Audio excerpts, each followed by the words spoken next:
Chapter 652. The black dragon swam through the sky, moving between the rays of light. It sometimes rose and hid, sometimes swelled and sometimes shrunk, making the encirclement of the golden core cultivators miss every single time. Meanwhile, the black dragon brandished its claws and fangs, rampaging about like a wolf in a flock of sheep. There were many sheep, and while they could cause some damage to the wolf with just their hooves and horns, they were unable to play a decisive role. The black dragon suddenly opened its mouth, revealing a mouthful of blade-like teeth. It spat out a cloud of black smoke that enveloped a golden core cultivator. Originally, the cultivator was confident in his robes, so he did not take it too seriously. However, the robes rapidly became dyed black, losing their spiritual nature. He retreated in a hurry and fright, flying over 5 kilometers away in a single moment. The crowd of cultivators was gradually filled with shock. How can he be so strong? He cultivates the imperial family's Black Emperor Dragon mantra, which is stronger than all of our cultivation methods.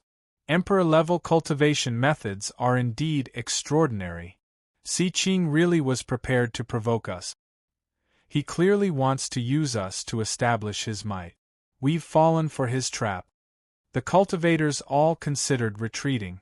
If it were not for the fact that their disciples and followers were still trapped in the dragon arena by Si Qing, they probably would have fled in all directions already. Prince Si Qing, do you really want to become enemies with the entire cultivation community of the Rui Commandery? You can't defeat us today, and we can't defeat you either. Why don't we just make peace and stop here? The cultivators saw how impressive Si Qing's abilities were, so they all stopped underestimating him, becoming deeply worried. Today, they were all gathered together. Perhaps they were not afraid of Si Qing, but once they split up in the future, it would be troublesome if Si Qing suddenly decided to settle the score with them. Not to mention that there were still the unfathomable Jiazhen and Edan who had yet to take action. The situation was against them. So what if they were golden core cultivators? If they encountered an existence even more powerful than them, they could only lower their heads and give in. Although the battle continued, the battle intent and killing intent it provided to the dragon arena had weakened drastically. Si Qing frowned slightly. This battle had not been satisfying. He curled up and said viciously, "You really are a bunch of trash. You want to flee just like this? Do you really think I can't kill you? If it wasn't for the fact that I wanted to collect battle wills and didn't want to reveal my trump card too early, I would have defeated you bunch of trash long ago." Just like how the North Moon was unable to massacre the demon commanders in the past, Si Qing was unable to do the same. Establishing his might through battle was one thing, but if a golden core cultivator actually died here, that would be a completely different matter. Golden core cultivators weren't just any Tom, Dick, or Harry. The death of any one of them would be a huge matter. Even the Grand Xia Imperial Court had no choice but to respond. Under these circumstances, it was easy for Si Qing to handle the situation with ease and remain undefeatable, but if he wanted to do what North Moon did to the demon commanders, ripping off the limbs of these golden core cultivators and defeating them all, that would be very difficult. He thought to himself, the strong should be able to do whatever they want, but they have to be restrained by these layers of rules, allowing these weak trash to be so noisy. One day, when I ascend to the throne and become the emperor, I will definitely return this world to normal. All the cultivators exchanged glances. None of them responded to Si Qing's words. Be it trash or killing him, let him say whatever he wanted. Clap, clap, clap. Gu Yenian clapped her hands 3 times and smiled. Qing, when it's possible to forgive, one should forgive. You should watch your tongue too. Since you've all witnessed each other's abilities, just listen to me and bury the hatchet.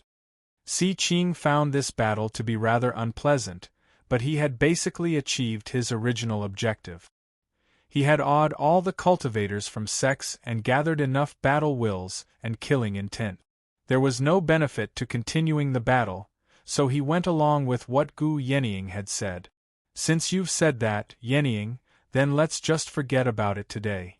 I just want to make them understand that the Rui Commandery is still the world of Grand Xia. It's not their turn to become a cultivator. Si Qing turned back into a human and left with a flick of his sleeve. No matter how displeased the Golden Core cultivators were, all they could do was back down and return to the Soaring Clouds terrace. They were all worried. Originally, they thought after the Battle of Burial Mound Mountain, the 100 schools had suffered a great loss in strength, and it would finally be their turn to take charge of the Rui Commandery. They never thought a few even more vicious people would come, which made it worse than before. Li Qingshan hid his mirror clone in the dark and thought, what a pity. These sect cultivators sure are cowardly. He was eager for Si Qing to fight with these Golden Core cultivators until both of them were heavily injured. Only then would he be able to take advantage of the situation and take the Dragon Arena for himself. However, he also understood that even if Gu Yenying had not mediated between them, they would not have been able to continue this battle. Suddenly, he felt Gu Yenying's gaze glance over indifferently. Although it was just a glance, Li Qingshan knew she had discovered him. This birdwoman sure has sharp eyes. Gu Yenying gazed at the prefectural city again. The gloomy ball of darkness hiding in the alleyway had already vanished. From the beginning till the end, only she had noticed the existence of the gloomy ball, and only she had seen that the gloomy ball of darkness had not left. Instead, it had followed the huge shadow of the Dragon Arena and dove into it. Si Qing smiled. Everything was becoming more and more interesting. The Dragon Arena rapidly shrank, returning to Si Qing. He sent his soul sense in, searching for Li Qingshan's location first. He searched through it, but he actually failed to sense Li Qingshan's location. He was surprised. Don't tell me he escaped while I was distracted? That's impossible. Immediately, he remembered there was only a single place in the Dragon Arena that he could not sense. He focused on the rainforest battlefield where the great banyan tree king resided. Sure enough, he saw the scarred man's group surrounding the banyan tree. Li Qingshan, do you think I can't do anything to you just because you're hiding in the tree? Si Qing sneered inside, but he would not break the rules he had set down in the beginning. He patiently waited for the 24 hours to pass. Suddenly, he discovered that 2 people were missing. One was Zhu Lai, while the other was the dwarf. Si Qing found Zhu Lai's traces very soon. He was currently fighting a woman in white in the lake battlefield. The woman's cultivation was not particularly high, but her control over the flow of water was extremely ingenious. She was even more nimble than fish in the water. Zhu Lai was powerful, but he was unable to do anything to her immediately. However, looking at the situation, killing her was only a matter of time. This barbarian actually disobeyed my orders and went to surround and kill Li Qingshan. Once the competition ends, I'll teach him a proper lesson. However, no matter how Si Qing looked around, he could not find the dwarf. Don't tell me he's also entered the great banyan tree with Li Qingshan? Or is he already dead? Although he could immediately obtain an answer as long as he contacted his subordinates, he felt that it was beneath him to do so. In his eyes, Li Qingshan was already a dead man. As for the dwarf, if he was dead, then so be it. He was a cowardly piece of trash anyway. Then he looked at the situation in the other battlefields and smiled in satisfaction. Just like what he had planned in the beginning, the battles and slaughter were gradually becoming more intense. The cultivators, especially the Qi practitioners, were currently under the influence of the Dragon Arena. Their attacks became more vicious, and this was only the beginning. He was slightly excited. He had accumulated and endured for so long. He would succeed very soon. Chapter 653. The Scarred Man's group made their preparations too. They unfurled a huge formation first, enveloping everyone inside. The arcane artifacts in their hands flickered with light, and powerful techniques were ready to be unleashed one by one. They were waiting for Li Qingshan to appear so they could deal him a fatal blow. The scenery before them twisted and changed, going from a rainforest to a desert. The sun blazed, and the air was dry. It both limited Li Qingshan's water techniques and prevented him from escaping.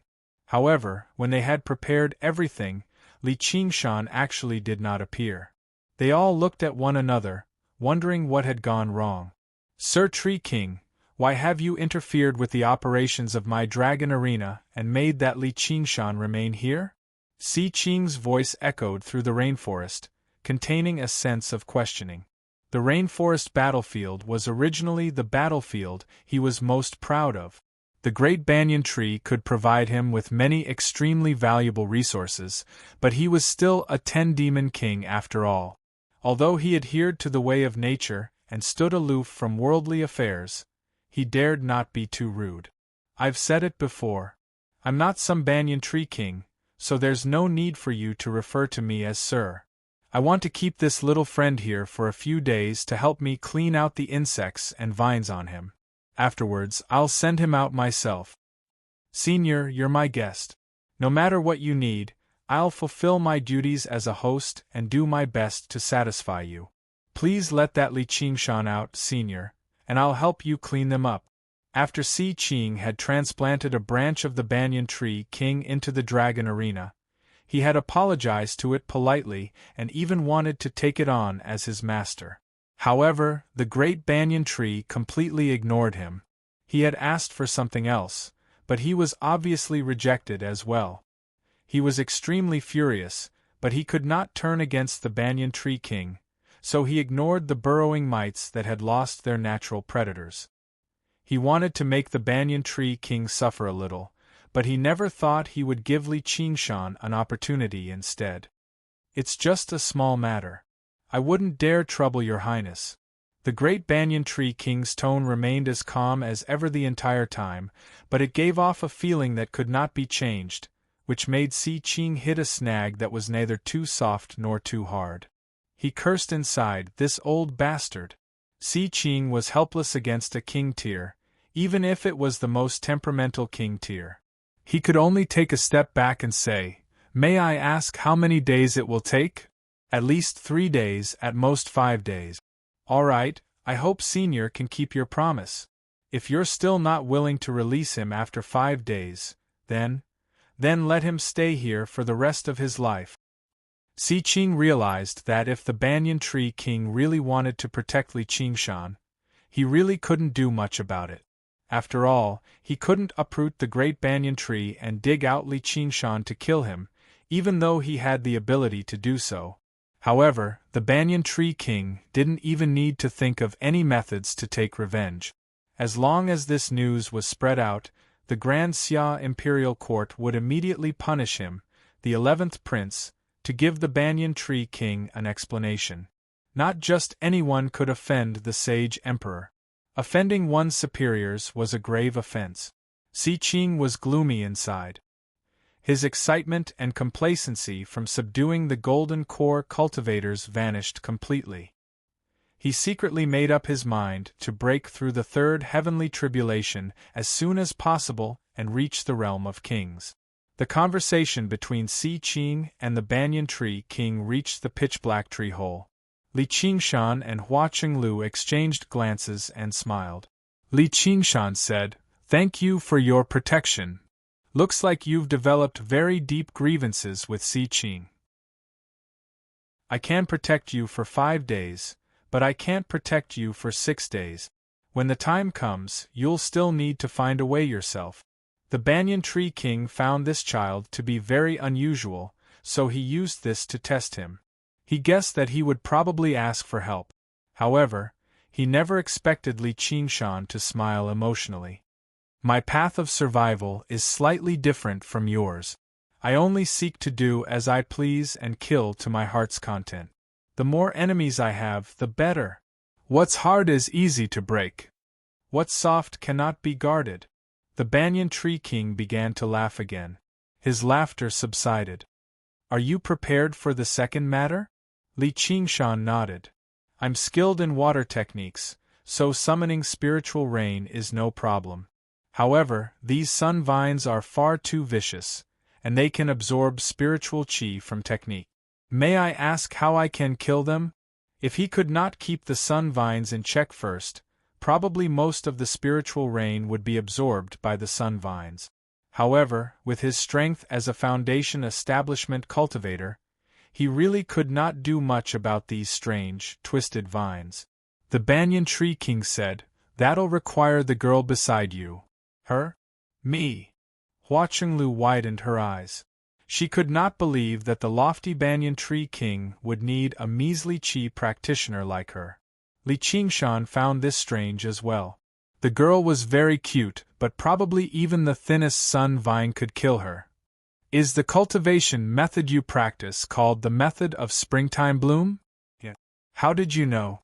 The method of springtime bloom was a special cultivation method passed down through the Hua family. It was an extremely special wood element cultivation method, gathering the essence of 100 flowers to cultivate. Although it did not possess the ability to bewitch, it could increase one's allure, allowing them to possess the beauty and fragrance of 100 flowers. As a result, the clan was renowned for having many handsome men and beautiful women. Not only do I know, but I even know the entire manual. I even know that the cultivation method you practice is called the Arts of the Boundless Ocean, which originates from the ocean sect of the past. However, this sect hasn't been around for very long, and no one has ever come to the Mist Province, so I have no idea. With the banyan tree king's lifespan of 10,000 years, the various cultivation methods he knew were basically as plentiful as the ocean. His knowledge was so vast that no one could rival him. Li Qingshan's heart skipped a beat. His greatest problem with practicing the arts of the boundless ocean was that he did not have a master to guide him. He could only rely on himself. Although he had reached the 6th layer with his exceptional talent, the banyan tree king would definitely be able to give him some good advice with his knowledge and wisdom. He took out the jade slips for the arts of the boundless ocean and ocean wielding. If you're interested, feel free to take them out and peruse them. If you can give me a pointer or two, I'll be extremely grateful. He felt an invisible power pass through his body, and the jade slip in his hand vanished with a flash. This cultivation method really is a little interesting. Your cultivation hasn't deviated, but you're still lacking some comprehension. Let me look through it carefully first, and then I'll talk to you in detail. Let's get back to the main topic first. There's only one time when sun vines stop attacking, and that's when they bloom. Hua Chenglu immediately understood what the banyan tree king was trying to say. The method of springtime bloom could make flowers bloom in advance. But with my cultivation, it's impossible for me to make such a large sun vine bloom. If your cultivation isn't enough, you can increase it. I can help you break through to foundation establishment in 3 days, but you'll need to pay a certain price. Not only was Hua Chenglu stunned by that, but even Li Qingshan was taken aback. Hua Chenglu was only at the 8th layer right now. Her cultivation speed was not slow, but it was definitely not fast either. She was not a genius like Hua Sengzan. At this speed, she would need a decade at the very least before she could reach foundation establishment. Although the banyan tree king could make her cultivation progress drastically and undergo a complete transformation if he just channeled a tiny bit of his wood spiritual chi into her, breaking through required her own comprehension. However, breaking through to the next realm required one's own comprehension. It wasn't something that could be achieved with sufficient resources. She had never lacked elixirs or resources since she was young.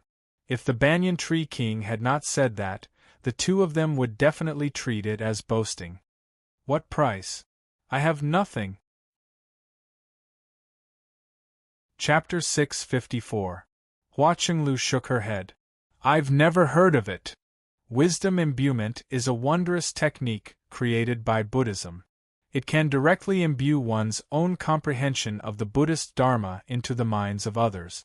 No matter how evil that person has been, they'll abandon good and evil and convert to Buddhism after receiving the imbuement. No matter how stubborn they are, they'll be able to gain enlightenment and advance valiantly on their path of cultivation. Turning evil into good and fools into wisdom is known as wisdom imbuement. There's actually such a wondrous technique in the world. In other words, as long as I receive wisdom imbuement, I can easily break through my current realm. May I ask what you need me to do, Senior? Hua Chenglu's eyes shone brightly. Her talent was not bad, but her ability to comprehend was lacking. After all, not everyone was a genius. You don't need to do anything. But didn't you say there was a price to pay? Chenglu, I'd advise you not to accept this wisdom imbuement. When Li Qingshan heard the Banyan Tree King's explanation, he felt that something was amiss. No matter how he thought about it, wasn't this the so-called brainwashing? And it really was brainwashing. Why? Hua Chenglu looked at Li Qingshan's frown and became more and more confused. If you completely accept someone else's thoughts, will you still be you? What's the point even if you become stronger and smarter? That's right. This is the price I'm talking about. The reason why this wondrous technique hasn't been widespread is because it's been sealed by Buddhism. The monk who created this wondrous technique also went mad and died. Went mad? Hua Chenglu was horrified. The Banyan Tree King told her about an old story. Several thousand years ago, there was a virtuous, eminent monk in the Western Thunder Province, known as the Jade Wisdom Chan Master. He often felt regret that his wondrous Buddhist Dharma could not be comprehended by everyone, so he read through all the records and thought hard for a decade before finally creating this wondrous technique. He first performed the technique on the stupidest disciple in the temple. Sure enough, the disciple lived up to his expectations. In a single night, he could recite all the Buddhist scriptures in the temple fluently and master them all. Even the smartest disciple in the temple paled in comparison, and his cultivation advanced drastically. As a result, all the disciples in the temple rejoiced and asked the Jade Wisdom Chan Master to perform the technique on them. The Jade Wisdom Chan Master went as far as to expend his mental and magical powers to enlighten all of them. As a result, every single disciple became smart and kind. The Jade Wisdom Chan Master also believed he had grasped the supreme technique to deliver all life, so he was overjoyed. A good friend just happened to visit, so the Jade Wisdom Chan Master showed him. Chan Master of the temple. Of the monastery. If we do this, what difference is there between Buddha and devil? Finished speaking, he left the temple. Zen Master Yutong thought that his good friend was jealous of him and felt a little unhappy. However, he did not take it to heart until the Dharma assembly that was held once a month. The monastery's disciples sat down to discuss the Dharma. In the huge hall, there were nearly 100 disciples, but they spoke like they were carved from the same mold. Even their expressions and tone were similar. The Dharma assembly, which was supposed to be a tit-for-tat and an intense debate, suddenly became peaceful. There was no dispute, just like a pool of stagnant water. Even though he was only 8 or 9 years old, he had the air of an old man. Zen Master Yutong seemed to see 100 Zen Masters Yutong talking to themselves. Fear grew in his heart, but it was too late for regrets. This wisdom imbuement was different from other spells. Once it was used, it would be hard to reverse it. Therefore, on a stormy night, Zen Master Yutong screamed, "I'll kill them all! I'll kill them all!" He killed himself. Such a tragic story made Hua Chenglu pale. She did not want to become a Jade Wisdom Chan Master. Sure enough, there was no such thing as a free lunch in the world. Shortcuts were not so easy to take. The Banyan Tree King smiled. "Girlie, there's no need for you to be so afraid. There's no such thing as beauty or evil. Going too far is a disaster. There's no such thing as good or bad cultivation methods. As long as you know your limits, it won't turn you into someone else all of a sudden. During the imbuement, I'll do my best to only give you my comprehension of the method of springtime bloom. The increase in your ability to comprehend will be limited to foundation establishment. I'll reduce the influence on your mind, but it's unavoidable. You'll have to pay a price. Consider the pros and cons yourself. With the Banyan Tree King's 10,000 years of wisdom and comprehension, if he gave Hua Chenglu the wisdom imbuement, it would not just be foundation establishment. She would even have the foundation to condense a golden core. However, Hua Chenglu would be completely drowned out. If he controlled his limits, it would reduce both the pros and cons. Although there would still be some influence, it would not be enough to completely distort or obliterate Hua Chenglu's heart. To Li Qingshan, even the slightest bit of distortion was unacceptable. Even though he admired the Banyan Tree King's way of survival very much, when he was lectured that the unyielding is easy to break, he still had to answer rudely, the soft cannot be guarded. No matter how great your things are, they're still yours. I have my own principles. Hua Chenglu hesitated instead. She lowered her head and thought for a while before raising her head again. I agree. Chenglu. Li Qingshan pressed down on her shoulder with a frown. Big brotherly, if I can't complete these 3 tasks, I won't be able to receive Senior's gift. Just treat this as me paying you back for saving my life. Hua Chenglu grinned, appearing relaxed and playful. Then forget it. I've never viewed a gift as more important than you, Li Qingshan said firmly. His dignity would not allow a little girl to make a sacrifice for him. He wanted to say that, but she had to stand by her own opinion even more. He smiled again. Compared to whatever gift, I think a kiss from Chenglu is a little more enticing. Hua Chenglu glared at him and raised her chin. Don't even think about it. She burst out laughing as well. You must be joking. I'm not that great. Big brotherly, you're a genius. You have no idea how difficult it is for us mortals to cultivate. Using some changes to exchange for 10 or even 20 years of time, as well as countless pills and the various benefits of increasing our cultivation, probably no one apart from you can remain completely unmoved. Li Qingshan said sternly, this is no trivial matter. You need to consider it carefully. Hua Chenglu shook her head gently. There's no need to consider it. If my cultivation doesn't progress, I'll probably have to obey my father and marry someone else in just a few years. Li Qingshan said, with your elder brother here and me here, Li Qingshan, I don't think anyone can force you. You can take your time to choose someone you like. Hua Chenglu pressed her hand against her chest. It's not force. This is my responsibility. I've been spoiled by my father and brother ever since I was young. I basically grant all my requests. This is something I've come to understand a long time ago. Not to mention that it's hard to say whether or not you like someone between a man and a woman. Even if you like someone today, you might not like them in the future. At the end of the day, it's more practical to find someone of equal status. Li Qingshan seemed to see the serious little Hua Chenglu from many years ago again. He rubbed her head. Girl, you're so practical at such a young age. You don't have any of your elder brother's infatuation at all. Hua Chenglu grabbed his large hand and shook it off forcefully. You're getting touchy again.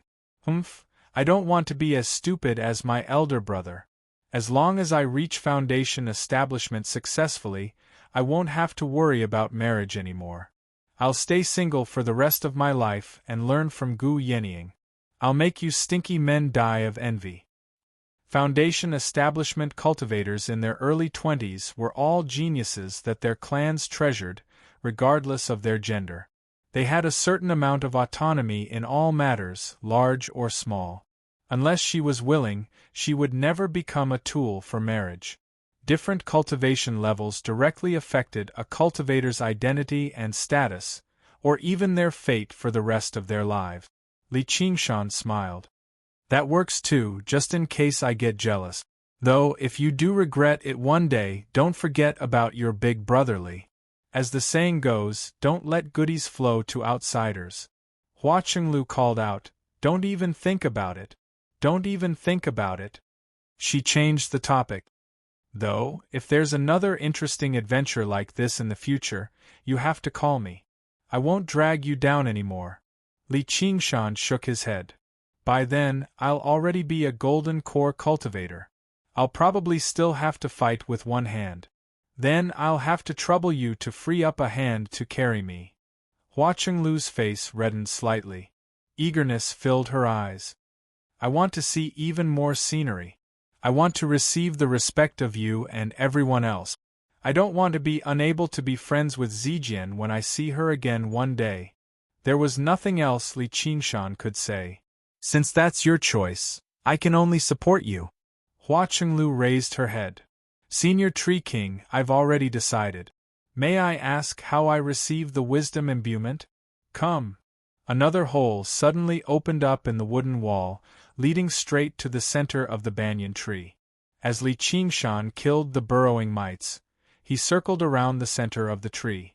Although the tree trunk had been riddled with holes from being eaten by the mites, the center of the tree was even tougher. Hua Chenglu sucked in a deep breath and glanced at Li Qingshan. Just when she was about to enter the hole, Li Qingshan arrived beside her. Fellow, this is all part of your plan, right? The Banyan Tree King said, This is fate. The heavens have delivered you before me. Li Qingshan glanced at the tree hole. Then can I go in and take a look? Although he trusted the Banyan Tree King's character, he still had to be cautious. If he turned him down, perhaps he would have to make Hua Chenglu reconsider. Sure. The hole is too small. I'll go first. Hua Chenglu was rather troubled. The hole was even smaller than the one they could pass through just now. Before she could even finish, Li Qingshan hugged Hua Chenglu firmly with a smile. It's fine. Let's squeeze. Afterwards, he leapt into the tree hole. You're squeezing me to death. A while later, Hua Chenglu pushed Li Qingshan away viciously. She felt her entire body ache. He was so strong that it felt like he was trying to rub her into his body. Don't be so delicate. You're squeezing me to death too. Li Qingshan answered casually as he gazed at the strange space. It was shaped like an upside-down bowl, roughly the size of a large hall. This was the very center of the great banyan tree. Spiritual qi permeated the place, so thick that it seemed like it was about to solidify. Just taking in a breath was refreshing. Girl, come to the center. Relax your body and mind. The Banyan Tree King's voice grew louder and louder. Hua Chenglu stood in the center, and jade-green aerial roots grew from the surroundings, wrapping around her limbs gently and pressing into her major acupoints with great precision. Over a dozen of them pressed into the acupoints on her head as well. Her feet left the ground and she began to float. Chapter 655. Hua Chenglu let out a soft moan. She was unwilling to endure the pain, but at the same time, it was accompanied by indescribable joy. Extremely pure wood spiritual qi surged into her body, immediately replacing all the true qi she had cultivated arduously for over a decade. Afterwards, it merged into her body strand by strand, circulating automatically according to the method of springtime bloom. The first layer, second layer. In the blink of an eye, she had pushed her cultivation to the 8th layer once more. Afterwards, she continued onwards, reaching the 9th layer, then the 10th layer. All the meridians in her body were connected by spiritual qi, which was countless times purer and more abundant than the spiritual qi she had originally cultivated arduously. It filled her dantian and sea of qi. The great banyan tree was nothing more than a drop in the ocean to the Banyan Tree King, and the spiritual qi that had entered Hua Chenglu's body was nothing more than a drop in the ocean. However, to a puny qi practitioner, it was a gift so great that she could not endure it. Originally, this was already her limit. The Banyan Tree King might have been able to cleanse her body and break through minor realms of qi practitioner, but he could not force her to break through to major realms. She still needed to cultivate and comprehend on her own, but who knew how long this would take? Girlie, wake up. Guard your mind. Don't forget who you are. Suddenly, the Banyan Tree King's voice rang out in her head. It was the complete opposite of her request to relax her body and mind just now. Hua Chenglu did her best to recover a sliver of clarity from the great joy of breaking through. She thought to herself, I am Hua Chenglu. The vast and complicated information exploded violently. In the past, she seemed to be in a dark maze, constantly searching for a way out for her own path of life and cultivation. In that moment, the walls of the maze suddenly collapsed. Scorching white light shone in, and the layers of maze and darkness that plagued her completely vanished. Even her body seemed to vanish, only leaving behind her soul that rapidly expanded in the light. She was like someone who had been blind, deaf, and stupid for their entire lives, suddenly being able to see, hear, and think. It seemed like thousands of years, yet it also seemed like only an instant. She was completely submerged in great joy. For some reason, she thought to herself, this must be the land of ultimate bliss that Buddhists speak of. Don't forget who you are. The Banyan Tree King's aged voice rang out again. Hua Chenglu thought of the Jade Passage Chan Master's story and was slightly surprised. Afterwards, she actually asked herself in some confusion, who am I? She was called Hua Chenglu, but that was just a name. Some things had vanished, some things had changed, and some things had appeared out of nowhere, completely fusing with her and becoming inseparable. However, there was no doubt that she had become stronger, both physically and mentally. However, it was as if she had missed out on many things. If a child became as mature as an adult overnight, he would miss out on the naivety of childhood and the frivolity of youth. The child might never know what kind of price he had paid, and there would only be a blank space in his memories. The aerial roots retracted into the tree, and Hua Chenglu drifted down from the air like a graceful petal. Boom! Thunder and lightning streaked across the void, baptizing all life forms that wanted to be reborn. Hua Chenglu did not panic at all. She spread her arms and welcomed the descent of the lightning. Ru Xian was rather vexed. As soon as she entered the dragon arena, she immediately went to rendezvous with Lu Changqing's group. However, she ran into an uninvited guest along the way, a man who wielded a fiery red trident and burned with explosive flames, Zhu Lai. Ru Xian did not want to fight with anyone, and Zhu Lai also followed Si Qing's orders, going to rendezvous with the others in the stone forest. They planned on surrounding and killing Li Qingshan together. He was rather reluctant to carry out this order, preferring to find another opportunity to fight to the death with Li Qingshan. However, as a captive, he did not have much of a choice. On the mirror-smooth surface of the lake, the two of them brushed past each other just like that as they ran towards different targets. Ru Xian exhaled. Fire devourers had always been skilled in battle, and the power of the flames they used was even more startling.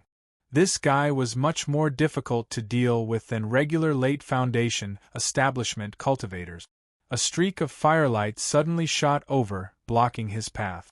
Zhu Lai's eyebrows furrowed into a crease as the flames in his eyes leapt about. He stared into Ru Xian's eyes. Her appearance was extraordinarily beautiful, which convinced him that a face like hers did not exist in his memories, nor did he have any thoughts of lust. Instead, he experienced a strange feeling. This woman disgusted him very much. This disgust was almost instinctive. He was tempted to kill her and be done with it. However, when he considered his current situation, he probably felt the same when he saw any human cultivator. If it were just this feeling of disgust, he would not have purposefully turned around. Within the disgust was an indescribable sense of closeness, as if he had run into an old friend in a foreign land. This feeling was so distinct and special that it was unforgettable for anyone who had experienced it. He had only experienced something like this once in his memories, so he asked, "Have we met somewhere before? I've never been to a savage place like the Mist Province. You've probably mistaken me for someone else." Ru Xian smiled and looked at Zhu Lai. She also did her best to search through her memories, but it was to no avail. She had seen far too many fire devourers in the past. After so many years, all that remained in her memories were balls of furious flames and twisted, furious faces. Zhu Lai said nothing more. He suddenly struck out with the trident, shooting towards Ru Xian like a comet with scorching flames. Since she refused to admit it, then he'd just kill her and see what happens. This was how fire devourers operated. People would always reveal many secrets before they died. If she still refused to admit it, then they could take this secret with them to the netherworld. Killing a measly early Foundation establishment cultivator like her would not take up too much time anyway. Ru Xian was already prepared. The moment Zhu Lai raised the trident in his hand, she had already dove straight into the lake. These damned fire devourers! The trident missed. The flames illuminated the surface of the lake as white mist rose into the air. Ru Xian's voice rang out from the bottom of the lake. I heard that a fire devourer became Si Qing's dog, biting people everywhere under orders. Don't tell me that's you. Shut up. Zhu Lai swung the trident viciously in the direction of the voice. With a great rumble, the surface of the lake was split open. The flames descended, and a white figure flashed by, but the moment the flames reached him, he slid to one side gently. I heard that among the many other folk, fire devourers have the worst tempers. They're all hot-tempered men who would rather die than submit. Looks like the legends really aren't true. As it turns out, they swagger around when they face those weaker than them, but they wag their tails and beg for mercy when they face those stronger than them. I heard that Si Qing likes men, tisk tsk. Zhu Lai's heart ached from being stabbed. The flames on him immediately surged to a height of 10 meters. Very good. You've angered me. Do you know that the angrier fire devourers are, the more powerful their flames become? Hiss! Ru Xian dove into the bottom of the lake. Zhu Lai originally thought he could finish off Ru Xian in a few moves, but he discovered that she was even more slippery than Li Qingshan. She refused to face him head-on, swimming around like a fish in the water. No matter how violent his flames were, she would always be able to grasp an opening ingeniously and nullify a wave of his attacks. It was as if she knew his methods, moves, and even battle style like the back of her hand. He clearly possessed an overwhelming advantage, but he was actually unable to emerge victorious right away, which made him even more doubtful. Apart from the battle, Ru Xian's mockery constantly rang out from the bottom of the lake, provoking him into crying out. How could he still care about Si Qing's orders? His attacks became more and more vicious. He swore he would not stop until he killed her. Ru Xian encountered danger again and again. If it were not for the many talismans she had on hand, she would have almost lost her life several times. She pursed her lips firmly, and her expression did not change at all like a jade statue. The constantly invading flames, the endless fleeing, the endless jungle. These memories that she had originally forgotten suddenly became clear once again. Her blood was still dripping, without the slightest hint of fading. The pain was still as vivid as before, like it was yesterday. In the depths of her eyes, a flame reignited. After fighting for more than an hour, Zhu Lai seized the opportunity and pounced down, the trident in his hand stabbing towards Ru Xian's back. Ru Xian abruptly turned around, a bright smile on her face. It was completely different from her usual gentle expression. It was as flamboyant as fire, full of aggression. Suddenly, a hideous and strange shadow appeared behind her. It was a strange humanoid figure wrapped in bandages. The white bandages were soaked in blood and pus, completely losing their original whiteness. The body exposed through the gaps was also half-rotten and half-rotten, covered with disgusting poisonous sores. Some parts were bony, as if even the flesh had been cut off, while some parts were swollen like balls, filthy and ugly to the extreme. The moment it appeared, it pounced towards Zhu Lai. Zhu Lai frowned slightly. His body was burning with flames, and he was wearing a sturdy armor that even swords couldn't harm. He was confident that he could block any attack. How could he give up the chance to kill her just because of a mere shadow? The hideous shadow was shockingly fast. Without a sound, it passed through the flames, passed through the armor, and pounced into Zhu Lai's body. Zhu Lai had a bad feeling.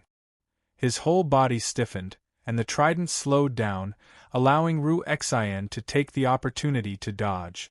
Zhu Lai touched his chest, and found that other than the initial stiffness, he didn't feel anything else. It seemed that the shadow could only do so much. It turned out that she was deliberately mystifying, and he was almost fooled by her. However, as time passed, he began to feel uncomfortable all over his body. At first, it was just a little discomfort. His body was sometimes cold and sometimes hot, and he felt a slight itch. His control over the flames became less smooth, and then his head began to feel dizzy, until it felt like it was going to explode. Red rashes appeared all over his body, so itchy that he couldn't help but scratch them with his hands. He desperately operated the flames, trying to get rid of these uncomfortable feelings, but it was useless. Although his attacks were still fierce, and he had the upper hand, he could no longer pose a fatal threat to Ru Xian. "What did you do to me?" Zhu Lai shouted angrily. He no longer had the prestige from before, and his neck was swollen. Chapter 656.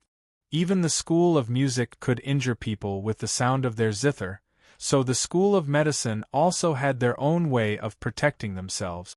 There was a method to refine plague ghosts in the records of the school of medicine.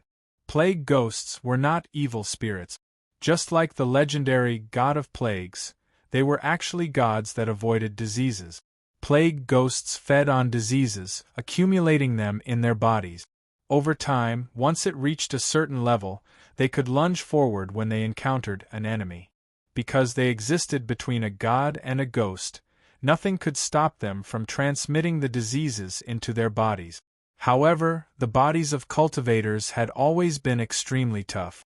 For someone like Zhu Lai, who was one of the best, regular diseases were unable to affect him much at all. Only by devouring large quantities of diseases could they play a decisive role, which also meant that cultivators had to spend a tremendous amount of time treating mortals. The plague ghost that Ru Xian refined had only reached its current level after several years of war, when plagues ran amok in the Clear River Prefecture. Who knew how many diseases she had collected, allowing it to accumulate to its current level. As a result, while plague ghosts were extremely tough, not a lot of disciples of the school of medicine chose to refine them. The world had been at peace for a very long time, so who would be willing to waste time on something like this? However, once the plague ghost reached minor success, it would be even more terrifying than poison. Poison could always be suppressed and purged, but the diseases would constantly grow and spread. With every moment that passed without treatment, the diseases would become more and more severe. Zhu Lai could not hold back the itch in his lungs anymore. He covered his mouth and began coughing violently. When he looked at his hand again, it was covered in blood. He felt like his body was rapidly deteriorating, like a building being eaten away by insects and ants, about to collapse at any time. Viciousness rose up in his heart. I've probably been poisoned by this woman's goo. As long as I kill her, the goo will obviously be removed. Even if that doesn't work, I'll drag her down with me. As if she had been expecting this a long time ago, Ru Xian fled far away and said loudly, "Don't even think about it. Even if you kill me, you won't be cured of your disease. Instead, it'll erupt immediately and kill you. In the words of the Mist Province, it's death goo." The Mist Province was a land of wilderness. There were many vicious and mysterious methods of refining goo. Death goo was the most vicious of them all. It could only be activated at the cost of one's own life, taking the enemy down with them. You really have come to the Mist Province before. Who are you exactly? There was no longer any contempt in Zhu Lai's eyes anymore. It was replaced with deep fear. You don't have to worry about that. I just want to ask you, do you still want to return to the Mist Province? Ruexian's eyes were shining. Her expression and temperament were very different from usual. Even Li Qingshan, who knew her very well, had never seen her like this. This battle seemed to have awakened something that had been dormant in her for a long time. Zhu Lai was speechless. Fire devourers were valiant in nature. If he had to die on the battlefield, he definitely would not feel any fear, but the situation right now was different. First, he had been subdued by Si Qing, and then he was defeated by Li Qingshan. Most of his resolve to die had been worn away, and the diseased pain in his body constantly intensified. He could not help but develop a will to survive. So what if I want to?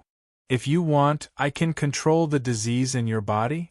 However, you have to cooperate with my treatment and be under my control for 10 days. After a moment of thought, Zhu Lai finally lowered his head. Fine. With that, he felt the pain in his body recede like the tide, but this was only because Ruexian had suppressed all of the disease. It had penetrated deep into his organs, brain, and bones. Once it erupted, it would completely crush Zhu Lai. What do you want me to do? Zhu Lai originally thought Ruexian wanted him to collect medals for her, but he never expected Ruexian to say, I want to hear about the local customs and practices of the Mist Province. I heard that the main base of the fire devourers in the Mist Province is Fire Melt Mountain. Do you come from there? When Ruexian asked this question, her expression became stranger and stranger. She licked her lips subconsciously. An irrepressible desire burned and spread through her chest like an evil fire. Fire Melt Mountain is the holy land of my race. It's not a place that just anyone can live in. Normally, we only gather there during the sacred war. All Zhu Lai could do was answer honestly. The sacred war. A gleam of light flashed through Ruexian's eyes. Fire devourers were violent in nature. They often clashed with other races, but only the war against the merfolk of the South Sea was known as the Sacred War. Every single sacred war would gather the strength of the entire race, and they would battle until the world darkened, where the sun and moon dimmed. When was the last sacred war? The two of them conversed back and forth. In the eyes of others, they had turned enemies into friends, but Ruexian maintained a certain distance from Zhu Lai the entire time, asking about the Mist Province with great patience. When the last bolt of lightning vanished, she opened her eyes and unleashed her soul sense. She could sense that the entire world had become different. Something else had appeared in her eyes. This was both the comprehension from breaking through to a major realm of cultivation, as well as the effects of the wisdom imbuement, and the effects of the latter were probably much deeper than the former. Congratulations, Chenglu. Li Qingshan went up to receive her with a smile. He felt rather strange inside. In his eyes, Hua Chenglu had also changed drastically. Her appearance and figure were already close to perfection, but her bearing paled in comparison. Let alone Gu Yenying, she probably could not even match up to the vicious Qian Rongji. Whether it was love or loathing, it was a clear symbol that had been honed. But right now, Hua Chenglu radiated with a peaceful and lively aura, like morning dew had condensed on her petals. Under the illumination of the sun, she shone with rainbow light. She had already begun to show her unparalleled beauty. Of course, this was only his first impression. If there were any more specific changes, even Li Qingshan was unable to describe them. He thought, let's hope it's not a bad thing. Hua Chenglu called out, Big Brother Li, with a smile before meditating and recovering her spiritual qi very soon. Then she asked, How long has it been already? Li Qingshan said, 2.5 days. Then let's hurry up and begin. Hua Chenglu entered the cavern and left the heart of the tree as she said that. Li Qingshan could not take advantage of her. He rubbed his nose and said to the banyan tree king, The girl was originally a little interested in me, but after what you've done, she's lost interest. How are you going to make it up to me? He had not been idling around in the past 2 days either. He constantly asked the banyan tree king for guidance on cultivation, so they became much more familiar with each other. Most of the time, they joked around. As for whether Hua Qinglu was interested in him or not, he actually did not care too much. The human heart is unpredictable. How can you be certain with a single glance? Then thank you for your guidance over the past few days, fellow. Li Qingshan smiled.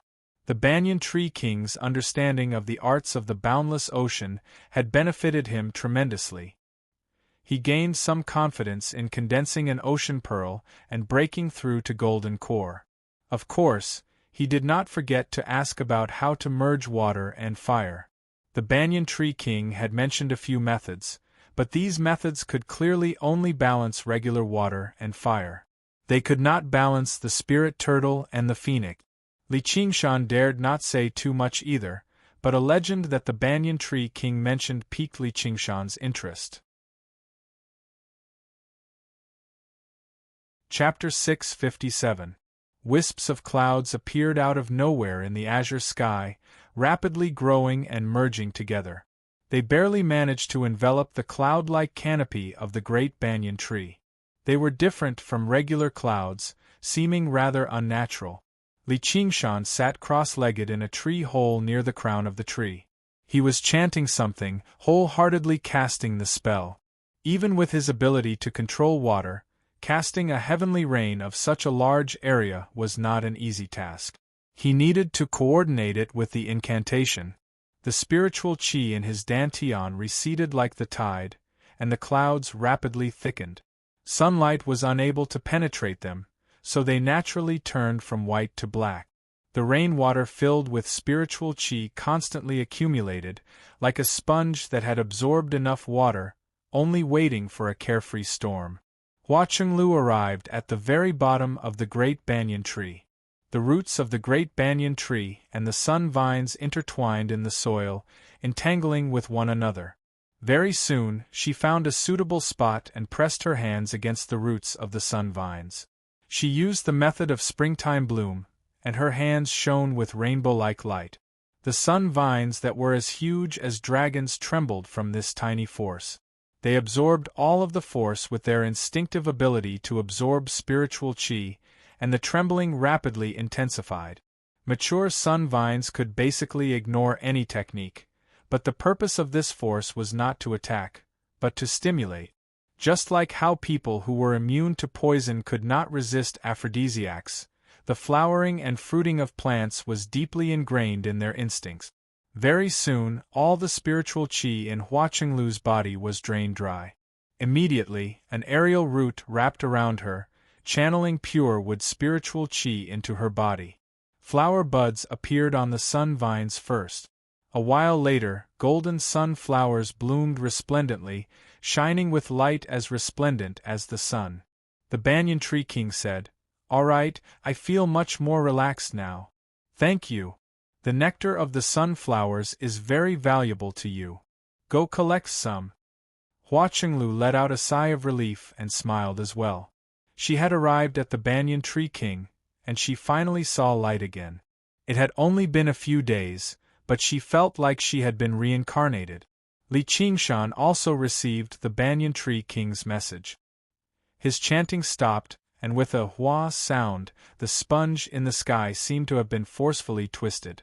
The heavy rain poured down, landing on every leaf and flowing down the tree trunk. The sunflowers bloomed even more brilliantly in the dark rain. Li Qingshan arrived outside the tree hole as well. He watched as Hua Qinglu fluttered about between each flower like a butterfly. The banyan tree king's voice rang out by his ear again. "Come, take your present." Li Qingshan followed the guidance of the banyan tree king and arrived at the crown of the tree. The branches and leaves crisscrossed, and one could not see more than 10 feet ahead. The branches swayed slightly. The leaves parted to make a path for him. Li Qingshan arrived at the end of the path and saw a small, pitiful flower blooming on a thick branch. It seemed like several hundred strands of fine hair had gathered together. Its color ranged from white to red, making it very inconspicuous. It was completely out of proportion to the banyan tree king's colossal body. It could not compare to the huge, resplendent sunflower either. Is this the present? Don't hurry, don't hurry. Time seemed to pass quickly. The flower's color darkened before it formed a tiny fruit in the end, going from green to yellow. Of course, it was still very inconspicuous. Hurry up and pluck it, urged the banyan tree king. His voice was slightly tired. Li Qingshan extended his hand and plucked the fruit. He fiddled around with it. Thank you, but can this fruit be eaten? He probed it with his soul sense, but he did not sense much spiritual qi in it. Instead, it had gathered another power. It was a powerful will that was similar to soul sense. He had no idea what it could be used for. Li Qingshan, give me the fruit in your hand, and our grudges will be written off. Si Qing's voice suddenly rang out from the sky. It was filled with urgency. When he saw the banyan tree blossom and bear fruit, his eyes widened. The fruit of wisdom. He had once humbly begged the banyan tree king for this fruit of wisdom. The banyan tree king had been known for its wisdom since ancient times. The fruits it bore could not allow one's cultivation to advance to the heavens, but they contained the crystallization of the banyan tree king's wisdom, which could enlighten one's wisdom and comprehension. This was different from the brainwashing of wisdom imbuement. Instead, it was enlightenment and development, like the Buddhist's severe warning. The effects of this blow were not the same. Ordinary people would at most become a little more clear-headed after eating it, and it might not even have much effect. However, it had a miraculous effect on those cultivators who had reached a bottleneck and their cultivation stagnated. In order to break through the third heavenly tribulation and reach the king's realm, Si Qing naturally needed a fruit of wisdom. However, he was rejected by the banyan tree king. The spiritual power required to bear a fruit of wisdom was much greater than 10 rounds of wisdom imbuement. Li Qingshan had only killed some burrowing mites and cast a spell, yet he had received such a generous reward. This made Si Qing even more jealous. Hearing Si Qing's words, Li Qingshan naturally knew that it was something good. He immediately stuffed it into his mouth and chewed vigorously. The taste was much more sour than he had imagined, but when he thought of Si Qing's ugly expression, his mood immediately improved. He lay down on the tree branch and ate happily. Si Qing's expression was as ugly as he had imagined. He could no longer tolerate Li Qingshan's repeated provocations. A mere foundation establishment cultivator actually dared to be so arrogant just because he had Gu Yenying as his backing. Li Qingshan, you must die. Heh, just because of that bunch of trash under you. Li Qingshan smiled as he spat out the core of the fruit. He was slightly stunned, as if a spiritual light had passed through his mind. That spiritual light was like an invisible thread, connecting all the messy and disorderly information in his mind together. However, he really couldn't say what effect it had. His cultivation had not increased in the slightest, and his divine sense had not become stronger either. However, the questions regarding the arts of the boundless ocean that he had been asking the banyan tree king for guidance these days had suddenly become clear. Originally, he had only listened to them and remembered them in his heart, waiting to slowly digest them in the future. Now, however, he had gained some more comprehension. Apart from the arts of the boundless ocean, the other various cultivation techniques, even the usage of moves in battle and the minor details of his daily life, had all undergone an indescribable change.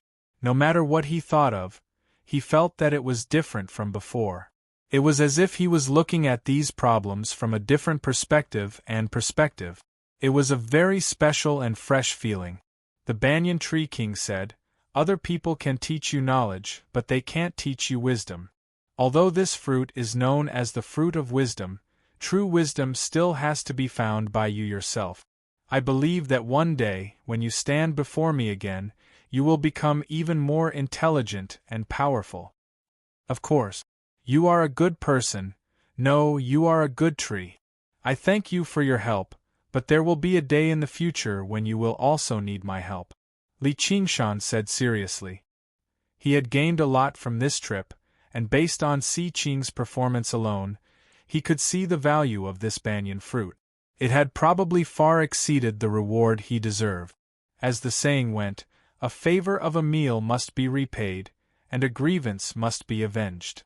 For a mere foundation establishment cultivator to say, "You will also need my help," to a demon king that had ruled for thousands of years, it was definitely extremely arrogant in the eyes of others.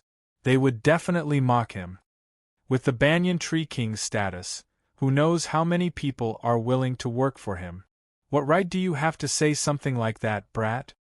However, the Banyan Tree King would not ignore such arrogant words. Instead, he felt that the feeling from the unseen world was growing stronger and stronger.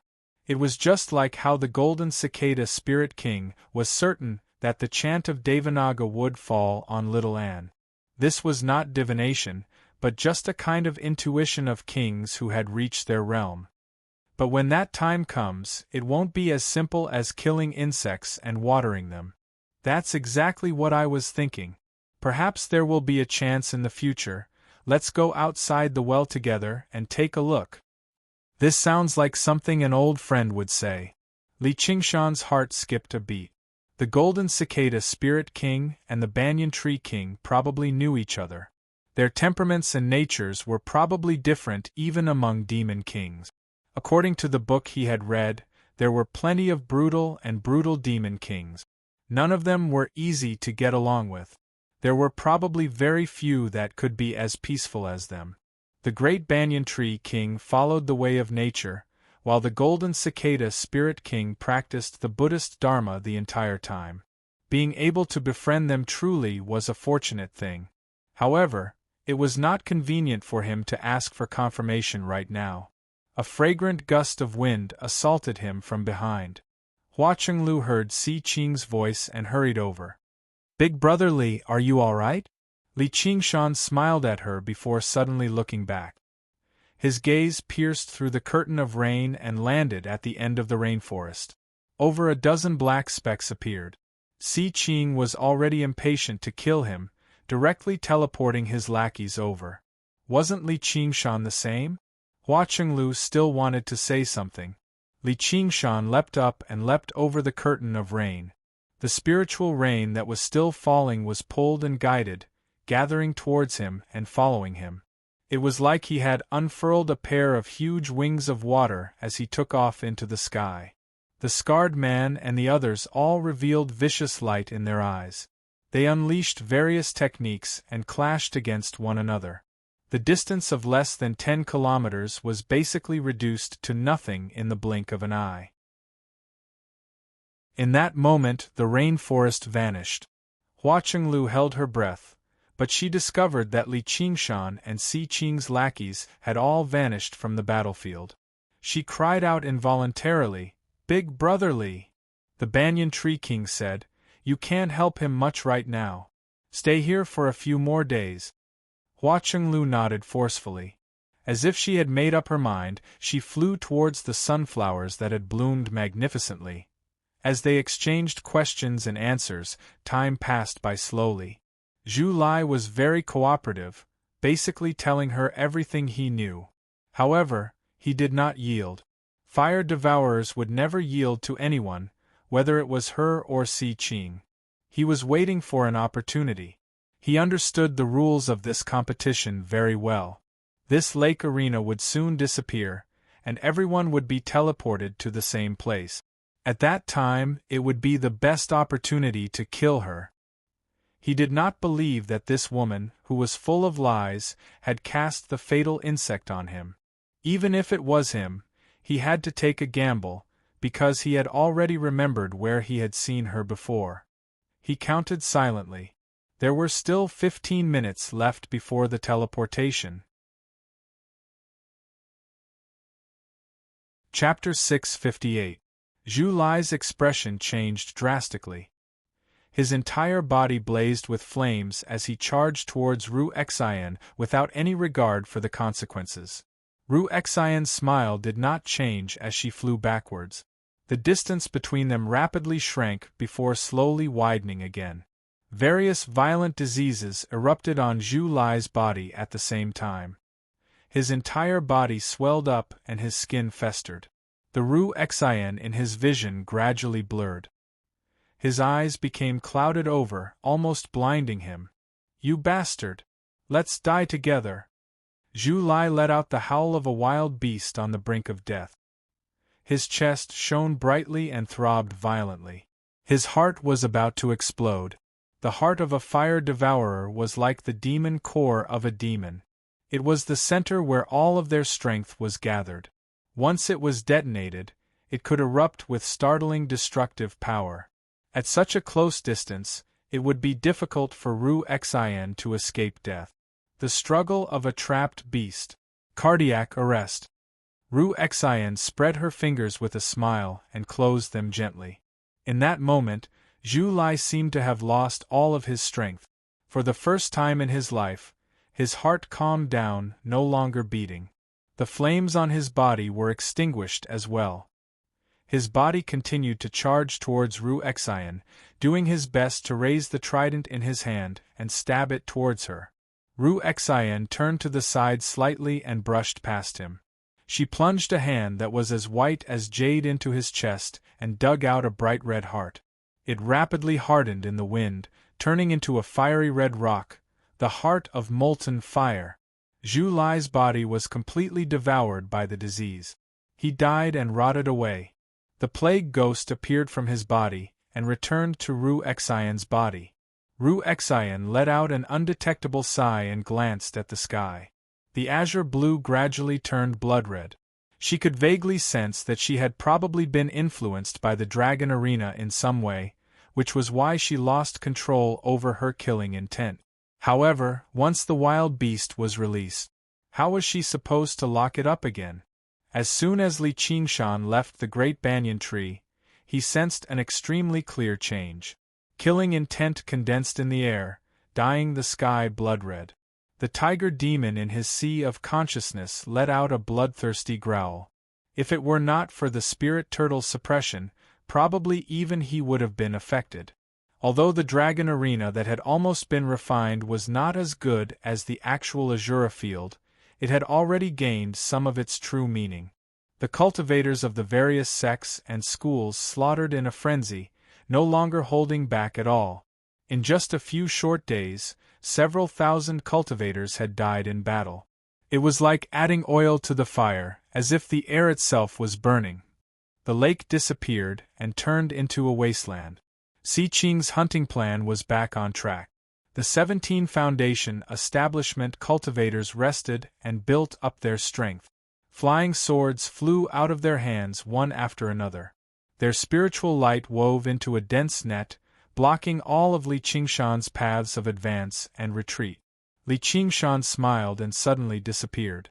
Although it didn't achieve the effect of invisibility, it made all the locking on to nothing. The coordination between the arcane artifacts immediately became slightly chaotic, revealing an undetectable crack. He swung his sword conveniently, and the net shattered. Right when he was about to kill a few of them, he suddenly felt his body grow heavy, and he could not help but slow down. He knew he had fallen victim to the opponent's technique. It should be some kind of earth element technique. At the same time, at least 7 techniques landed on him. Techniques could not compare to arcane artifact. Their range of attack was tremendous, so he could only block them forcefully. At least 4 of them were techniques that could slow him down, which immediately made it difficult for him to move. The arcane artifacts took advantage of the situation and flew over. Every single one of them possessed the power to kill. The scarred man bellowed out, and his arms twisted and thickened. The earth-shattering hammer of the 8 directions became extremely huge, smashing down towards Li Qingshan's head. Everyone eased up inside. "Do you really think you can take on us when we work together?" They saw how Li Qingshan was outnumbered, falling into dire straits as soon as they clashed. Clang! A pitch-black tower appeared out of thin air. When all the Dharma artifacts landed on it, they all bounced off with clanging sound. However, they were all suppressed by the bombardment of the earth-shattering hammer of the 8 directions. The scarred man's perlicue immediately split open. The huge recoil caused him to suffer internal injuries. Looking at the undamaged pitch-black pagoda, he revealed a look of disbelief. Even golden core cultivators could not forcefully endure his strike, yet it was unable to destroy the strange tower. Little did he know that even golden core cultivators could not openly Qingshan's demon suppression tower, not to mention that he was the first seat elder of the Chan monastery of Devanaga. Everyone was surprised, but they were not afraid. They called out, "Fall into formation." Immediately, 8 cultivators took out the formation flags that they had prepared a long time ago and placed them in 8 directions around the pagoda, setting up a wind formation from all directions. Fierce winds howled within the formation and slashed at the demon suppression pagoda like swords. They had the power to accumulate and destroy bones and cut through gold and jade. However, to the demon suppression tower, it was like a gentle breeze. It did not take it seriously at all, unable to even leave behind a mark. Boom, boom, boom. The cultivators all unleashed their most powerful attacks, bombarding the demon suppression tower. Great rumbles echoed through the entire desert. The demon suppression tower swayed gently under the attacks, almost collapsing. 8 chains of demon suppression flew in all directions, locking the demon suppression tower in the air and stopping it from swaying anymore. My demonic nature gushes endlessly.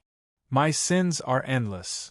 To Li Qingshan, this was the strongest defense, only second to the spirit turtle's profound shell. No wonder he's so arrogant. Turns out he has a method that makes him invincible. The scarred man was secretly surprised. He ordered loudly, "Everyone, take turns wielding the formation banners. Conserve your spiritual qi. Let's see just how long he can last." Everyone nodded, their faces twisted. The more powerful the arcane artifact or technique was, the more spiritual qi it consumed. Defending blindly would only result in the depletion of spiritual qi. This was obviously a very logical deduction. However, the secret technique of the Chan monastery of Devanaga used the demonic nature of the person suppressed in the tower as the source of power. Li Qingshan remained in the tower. The reason why he did not immediately kill his way out was because he felt his demonic nature surge. During the battle, the tiger demon became more and more restless. Originally, suppressing the ox demon and tiger demon with the spirit turtle was already rather difficult. Under the influence of the killing intent of the dragon arena, the tiger demon that had already been violent became more and more unsettled. He had to deal with the internal problems first before dealing with the external ones. Moreover, compared to his own problems, the encirclement outside was nothing. He comforted the tiger demon and diverted the malice away. One strand was channeled into the dark red demon heart, which became even more crystalline. The other strand was directly channeled into the sword qi in his dantian, making the sword intent sharper and more murderous. A while later, Li Qingshan let out a tiger's roar. He no longer hid and suppressed his demonic nature. Instead, he released it in a different form. His body swelled to 3 meters in size, and he was covered in a set of vicious armor. It was so red that it seemed like it was dripping blood. He wielded the traitorous demon sword in his left hand, while he held a black hoop in his right hand. This was the demonic artifact that Si Qing was forced to bestow upon him on the Soaring Clouds terrace.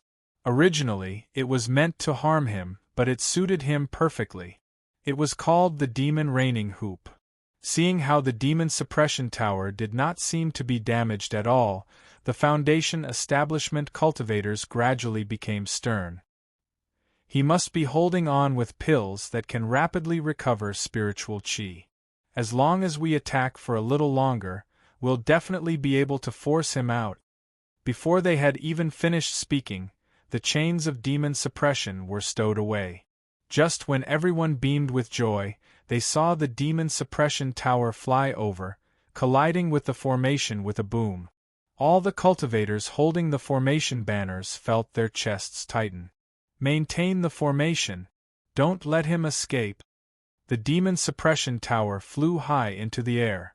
The vicious demon general that appeared inside surprised everyone. How did he become like this? They powered the formation even more frantically. The fierce wind landed on Li Qingshan, producing a clang.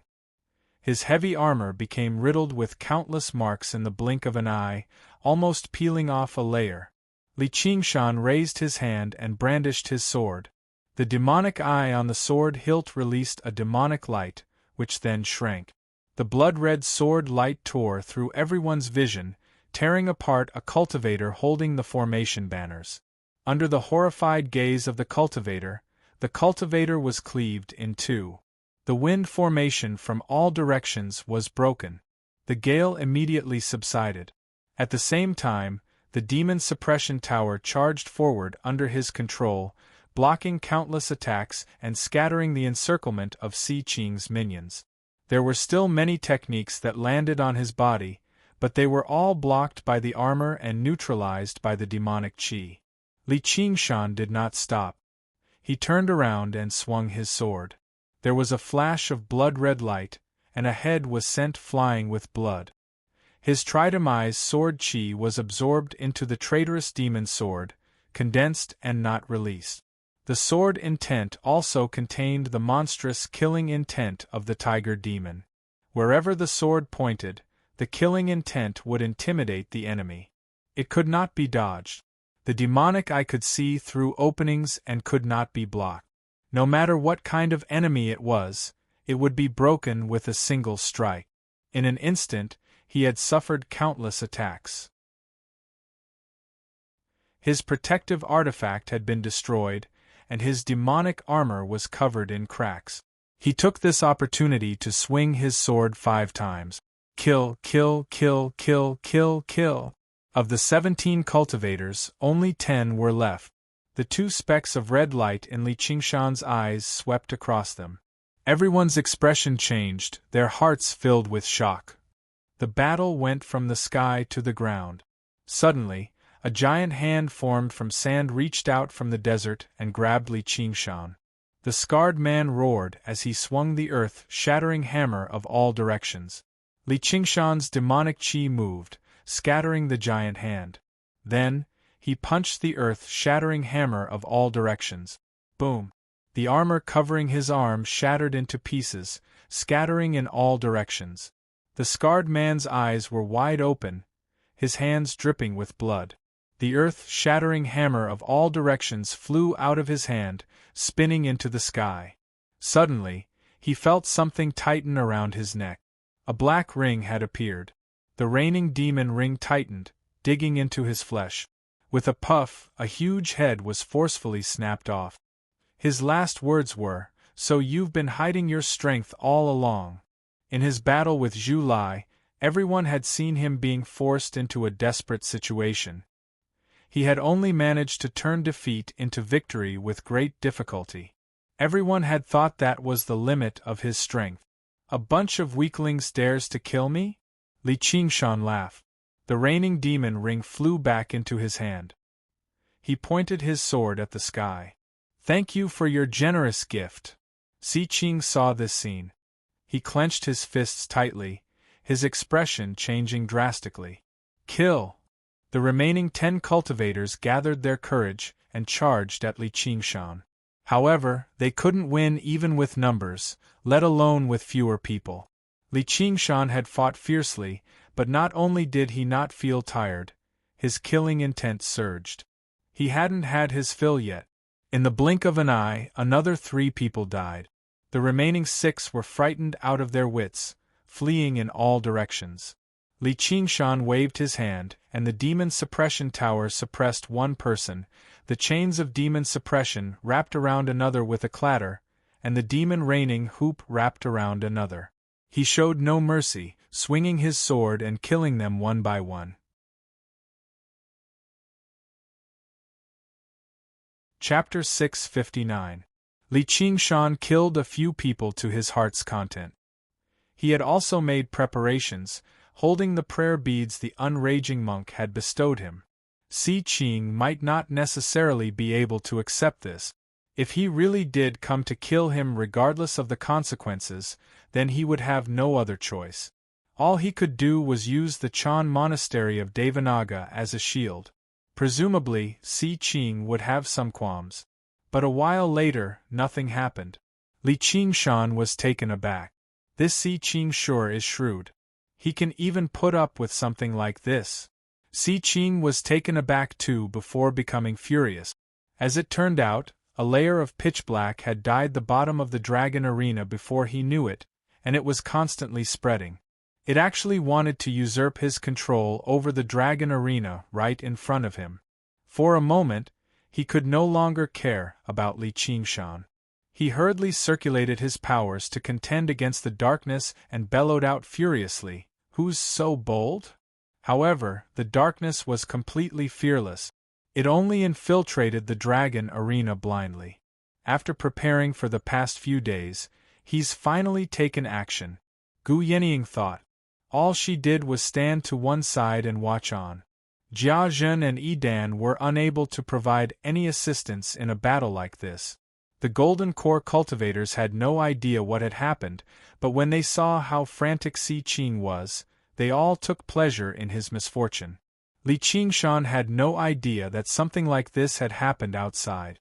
Since Si Qing did not take action, he continued with his slaughter.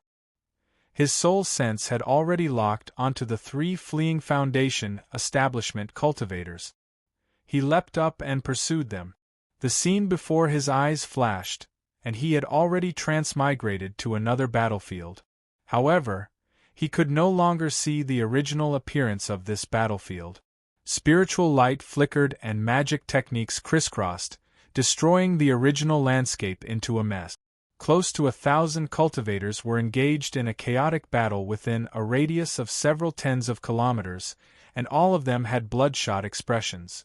Murderousness and battle intent constantly rose up, merging with the dragon arena. The redness in the sky deepened. Li Qingshan was slightly surprised. This Si Qing sure was deranged. Just what was he planning? He was about to hunt down Si Qing's lackeys that had fled. He looked around, but he saw a few familiar people. Hua Sengzan and Wei Yangxing led over a dozen Qi practitioners, falling into a formation with great difficulty. He was besieged by a group of cultivators and was on the verge of collapsing. Hua Qingzan gritted his teeth and constantly mobilized his spiritual qi, but he still managed to remain conscious. However, his handsome face was slightly twisted, and the Qi warriors around him seemed to have gone mad. His first move was a suicidal move. What's going on? Am I going to die here today? No matter how smart Hua Sengzan was, there was no way he could figure out Si Qing's plan. Even if he could figure it out, there was no way he could deal with it. The weak were always helpless when facing the strong. Boom! A giant man wearing heavy armor fell from the sky. A few of the Qi practitioners were too slow to react and were sent flying away by the shockwave. Their bones cracked and it was obvious that they would not be able to survive. The muscles on the huge man's body bulged. Demonic Qi was dense and his scarlet eyes turned. A ferocious and fierce aura was even more frightening. Hua Sengzan only needed one look to know that he would not be his match even if he had rested and rested, let alone now that he was exhausted. In the blink of an eye, the huge man disappeared. A red whirlwind circled around Hua Sengzan and the others, then stopped in front of Hua Sengzan. Hua Sengzan looked around. 2 Foundation establishment cultivators and dozens of Qi practitioners were all sent flying. Their fatal spots all had a sharp sword wound. Li Qingshan did not even use the traitorous demon sword's special ability to kill these people. He only relied on the sharpness of the sword qi to easily kill them. After a fierce battle, the sword qi he had cultivated still had 30% of it left, but it was getting easier to control. Monster! Cries of shock rang out. Faced with such a ferocious might, even the Qi practitioners who had been infected by the murderous aura and whose eyes had turned red all retreated in fear. Wei Yangxing clenched his teeth and stabbed at the monster with his 3-foot-long sword, but he knew that his life would most likely end here. "It's me. Where are the others?" Li Qingshan casually grabbed his sword and opened the visor on his face. Hua Sengzan was stunned.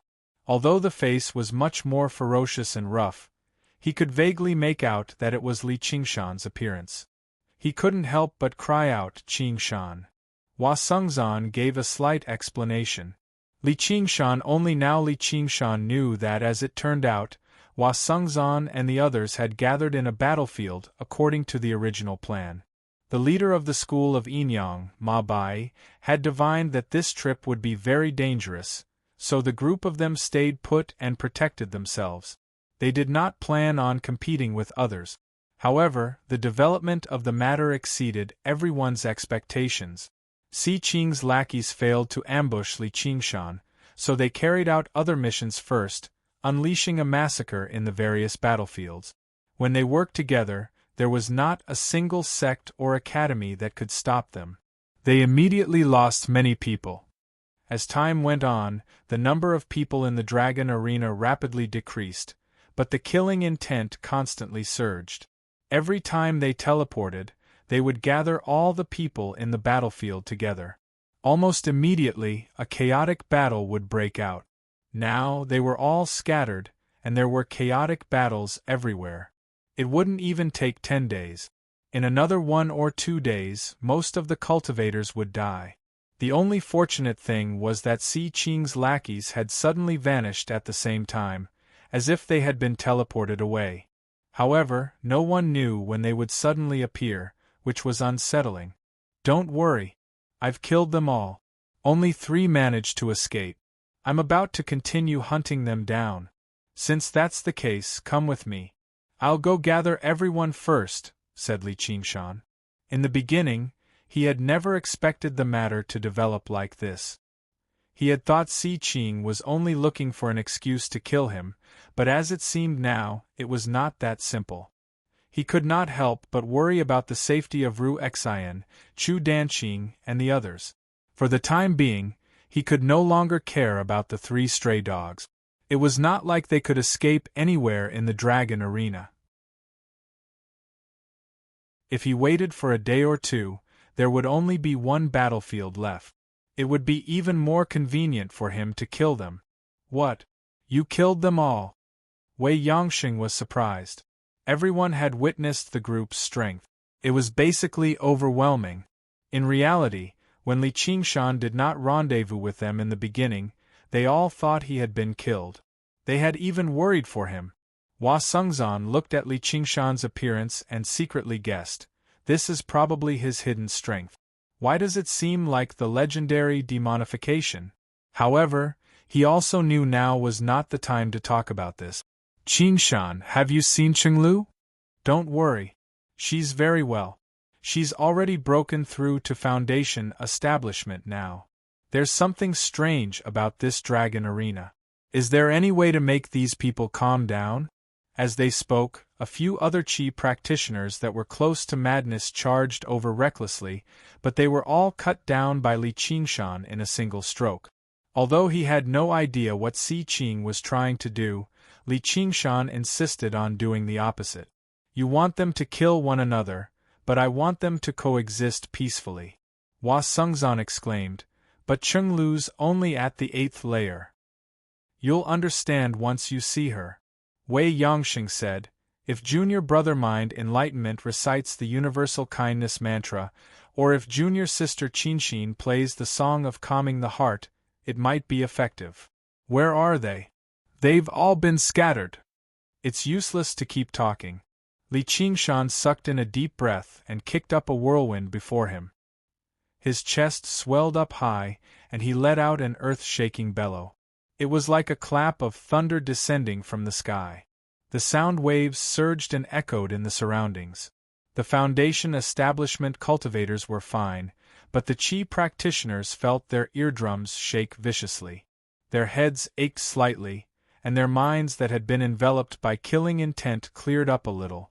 Although Li Qingshan didn't know what the Buddhist lion's roar was, he cultivated the demon suppression statuary. His voice contained the power of demon suppression, subduing the demonic nature in everyone's hearts. However, this roar alone was clearly far from enough. In the distance, the cultivators were still fighting endlessly. Li Qingshan flew up and threw out the demon raining hoop. It turned from 1 to 10, then from 10 to 100, trapping the Qi practitioners who were fighting the fiercest. The demon suppression chain whizzed out, binding a few Foundation establishment cultivators who were in a frenzy of killing. However, he only subdued them, not killed them, and brought them up into the sky. "Stop fighting! I'll kill anyone who dares to fight. Goddammit, you're still fighting? Watch out!" Li Qingshan naturally wouldn't prepare any hidden weapons. Thus, he pointed his finger, and the demon suppression chain suddenly flung out the Qi practitioner it had bound. Amidst screams, it struck another Qi practitioner and turned him into a pile of meat paste. For a moment, the shrill screams of humans before their deaths and the whistling sounds of hidden weapons pierced through the air, resounding through the sky. Using this method, Li Qingshan killed over a dozen people consecutively and finally stabilized the situation. Under the influence of the Dragon Arena, basically everyone's killing intent surged, but under the threat of certain death, their minds slowly cooled down. They all raised their heads and gazed at the sky. "I'm Li Qingshan. Si Qing has set up a trap for us to kill one another. Don't fall for it, you bunch of idiots. Don't throw your puny lives away here for nothing. The Dragon Arena can affect people's minds. Everyone, sit down and meditate immediately and compose yourselves. I'll count down from 3. If there's anyone left standing, I'll kill them." Li Qingshan counted down from 3.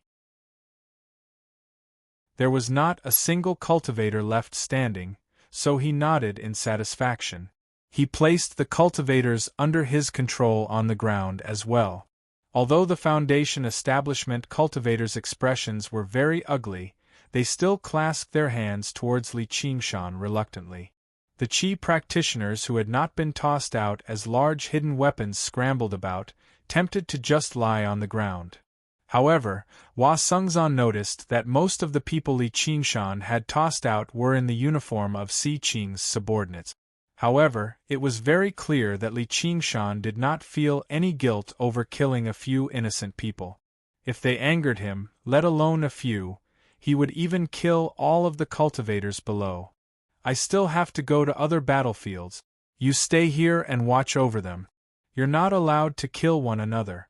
If I return and see that you're still fighting, I'll capture you all and drain your blood one by one first. This competition will only end in a few days, so no one can escape." Li Qingshan gathered all the Foundation establishment cultivators present and threatened them without holding back. Their mental fortitude and cultivation far surpassed Qi practitioners. Once they calmed down, they would be less affected, allowing them to suppress the Qi practitioners. Whether they came from sects or the academy, the Foundation establishment cultivators all said, "We wouldn't dare." Under Li Qingshan's intense gaze, none of them doubted that as long as they showed the slightest intention of resisting, he would definitely swing his sword down. "All right then. I'll go find the others."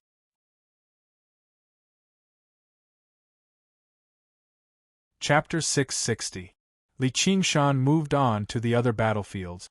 First, he bellowed out to attract attention, then he killed people to establish his might.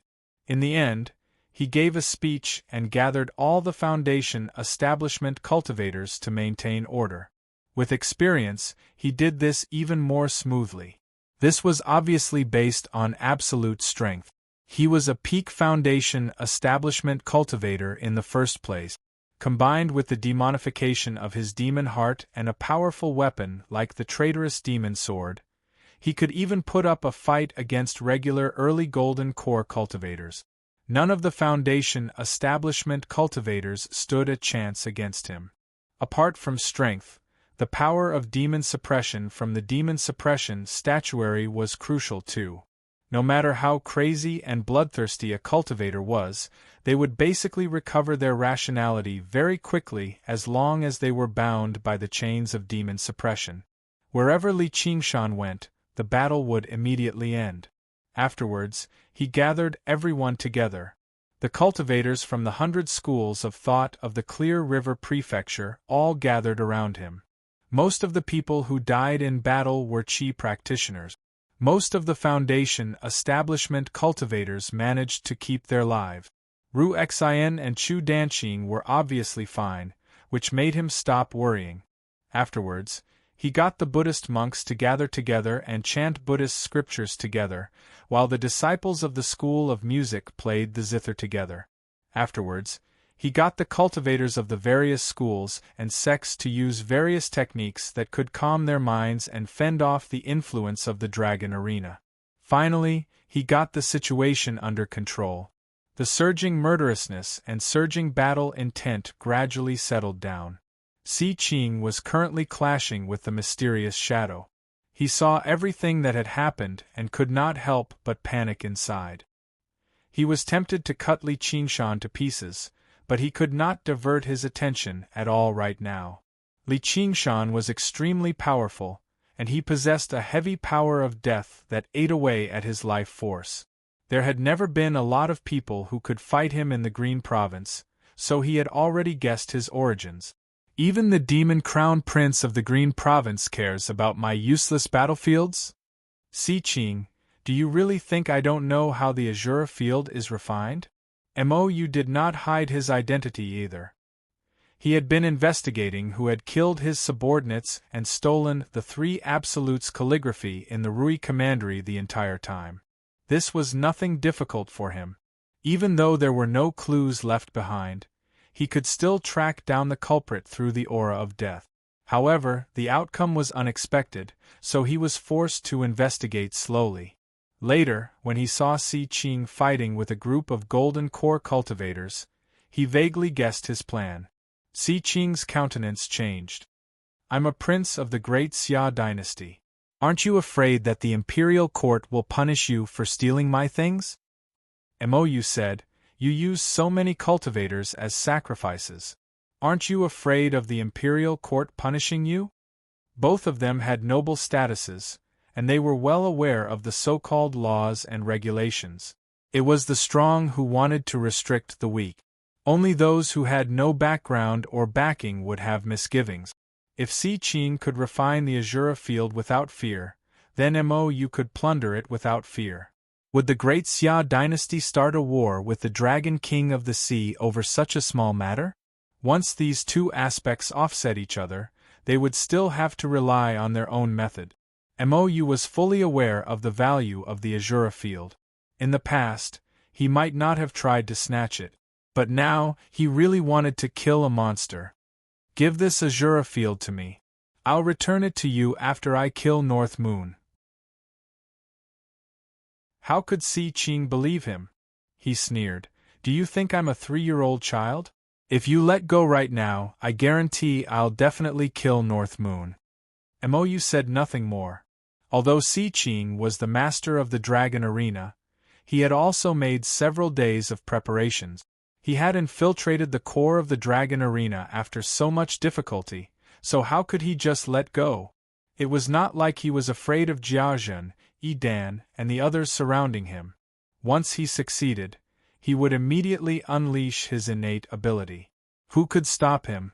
With the Dragon Arena as a medium, the two powers constantly tugged at each other. Xi Qing's power was brutal, but Mou's power of death was like a parasite, firmly attached to the Dragon Arena. It was difficult to determine who was stronger for a moment.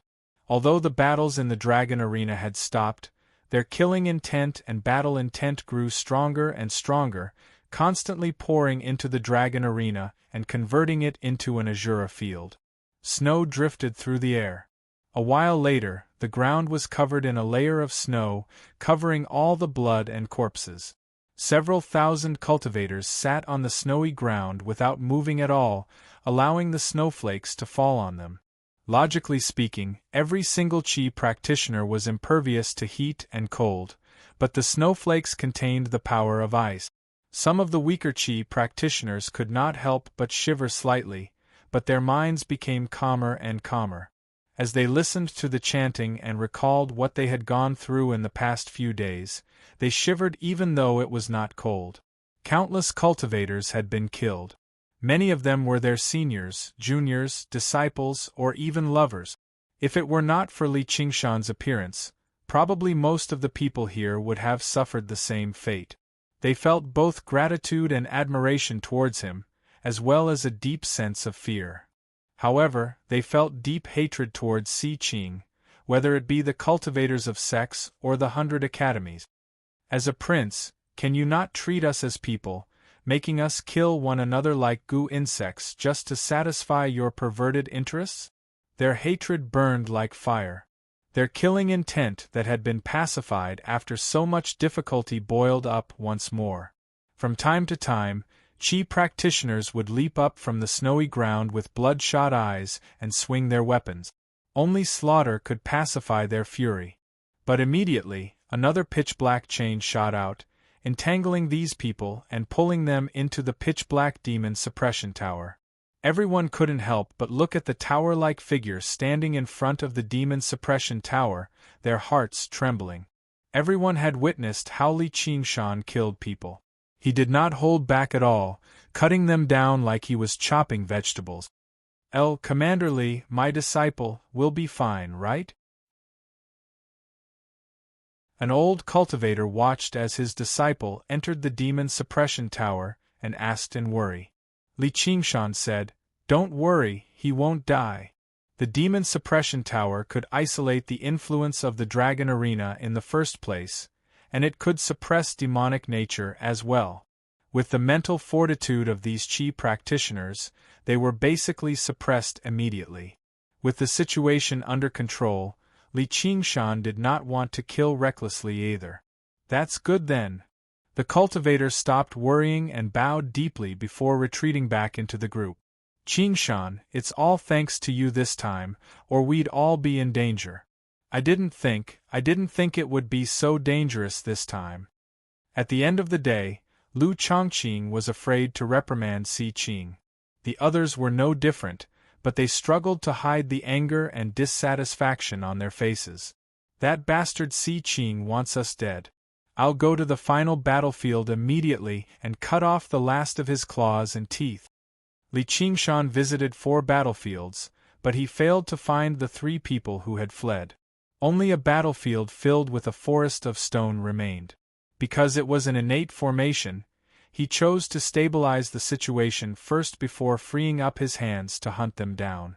Lu Chongqing sighed. I wonder what benefits he'll get from doing this. Si Qing wants to refine the dragon arena into an Azura field. Han Tie said coldly. As a descendant of the school of the military from an aristocratic clan, he had vaguely heard that dragon arenas could be refined into Azura fields. He was not too sure about the exact method, but after what he had gone through, how could he not understand? After Han Tie explained, everyone came to a realization, and their hatred towards Si Qing deepened. Several thousand lives were the foundation of the cultivation community of the entire Rui Commandery. They were actually used as sacrifices by him. Li Qingshan was even more determined to not let him succeed. It was obvious that after Si Qing refined the Azura field's strength had increased tremendously. He was the first to be dealt with. Qingshan, are you alright after this transformation? Hua Sengzan's voice suddenly rang in his ears. His eyes were filled with worry. Hua Sengzan knew about Li Qingshan's secret. Looking at his demonic appearance, he thought that it was a demon's trick. He was afraid that Li Qingshan would reveal the heavenly secret. Li Qingshan said, "Don't worry. This is an orthodox Buddhist cultivation technique." If Li Qingshan had said that this was a demonic art, Hua Sengzan would have believed him somewhat. But with such a dense demonic aura, how could it be related to Buddhism? He forced a smile and asked, "I don't see Qinglu anywhere. Has she fallen into the formation too? What am I supposed to do then? Aren't I here? Li Qingshan pointed into the distance with a smile. A figure flew over from the horizon, flickering with golden light. As it turned out, it was a beautiful woman. Her bearing was extraordinary, which immediately attracted everyone's attention. Big Brother Li? Hua Chenglu arrived before Li Qingshan and raised her head in surprise. She had never seen Li Qingshan like this before. After Li Qingshan had left, she had finished gathering the sun nectar. The nectar was extremely valuable to her as she practiced the method of springtime bloom, so she was covered in golden pollen too. Chenglu. However, Hua Chenglu's surprise was nowhere near as great as Hua Sengzan or the people who knew her. When she entered the dragon arena, she was clearly just a Qi practitioner.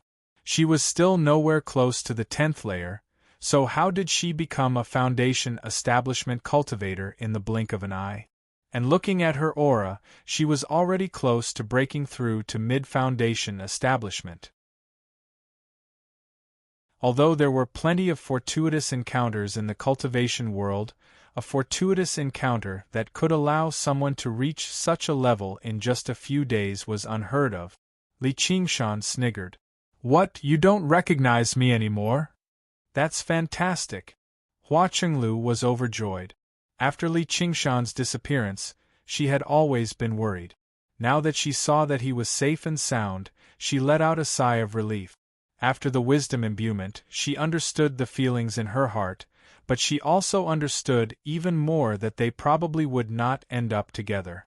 However, now that they met again, her emotions surged and she actually struggled to control herself.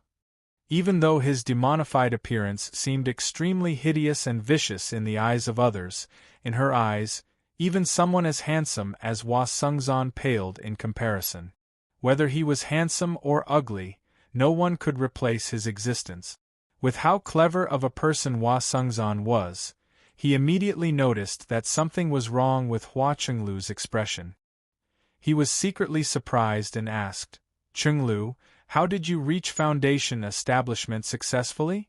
This was also the question that everyone wanted to ask. Under everyone's gazes, Hua Chenglu remained calm. Just the change in her bearing was shocking enough. However, they heard her say, it's a long story. It's all thanks to Big Brother Li. With that, everyone's gazes gathered on Li Qingshan. They felt like he was becoming more and more unfathomable. Li Qingshan said, This is your own fortuitous encounter. I just happened to be there. Suddenly, he heard Ru Xian's mocking voice. Congratulations, fellow Li. You've captured the heart of a beauty again. Li Qingshan glanced at her with a smile. I once whipped a famous horse in my drunken stupor, afraid that I would harm a beauty. Are you perhaps jealous, fellow Ru Xian? Ru Xian said, Once this is over, I have a request. It was extremely rare for Li Qingshan to see her so stern, and he could vaguely sense that she seemed to have changed, but he was unable to put his finger on it. As a result, he said, Is there a need for a request between the two of us? Even if you want the stars and moon in the sky, I can give them to you one day. Plucking the stars and moon was his ambition. Ru Xian fell silent for a while. Don't try to coax me with big words. I'll never fall for a kid like you. Haha, you've even seen through that.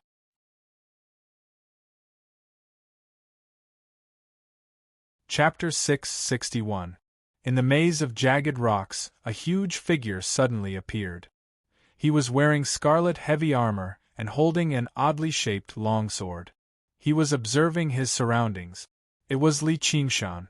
At the center of the stone forest were 3 foundation-building cultivators and several dozen Qi practitioners. They were all disciples and subordinates of Si Qing, Jiazhen, and Yi Dan. As Li Qingshan carried out the general trend and pacified the conflicts in several arenas, these people were forced to come here.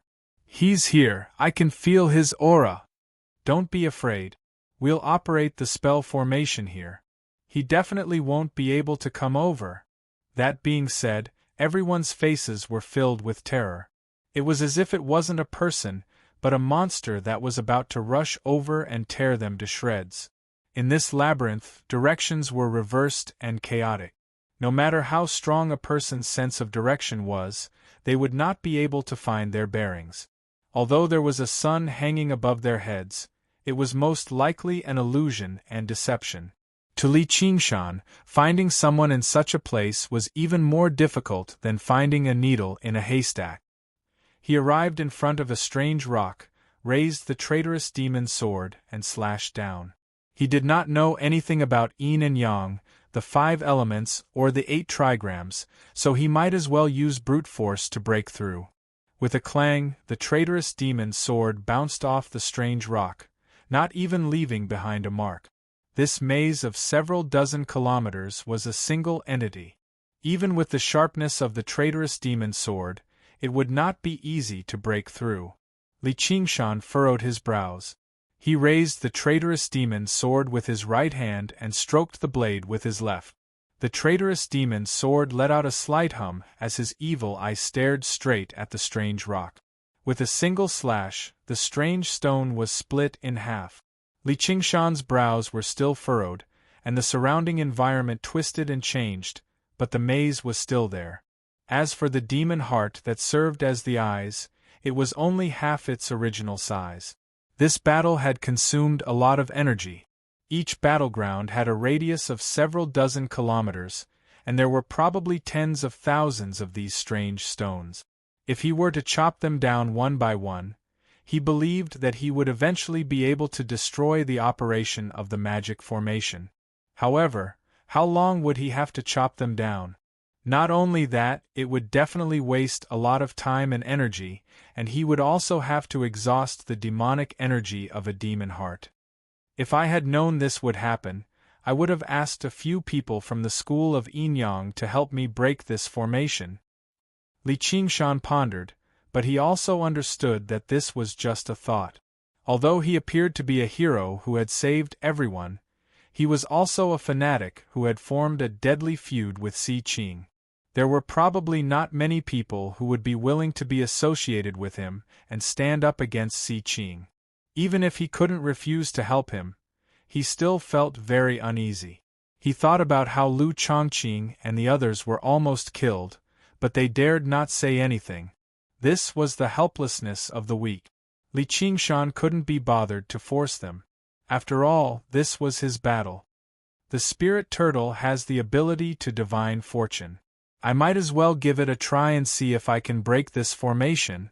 Li Qingshan thought of something, and the figure of the spirit turtle in his sea of consciousness suddenly began to move.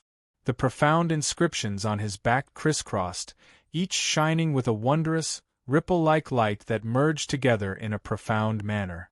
In the end, it formed a huge ripple, spreading out in all directions with Li Qingshan as the center. The ripple was invisible. It was not light, nor was it soul sense. Instead, it contained the profound laws of the world. Just as Li Qingshan felt rather confused, specks of light suddenly appeared in his sea of consciousness. They were the illusory arrangement of the maze formation. If it were someone who understood formations, they could calculate the crucial points of the entire formation, the laws of operation, and so on from the illusory image alone. It was like a traveler who had obtained a map. No matter where they wanted to go, it would be extremely easy. However, Li Qingshan was still confused. I don't understand it at all.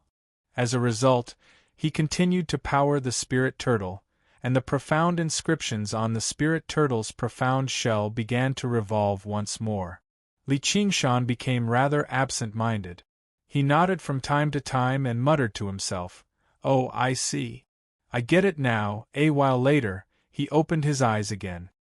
His face was already filled with a smile, and he strode forward confidently, making his way into the depths of the maze. His footsteps moved left and right at times, advancing and retreating at times. He did not hesitate at all, but he approached the center of the maze firmly. He did not take a single unnecessary step. In the center of the maze there was a flurry of panic. "Oh no, he's approaching. Don't panic. He's probably just running around in the maze. He won't be able to reach here through luck. No, he's approaching very quickly. He's basically walking over in a straight line. He's already seen through the formation. We need to move quickly. Everyone scattered like birds and beasts. Before long, Li Qingshan arrived. He smiled. You sure run away quickly. Just now, he had borrowed the power of the spirit turtle to deduce the laws of operation of the entire formation, clearing away all the obstacles. This was unbelievable to regular cultivators, but it was nothing difficult for the spirit turtle that stood on equal footing with gods. The spirit turtle was born with the appearance of gods and ghosts. Above it was the heavens, below it was the earth, and on its back were the hills and mountains. The profound inscriptions crisscrossed to form columns, and the 5 lights shone brightly, corresponding to the 4 seasons. It knew when to advance and when to retreat, knew good or bad, and believed without words. Spirit turtles did not learn any formation divination. All formation divination was not an acquired invention. Instead, it was just an imitation of nature. The existence of the spirit turtle itself was compatible with nature. It was born with knowledge. This was also thanks to the fruit of wisdom from the banyan tree king. Although it could not allow a person's cultivation to skyrocket and make them extremely intelligent, it could influence various aspects unknowingly. It allowed Li Qingshan to gain a deeper understanding of the power of the spirit turtle. In the center of the maze was a small, empty space. An extremely large, strange rock stood in the middle, flowing with light. Li Qingshan knew that the strange rock was the core of the formation. As long as he destroyed it, the entire formation would lose its effects and turn into a regular stone forest. Destroying such a large, tough rock was clearly not an easy task. However, was there a need to destroy it? Li Qingshan pressed his hand against the rock and sent his soul sense into it. The rock shone brightly, producing a power that resisted him, but it was suppressed by him very soon. He forcefully took control of the maze, and the entire maze began to operate. The 3 foundation establishment cultivators rushed through the maze, not daring to stop for even a moment. As for the Qi practitioners, they had all been left behind. If they could buy themselves some time, it would be a blessing. They understood the maze extremely well, so they did not hesitate at all as they advanced and retreated. They calculated that they only needed a few more steps to reach the exit of the maze, but when they circled around a strange rock, they all paled in fright. Before they knew it, they had actually returned to the center of the maze. The nightmarish existence stood there with a sword in hand and a vicious smile on its face.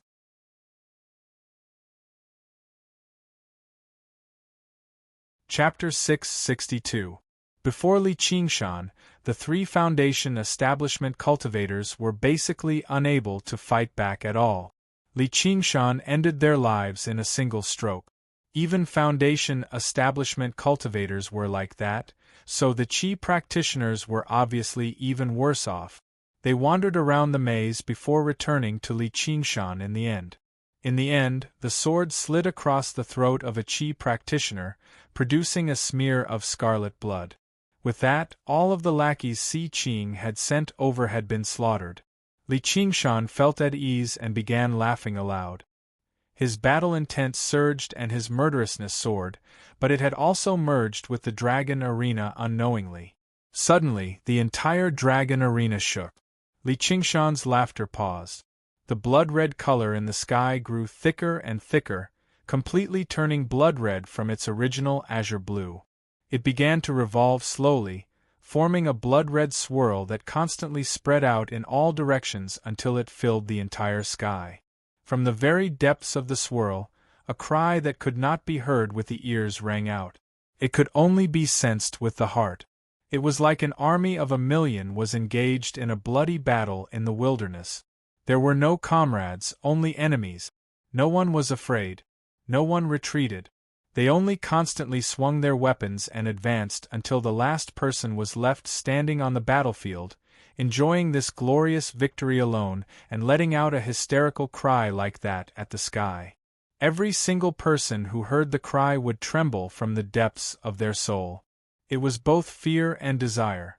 In his sea of consciousness, the tiger demon suddenly let out a roar. Its desire for battle and slaughter suddenly became extremely intense. No matter who the enemy was, it was willing to fight them. Through killing and being killed, it could experience the hot-bloodedness of life. It was as if this was the meaning of its existence. Li Qingshan raised an eyebrow. The spirit turtle released a sense of indifference and tranquility, calming and diluting this heart of slaughter. Then he used the demon suppression statuary, allowing the demon heart to devour this unsuppressible demonic nature with all its might. This was basically the best supplement for the demon heart. Only like that did he barely suppress the tiger demon. This is the power from the Azura realm. The Dragon Arena is currently transforming into an Azura field. Originally, I thought I could stop Si Qing from refining an Azura field if I pacified the war, but I didn't think he would still succeed. Li Qingshan understood. He had once sent his divine sense into the hungry ghost realm, one of the 6 paths of reincarnation. He had felt the shock of absolute stillness, which was the summons of the entire world. What he did not know was that in the end, it was his own power that had facilitated this transformation. The killing intent and battle intent released by the tiger demon far surpassed that of ordinary cultivators. It was precisely the resource needed to refine the Azura field like a key. He opened the door to the Azura realm and allowed the Azura field to descend. Not good. I have to hurry back. Li Qingshan collected the corpses and 100 treasures pouches of the Qi practitioners, then rushed out of the labyrinth and returned to the original arena. He immediately heard the sounds of battle.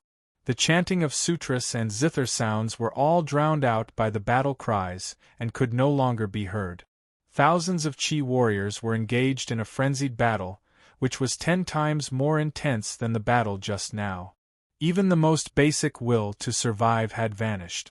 They brandished their weapons and attacked the people beside them, but they ignored the swords and sabers aimed at their vitals. Even if they died, they had to kill. Even if it was just a sliver of the will from the Azura realm, it was not something that the will of Qi practitioners could resist. And it was not just Qi practitioners. Faced with such a situation, even some Foundation establishment cultivators became restless and restless. Killing intent surged into the clouds as the blood-colored vortex in the sky spun faster and faster. The battle on the ground became even more frenzied. A Foundation establishment cultivator's eyes were bloodshot as he waved his sword and roared, "Stop! Stop! All of you, stop!" With a wave of his hand, a golden arc of light shot out and sliced several Qi practitioners in half. Now that he had started killing, he could no longer control his emotions and charged into the battlefield, killing without a care in the world. The situation was completely out of control. However, Li Qingshan knew that no matter how loudly he shouted or how fiercely he killed, he could not stop it. Since he could not stop it, then he would not stop it. He was not some hero who could save the world. It was enough for him to protect those he was familiar with. As the vortex spun continuously, the boundaries between the various battlefields shattered, and the various terrains joined together to form a huge battlefield that was several hundred li wide. Li Qingshan flew to the center of the battlefield and stood on the demon suppression tower. He called out to Lu Chongqing and the others, "Follow me." Then, he put away the demon suppression tower and flew into the distance. He swept his gaze across the battlefield and saw a familiar face. Even though it was stained with blood, he could still tell that it was the Mahist clan's Hao Pingyang. He was swinging the yellow dragon cannon and fighting fiercely against someone. A demon suppression chain stretched out and coiled around him, pulling him back. He then saw the agriculture clan's Li Long and pulled him up as well to prevent him from dying in the chaotic battle. At the same time, He also saved a few disciples from the school of novels. When Lu Chongqing and the others saw Li Qingshan, it was as if they had found a pillar of support. They guarded their minds and followed closely behind him. As long as the other cultivators still had some rationality, they hurriedly followed and rushed out of this huge quagmire. When they saw what Li Qingshan was doing, they also rushed into the battlefield, carrying 2 Qi practitioners with them as they did their best to save their own disciples. However, in the process of saving their disciples, they were inevitably attacked. Some cultivators could not help but counterattack. This counterattack caused their killing intent to burn like fire, and they could no longer suppress it. They even forgot their goal of saving their disciples and fell into the battlefield. It was as if there was an invisible force that was pulling them into this meat grinder. Even though foundation establishment cultivators were strong, their spiritual energy was not endless. At most, they could kill over 100 Qi practitioners before they were surrounded and killed by the frenzied Qi practitioners. Only when they were over 50 kilometers away from the battlefield and could no longer hear the battle cries anymore did Li Qingshan stop. Just now, he looked at the cultivators behind him. Only around 100 people remained. The Qi practitioners were all unconscious. They had all been knocked unconscious, as they would attack and fight as soon as they regained consciousness. As a result, there were only around 20 people who were still conscious. Every single one of them had their brows furrowed and were still shaken. At the same time, they constantly suppressed the battle intent and killing intent that surged through their chests, which made them seem extremely miserable. Everyone understood one thing.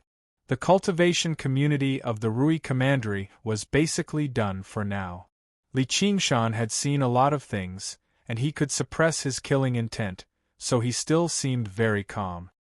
He summoned the demon suppression tower again and tossed the unconscious Qi practitioners in. It was a little cramped, but they probably did not mind. As far as the eye could see, the dragon arena was presented in its entirety. There were glaciers, lakes, and deserts. Li Qingshan thought of something. Since the spirit turtle could derive such a large maze, would it be able to derive how the dragon arena operated and find a way out?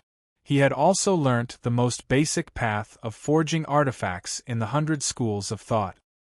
He knew that forging spiritual artifacts was imbued with various talismans and inscriptions. As for forging arcane artifacts, it was engraving even more complicated formations to achieve even more powerful effects. Li Qingshan immediately powered the spirit turtle and began deriving. An invisible ripple expanded into the surroundings. Above his sea of consciousness, specks of starry light appeared. In a daze, the glaciers and lakes all vanished, only leaving behind fluttering inscriptions and operating formations. Every single formation was 10 times more complicated than the maze, and they were all connected to one another, which multiplied their complexity. It was like a precise machine, where every single formation was a gear. They worked together and revolved together.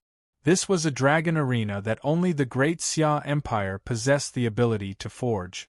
Its mysteries and complexity had completely exceeded Li Qingshan's imagination. If he wanted to derive how it operated, even half a year might not be enough. After his shock, he immediately dismissed his thoughts and ventured into the very center of the dragon arena. Since he was unable to derive it, could he find the center and destroy it to his heart's content? Suddenly, he saw 2 powers constantly clashing in the very center of the dragon arena, vying for control over the dragon arena. One was obviously Si Qing, while the other was a power filled with deathly stillness. Li Qingshan was even more familiar with it. "Mou, why's this guy here too? No wonder Si Qing can't be bothered with me." Seeing his enemies fight to the death was obviously something to be happy about. However, no matter which of his enemies ended up with the Azura field, he would probably be the first one they would deal with, so there was nothing to be happy about. Though, this might be a good opportunity. Li Qingshan's eyes flashed, but he did not alarm them. He patiently waited for them to fight to the point of exhaustion. Hua Chenglu saw Li Qingshan gazing off into the distance in a daze. She asked, "Big brother Li, what do we do now?" Li Qingshan saw how she was worried, but she could still maintain a relatively calm demeanor. The effects of the wisdom imbuement truly were startling. Otherwise, with her original temperament, she would have been knocked unconscious and tossed into the demon suppression tower. He smiled. "It's not like there's any danger right now. Let's just wait and see." The influence of the Azura field could be regarded as a boundary, so it was not enough for Foundation establishment cultivators to kill each other madly. Of course, that was under the premise that they could not fight with others. It would be best if they did not even look at it, much less think about it. It was as if everyone possessed lust. If they personally watched demons fight, it would be very easy to trigger this lust, and it would be easier to control it. Hua Chenglu looked at his relaxed smile and felt very at ease. Once this place is completely converted into an Azura field, Azura will probably descend. Han Tie suddenly said. His armor was mostly damaged, but he still seemed as cold as steel. He stood there as straight as the spear in his hand. However, flames blazed in the depths of his eyes. As a disciple of the school of the military who pursued the path of slaughter, the Azura field's influence on him was actually not that great. The cultivation of the school of the military had always placed great emphasis on tempering one's willpower. On the battlefield, it was obviously easier for veterans to remain calm than new recruits. Moreover, the aura that permeated this place gave him a sense of familiarity. The Azura realm had always been the home that all military disciples sought. Only the souls of true warriors could avoid the judgment of the Hell realm after they died and begin an endless battle and slaughter in the Azura realm. Of course, to ordinary people, this was probably no different from the tortures of Hell. His father was currently in the great General King's Azura field, while his uncle was probably fighting somewhere in the Azura realm right now. Following in his father's footsteps, his heart burned with fighting spirit, but he also experienced a different kind of peace.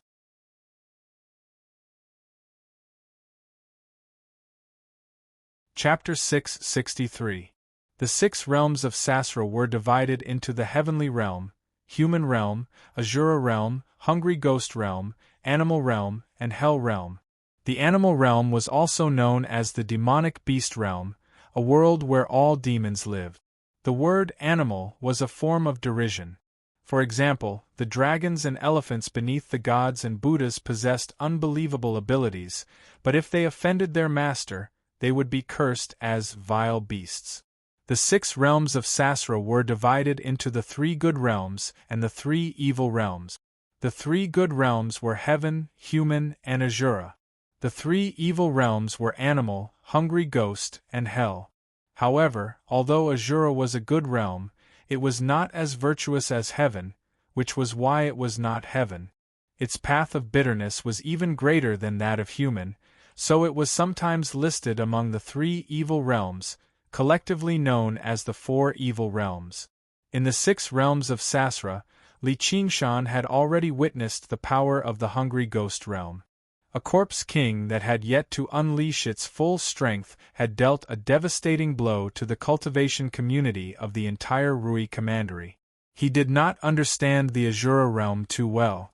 All he knew was that it was a world filled with battle and slaughter. According to what he knew, Azura possessed great strength and belonged to the category of ghosts and gods, but due to their warlike and bloodthirsty nature, they lacked virtue, so they were evil gods.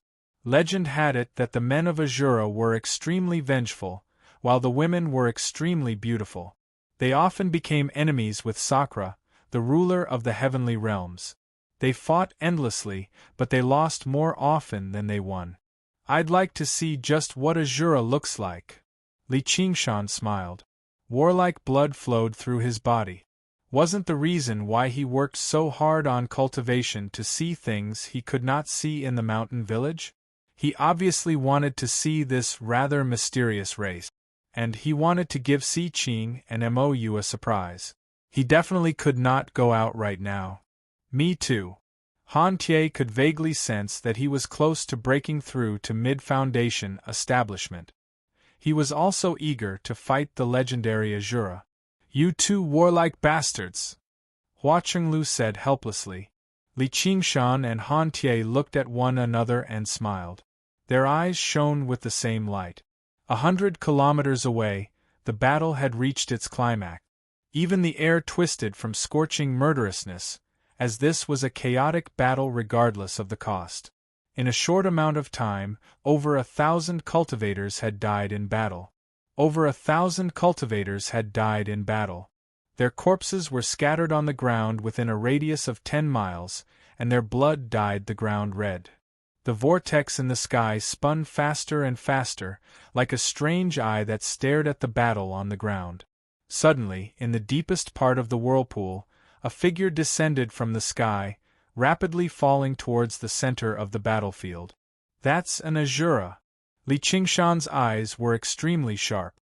He saw the figure with a single glance. It was a male Azura. His upper body was covered in a blood-red color, and his body was so strong that it looked like it was carved from red rock. His lower body was covered in a brass skirt armor. Ferocious faces were engraved on them, and in their hands were a pair of square iron maces that were covered in a layer of bloody light. The Azura Tice Demon Dragon Realm, and Dao and a Sonic Yun Azura Asen Chi, King, as Asic, as a Sonic, as, and he Asic, and as Ozus, as, and, as. This Azura had not undergone the first heavenly tribulation. He was not interested in such an opponent. In the beginning, existences that were too powerful couldn't enter. There was an invisible barrier between the two worlds. In the beginning, no powerful beings could enter. There was an invisible barrier between the two worlds. Unlike the legends, this Azura was not ugly. He had a head of messy gray hair, but he looked rather dignified. It seemed that legends could not be completely trusted. Li Qingshan shook his head, and a strange smile appeared on his face. With this Azura's cultivation, he would be heavily injured if he did not fall to his death, unless he knew some flying spells. He would most likely be dismembered by the cultivators in an instant. What mysteriousness and majesty would he have? Just as he was thinking about this, he saw Azura suddenly brandish his dual truncheons and fiercely strike the void. With a bang, the air exploded, and the speed of his descent slowed down a little. At the same time, his body stretched out, and pieces of rock-like muscles suddenly flowed like water. He constantly made subtle movements, stirring up the flow of the air. His dual maces were brandished into a ball. It looked messy, but it coordinated with every movement of his body, slowing down the speed of his descent. The smile on Li Qingshan's face disappeared, replaced by admiration and a hint of vigilance. Beside him, Han Tie's eyes burned with a blazing light. To be able to achieve this without relying on any spells and only relying on physical skills, it was truly extraordinary. Li Qingshan believed that if he had the same physique as this Azura, he would probably be able to do the same thing, but he wouldn't be able to do it as easily as he did. Although he was good at fighting, it was all about the overall strategic situation or the grasp of local tactic. Although he would often perform outstandingly in a battle, it was impossible to say that his moves were exquisite beyond compare. He had only cultivated for about 10 years, and he was cultivating several techniques at the same time, spanning across 3 races: human, demon, and demon. Where would he find the time to study and polish the changes in his moves? Some things were difficult to make up for with talent. Little and might seem to have a heaven-defying comprehension ability, being able to comprehend the sword intent of the 3 absolutes calligraphy just by looking at it once, but it was due to the years of strict education in the prefecture overseer's manor. Although she had temporarily forgotten her memories, some things had been deeply engraved in her instincts. Li Qingshan, on the other hand, did not have such an opportunity. He adhered to the principle of one man can defeat 10 men. Instead of refining his moves, he might as well raise his cultivation and use absolute strength to crush his enemies. However, after seeing this Asura, he stopped underestimating him. If an ordinary Asura had such superb skills, it would probably be even more astonishing if it were a powerful Asura. It should not be forgotten that other than one man can defeat 10 men, there was also a saying that went, 4 ounces can overcome 1,000 caddies. Absolute skills were the same as absolute strength, both giving one an overwhelming advantage in a battle. Seeing that the Asura had disappeared into the horizon, Li Qingshan and Han Tie flew up without saying a word, only to see that the Asura had landed in the center of the battlefield. There were still several thousand cultivators fighting on the battlefield. His landing was like a drop of water falling into the ocean, unable to cause any ripples. The Asura placed his feet on the ground, looking down at the entire battlefield like a lion patrolling its territory. A man taller than him appeared behind him. His muscles were bulging, and there was an obvious bulge on his forehead. Li Qingshan had actually seen this man before. He was the eldest senior brother of Horned Rhinoceros Mountain, who had competed with him in strength several years ago. However, his luck did not seem to be very good, for he had not broken through to the Foundation establishment realm for several years. Perhaps it was because of that competition that he had experienced that he had not broken through. However, he had basically gone through the trials of battle. His body had become even sturdier, and his aura had become sharper and sharper. If Li Qingshan were to judge him, he could be regarded as a peak master among Qi practitioners. The eldest senior brother of Horned Rhinoceros Mountain spewed out 2 puffs of white gas from his nostrils, and like an angry rhinoceros, he charged straight at the Asura. A red light flashed in the Asura's eyes, and in an instant, his expression became extremely ferocious. His nostrils flared up, and the corners of his mouth curled up, revealing his sharp teeth. He seemed to be both furious and laughing. In an instant, he had transformed from a normal man into a ferocious beast. Li Qingshan immediately understood why Asura men were said to be extremely ugly. It was not a disgusting ugliness, but a frightening ugliness. He could not help but smile.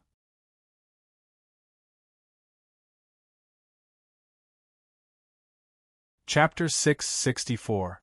The blood-red swirl revolved in the sky. Li Qingshan and Han Tie stood side by side on a hill, gazing at the battlefield below. 2 streaks of light flew over from behind. They were Hua Sengzan and his sister. They were worried for their safety, and they were rather confident in their mental fortitude and cultivation, so they had hurried over. Li Qingshan pointed at the battlefield and called out with a smile, "Look, a sight like this is rare." Hua Sengzan gazed into the distance.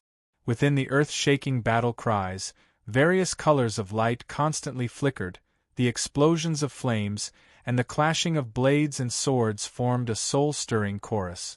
He could not help but be drawn into it and fight to the death. He calmed down in a hurry and looked at Hua Qinglu beside him. She was much calmer.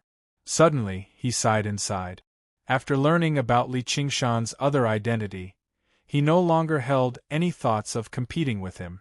As for Han Tie, he had been good friends with him for many years. Han Tie's cultivation had always been greater. Even when he had been stuck at the 10th layer for all these years, he had still succeeded at Foundation establishment first. However, he had caught up and was about to break through to mid-Foundation establishment. Now, even his sister, who he had watched grow up without any talent, had surpassed him in cultivation. It would be a lie to say he was not disappointed at all. He made up his mind to cultivate properly once he returned. "Can you save some more people?" Hua Qinglu was reluctant. There were quite a few people she knew on the battlefield. Li Qingshan believed he had already done everything he could for these strangers, but he still had to pay attention to the battle between Si Qing and Mou at the center of the dragon arena at all times. How could he be in the mood for this? However, he could not say that out loud. Han Tie said, "It's too late. They've already been completely assimilated by the will of the Azura realm. However, after they die in battle, perhaps their souls can return to the Azura realm." Hua Qinglu asked, "Is that an Azura?" In the center of the battlefield, the Azura suddenly spun around gracefully, kicking up a cloud of dust.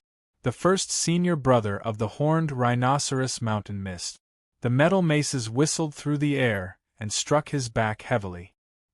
He staggered a few steps forward and fell to the ground. Li Qingshan shook his head slightly. To a body-tempering cultivator like Horned Rhinoceros Mountain's eldest senior apprentice brother, such a blunt weapon would not have much effect. Take this move for example. It was just that Horned Rhinoceros Mountain's eldest senior apprentice brother had been agitated by the murderous aura and lost his mind, causing his entire body to be full of openings. It couldn't be said to be exquisite. Sure enough, Horned Rhinoceros Mountain's eldest senior brother roared and turned around to fight again, but he only managed to turn half his body around. The lower half of his body seemed to be frozen, motionless. Just now, when it was hit, there was a crisp cracking sound. No one heard it as it was drowned out by the violent beating. "His spine is broken." Li Qingshan was slightly taken aback. Although the spine was a vital part of the human body, it wasn't something that could be broken so easily. He quickly understood what was going on. Just like how the traitorous demon sword could see through the flaws of objects, the spine was not indestructible. Azura's expression and aura were close to madness, but his attacks were extremely precise. It was clear that this was a killer move that had been practiced countless times. Moreover, he was clearly very familiar with the vitals and weaknesses of all kinds of enemies. With just one move, he had defeated an opponent whose cultivation was on par with his own, and from a certain point of view, was even slightly stronger. He had done it as if it were light. It was extremely easy. Azura grinned maliciously as he struck the same spot with his mace again. Horned Rhinoceros Mountain's eldest senior apprentice brother's eyes widened as he let out a roar. Azura raised his other mace, and as if striking a rock, he struck it again and again into the body of Horned Rhinoceros Mountain's eldest senior apprentice brother. After striking it several dozen times, blood gushed out, and Horned Rhinoceros Mountain's eldest senior apprentice brother finally breathed his last. All of this happened in but a moment. The other Qi practitioners reacted, agitated by Azura's aura, brandishing their weapons to kill him. Azura's murderous aura flourished even more. Instead of retreating, he charged into the fray, his two mace swinging wildly, immediately stirring up a whirlwind of slaughter. All Li Qingshan saw was that Azura's attacks were vicious. There was no pattern to it, but every single strike was precise and effective. They were all killing moves honed through endless slaughter. Basically all the Qi practitioners who clashed with him died in a single move. A while later, several more people died to his metal mace. However, in a chaotic battle like this, it was impossible for him to emerge unscathed unless he had 3 heads and 6 arms. A few deep wounds appeared on his body, but they did not bleed. Instead, they rapidly healed. To think that a low-level Azura like him possesses such vitality. How impressive. If the battle continues, he'll definitely be the last one to survive. Li Qingshan rubbed his chin. An Azura like that was even more powerful than some Foundation establishment cultivators who were not skilled in battle. If it were a sect like the Sect of Clouds and Rain that primarily practiced the arts of charm, it would not even be strange for Azura to kill them. That's the undying body of Azura. It's said that powerful Azura can even be reborn from a single drop of blood. Han Tie mentioned everything he knew about Azura. Reborn from a single drop of blood? Interesting. Li Qingshan said. He believed that once he cultivated the Phoenix's scripture of Nerva to a certain level, He could also be reborn from a single drop of blood. As he said that, another Asura descended from the sky, followed by a third, a fourth. More and more Asura entered the battlefield, working together very quickly. Their teamwork was exquisite, turning them into an army that became more and more unstoppable. They split up the battlefield and massacred the frenzied Qi practitioners wantonly. Hua Sungzan's expression changed slightly. Even he had to flee from an army of Asura like that. Li Qingshan asked Han Tie another question. If I have the Asura field, can I summon Asura to fight for me? If that was the case, this would be an endless army. If more powerful Asuras were to be summoned, even he would find it difficult to deal with. I don't know, but it's possible, Han Tie said. Although the great General Lord had an Asura field, it had been peaceful for too long. No one had personally seen him use the Asura field to fight. The battle quickly came to an end. All the Qi practitioners were killed, but not a single Asura died in battle. The Asura that descended from the sky had already reached 100. They stood among the mountains of corpses and seas of blood. They closed their eyes, and the wisps of blood energy that permeated the battlefield were absorbed into their bodies. The color of their skin became even redder. With a rumble of thunder, the omnipresent heavenly tribulation suddenly descended. Bolts of lightning struck one of the Asuras, and the other Asuras scattered. Looks of envy and wariness appeared in their eyes as they surrounded that Asura. A single heavenly tribulation was clearly unable to pose any threat to such a lifeform. That Asura successfully passed the tribulation and became an Asura general. However, in an instant, the 100 Asuras attacked at the same time. They surrounded and attacked the Asura that had just passed the heavenly tribulation. Li Qingshan was also very surprised by this change. Just now they could still work together. Why did they suddenly start killing each other? That Asura was in danger again and again, almost getting killed. Even one of his arms was cut off and his neck was almost cut in half. His body was filled with heavy injuries. If he was a human, he would have died 10 times over. But he relied on the Asura's undying body to survive. Very quickly, he adapted to the change in power after passing the tribulation and slowly turned the situation around. With a thunderous roar, he used his single arm to kill several Asuras. His broken arm also grew out, becoming more and more unstoppable. The battle between the Asuras was an eye-opener for Li Qingshan. A few moments later, that Asura general had the upper hand. The Asuras suddenly stopped and knelt down on one knee towards that Asura general, acknowledging him as their leader. The Asura general appeared satisfied. He waved his hand and the Asuras stood up. They gathered behind him. If it was said that they were fighting on their own just now, then they had completely formed an army now. The Asura general looked at Li Qingshan and the others with his bloodshot eyes, shouting, "Have you seen enough? Let's fight." "That's exactly what I was thinking." Han Tie leapt down from the hill and thrust his spear forward like a dragon. "Just watch." Li Qingshan raised his hand to stop Hua Sungzan and his sister, who were about to attack. He had already faintly understood the Asura's way of fighting and killing. If there were no mishaps, that Asura would not rely on the strength of other Asuras. Sure enough, when the Asura general saw Han Tie charging at him alone, he swung his battle axe and rushed forward.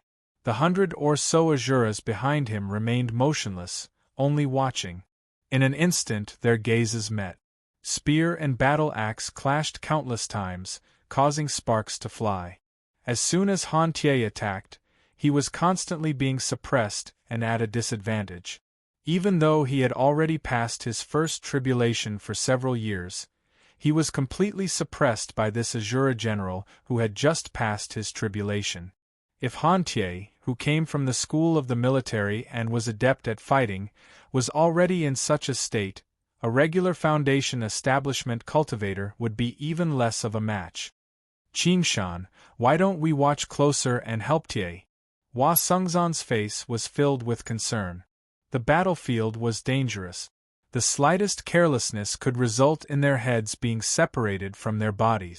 However, with Li Qingshan's strength, he could obviously ensure Han Tie's safety. Li Qingshan shook his head with a smile.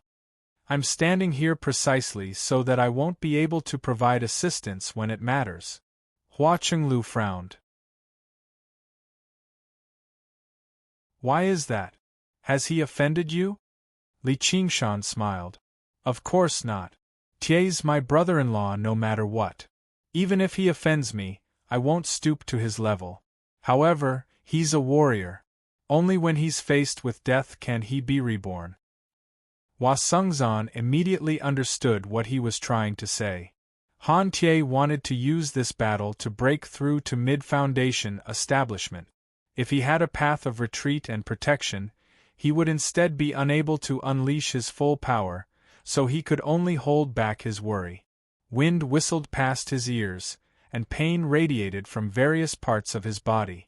Han Tie gradually gave way, but he did not take a single step back. He allowed his blood to spurt out.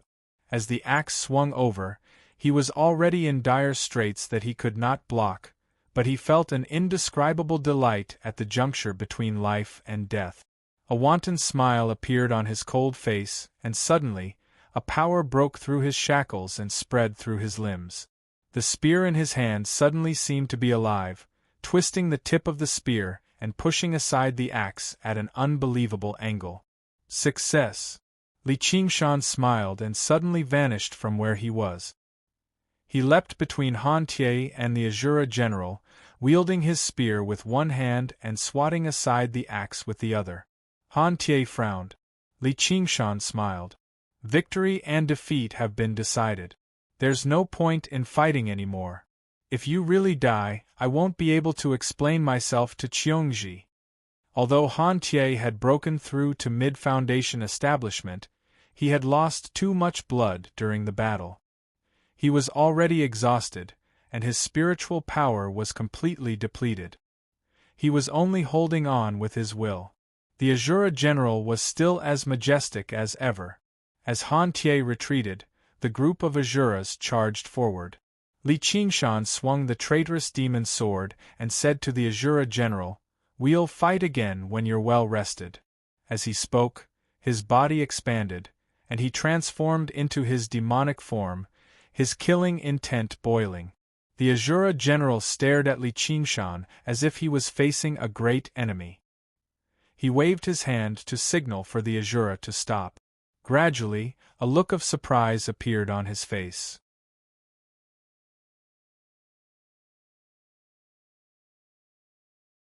Chapter 665. The other Azura looked at one another and knelt down on one knee as well, just like how they had submitted to the Azura general just now. It was just that this time, they had not experienced battle. Li Qingshan leaned on his sword. "Why are you kneeling to me?" "Because you're an even more powerful Azura." The Azura general raised his head and said. As an Azura, he could clearly distinguish the strength of his opponent. However, if it was just a powerful cultivator, it would not have been enough to make him submit. It would just be dying in battle. Azura never feared slaughter or death.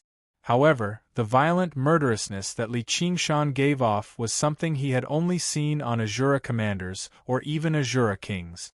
He had never experienced the endless battles of the Azura realm, yet he possessed such a bearing. This person was basically a natural-born Azura. As a result, he followed the rules of battle between Azura and pledged his loyalty to him. The Tiger Demon's will to battle the world had fused with Li Qingshan's mind a long time ago. It was also a path of slaughter, but the nature of it was much more powerful than regular Azura, which was why he was able to subdue these proud Azuras. This time, it could truly be described as a tiger trembling. Although it did not give off the aura of a king, it was just as effective. "Qingshan, what's going on?" Hua Sengzan and his sister hurried over as well. They were astounded by the sight before them. Just now, they did not feel it from afar, but being stared at by 100 Azuras up close made them shudder in fear. It was like how ordinary people felt when they faced a group of murderers. If it were not for Li Qingshan, the Asuras would have swarmed over them already and ripped them to shreds.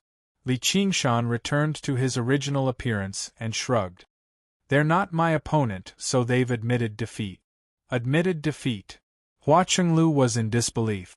You haven't even done anything yet you've admitted defeat a little too easily. These Asuras do not seem like people who would admit defeat obediently no matter how she looked at them. However, as long as he was present, nothing seemed to be a problem. With that, the greatest danger has been dealt with. Hua Sengzan let out a sigh of relief. After knowing that Li Qingshan was also known as North Moon, he wouldn't be surprised no matter what he did. Han Tie looked at Li Qingshan's back. However, Shao Qin revealed a contemplative expression. He did not understand where this berserk killing chi came from. This man seemed to be hiding many secrets. Does Qiongji know all of this? However, on second thought, since he had no ill intentions towards the Han family, there was no need for him to investigate everything thoroughly. Get up. How boring. I thought there would be a huge battle. Will there be even more powerful Asuras descending later? Li Qingshan looked up at the blood-red sky with anticipation. This Asura field has only just been born.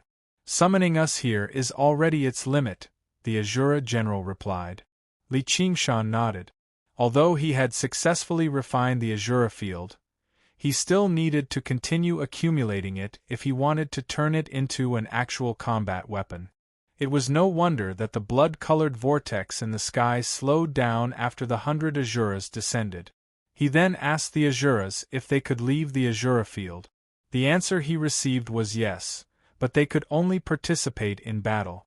Staying outside for a long period of time would cause damage to their essence. Once they deviated from their killing chi, they would be abandoned by the Asura realm. Of course, this was also because he had just become an Asura general. His killing chi was not strong enough. If he could be like Li Qingshan, his killing chi would not be worn down no matter what world he was in. He would not be affected by this, and he would be qualified to conquer the heavenly axiom. Li Qingshan nodded slightly. It seemed that this Asura field was a summoning tool. It could summon Asuras from the Asura realm to fight for him.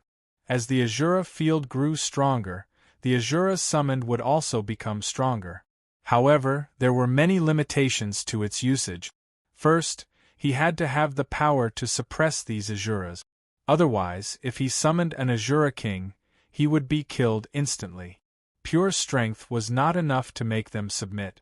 They needed to acknowledge him as one of them. Only people who liked to fight and kill could play around with it. Hua Chenglu sighed. I wonder when we can leave? Let's wait a little longer. 10 days will pass very quickly. It probably would not take that long. Li Qingshan suddenly asked the Asura general, I heard that the women of Asura are all beauties. Why are there only men here? Hua Chenglu immediately rolled her eyes at him. Li Qingshan smiled. I was just saying it casually.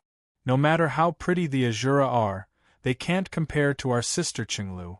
Hua Chenglu's face reddened, and her eyes brimmed with smiles. Clearly, she enjoyed it very much. Cough cough. Hua Sengzan cleared his throat and glanced at Li Qingshan. Li Qingshan said, It's not like I'm flirting with you. What are you coughing for? Not to mention that my brother-in-law hasn't even said anything yet. Hua Sengzan lamented, You've even admitted that you're flirting with me. You really are careless when you make friends. Tie, you need to keep your brother-in-law in Qiongji's place. It's already fortunate that he doesn't hit me. You better keep your sister in check. Han Tie said coldly. Li Qingshan laughed aloud. Look at how you make me sound like a tyrant who takes advantage of others. If it weren't for your vicious nature, how would you have intimidated these Asura? Even if I defeat them, they won't obey me. Han Tie then said to the Asura general, Wait, let's fight again. I refuse, said the Asura general. Why? Han Tie frowned. He saw the Azura general look at Li Qingshan again. Although he had chosen to serve Li Qingshan, he was still extremely displeased with him interfering in the battle. Li Qingshan kicked over. I told you to fight, so fight. Stop spouting so much bullshit. I definitely won't interfere this time. I don't care if you fight to the death or not. You all deserve it. The Azura general took a few steps back and clasped his hands. Yes, sir. Let's go and watch from the side. Li Qingshan placed his hand on the shoulders of the siblings, Hua Sengzan, and made his way off into the distance with his arm around them. What a bully! Hua Chenglu grumbled. So be it if he took advantage of her in private, but he was even flirting with her in front of so many people. What a despicable, overbearing man! All Hua Sengzan could do was smile bitterly. Seeing how Hua Chenglu did not even resist such intimacy, he refused to believe she was heartless even if he was beaten to death. What could he say as her elder brother if his sister wanted to throw herself at him? However, he did understand Hua Chenglu's feelings a little. If it were not for Li Qingshan's presence this time, it would not just be Hua Chenglu. Everyone who entered the dragon arena would be dead as well. Even if they did not die to Si Qing's lackeys, they would die to these Azura. Si Qing probably never planned on paying the astronomical reward he had offered in the first place. Even now, the opportunity to escape from here was all on Li Qingshan.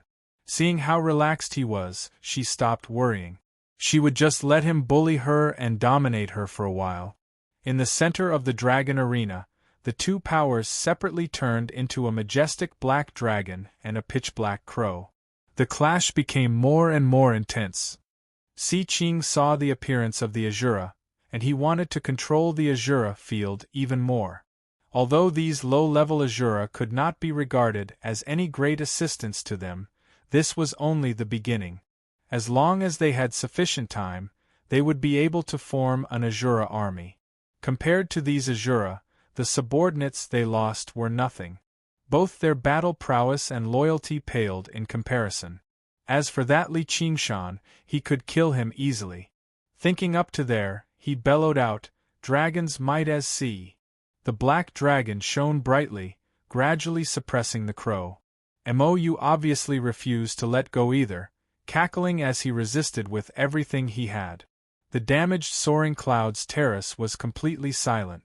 Sweat dripped down Si Qing's face. The golden core cultivators exchanged glances. If they launched a sneak attack right now, Si Qing would not be able to stop them no matter how powerful he was. In order to save their disciples and followers, they no longer had any scruples. If Si Qing was heartless, they would not be righteous. Jia Zhen and Yi Dan worked together to separate the golden core cultivators, preventing them from attacking recklessly. For a moment they entered a stalemate. None of them dared to act recklessly. Si Bao asked, "Big sis, how long are they going to fight for?" "Soon." Gu Yenying smiled, but her eyes that were as sharp as a hawk's gazed at the soaring clouds terrace beneath her feet. As soon as she finished speaking, there was a great boom, and a scarlet-red figure leapt up from the soaring clouds terrace, picking up the dragon arena and running away.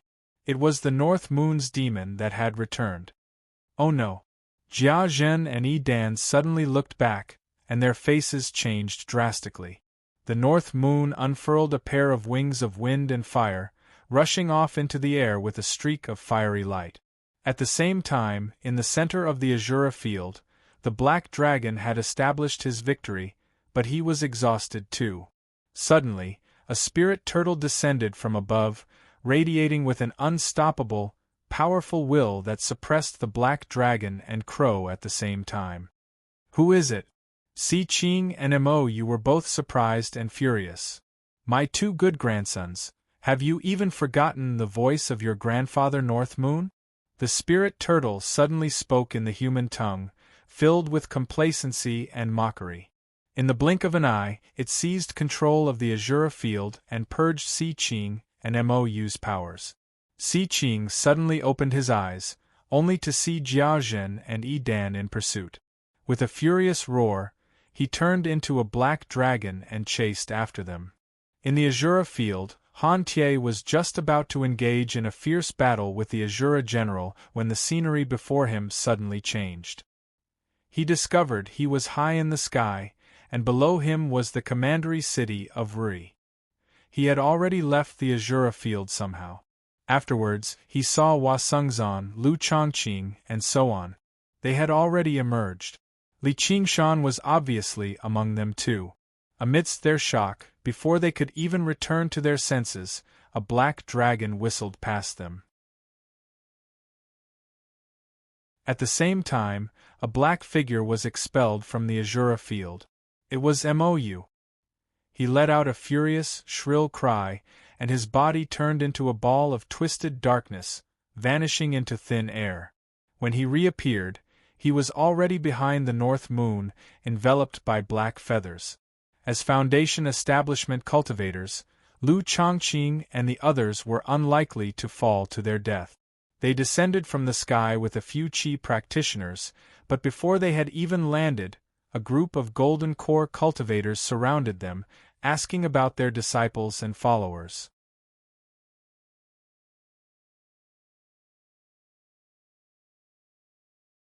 Chapter 666. The expressions of all the Golden Core cultivators changed drastically. One of them grabbed the cultivator's collar. What? Tell me clearly. What exactly happened? The gazes of the other cultivators towards Li Qingshan and the others also became extremely unfriendly. They had already expected that there would be casualties in this competition, but they did not expect that it would be a near-complete annihilation. The Foundation establishment cultivator recounted what had happened while trembling. The group of Golden Core cultivators were all furious. Some of these dead disciples were like their own children to them, while some were directly their descendants. They had deep feelings for each other, and they were also the foundation of their sect. Now, they had all been sacrificed to the Azura's artifact refinement. All of them had died, so they were filled with hatred. Si Qing, I won't rest until you're dead. On the Soaring Clouds platform, Si Bao shaded her eyes with her hand. She saw a dozen or so streaks of light flying into the sky. She said, "They're really fast. This North Moon is really bold." However, how could he escape Mou's pursuit? She did not expect that the competition would end just like that. Gu Yenying waved her folding fan lightly and pursed her lips into a smile. It's just a clone. It doesn't matter even if it's killed. However, if he really succeeds, then Si Qing and the others will be crying. Si Bao said in admiration, "Sister, you must have expected this long ago." "Of course not. That guy is very difficult to predict." Pitch-black feathers streaked across the sky in pitch-black trajectories. North Moon did not dare to underestimate the Demon Crown Prince's method. A mere mirror clone was definitely not Mou's match. If he was delayed for even a moment, Si Qing and the others would immediately rush over, and it would be difficult for him to escape. He turned around. With a flip of his hand, the Azura field that had shrunk to the size of a bowl was raised high. A suction force erupted from it, and all the black feathers were sucked into it like stones sinking into the ocean. He smiled slightly. Aside from being able to summon Azura, this object was also extremely good as a shield. No matter how powerful a move was, once drawn into this Azura field that spanned several hundred kilometers, it would be difficult for it to cause any damage. High up in the sky, the two demons, one advancing and one retreating, moved as fast as lightning. Mou's attack had failed. He stretched out a pale, corpse-like hand and grabbed at Li Qingshan's throat at lightning speed. Quake! Li Qingshan countered with a palm strike. He wanted to use the force to flee, but Mou's palm gave off a powerful suction, pulling him in firmly. At the same time, a deathly, cold power of death appeared, constantly corroding his body.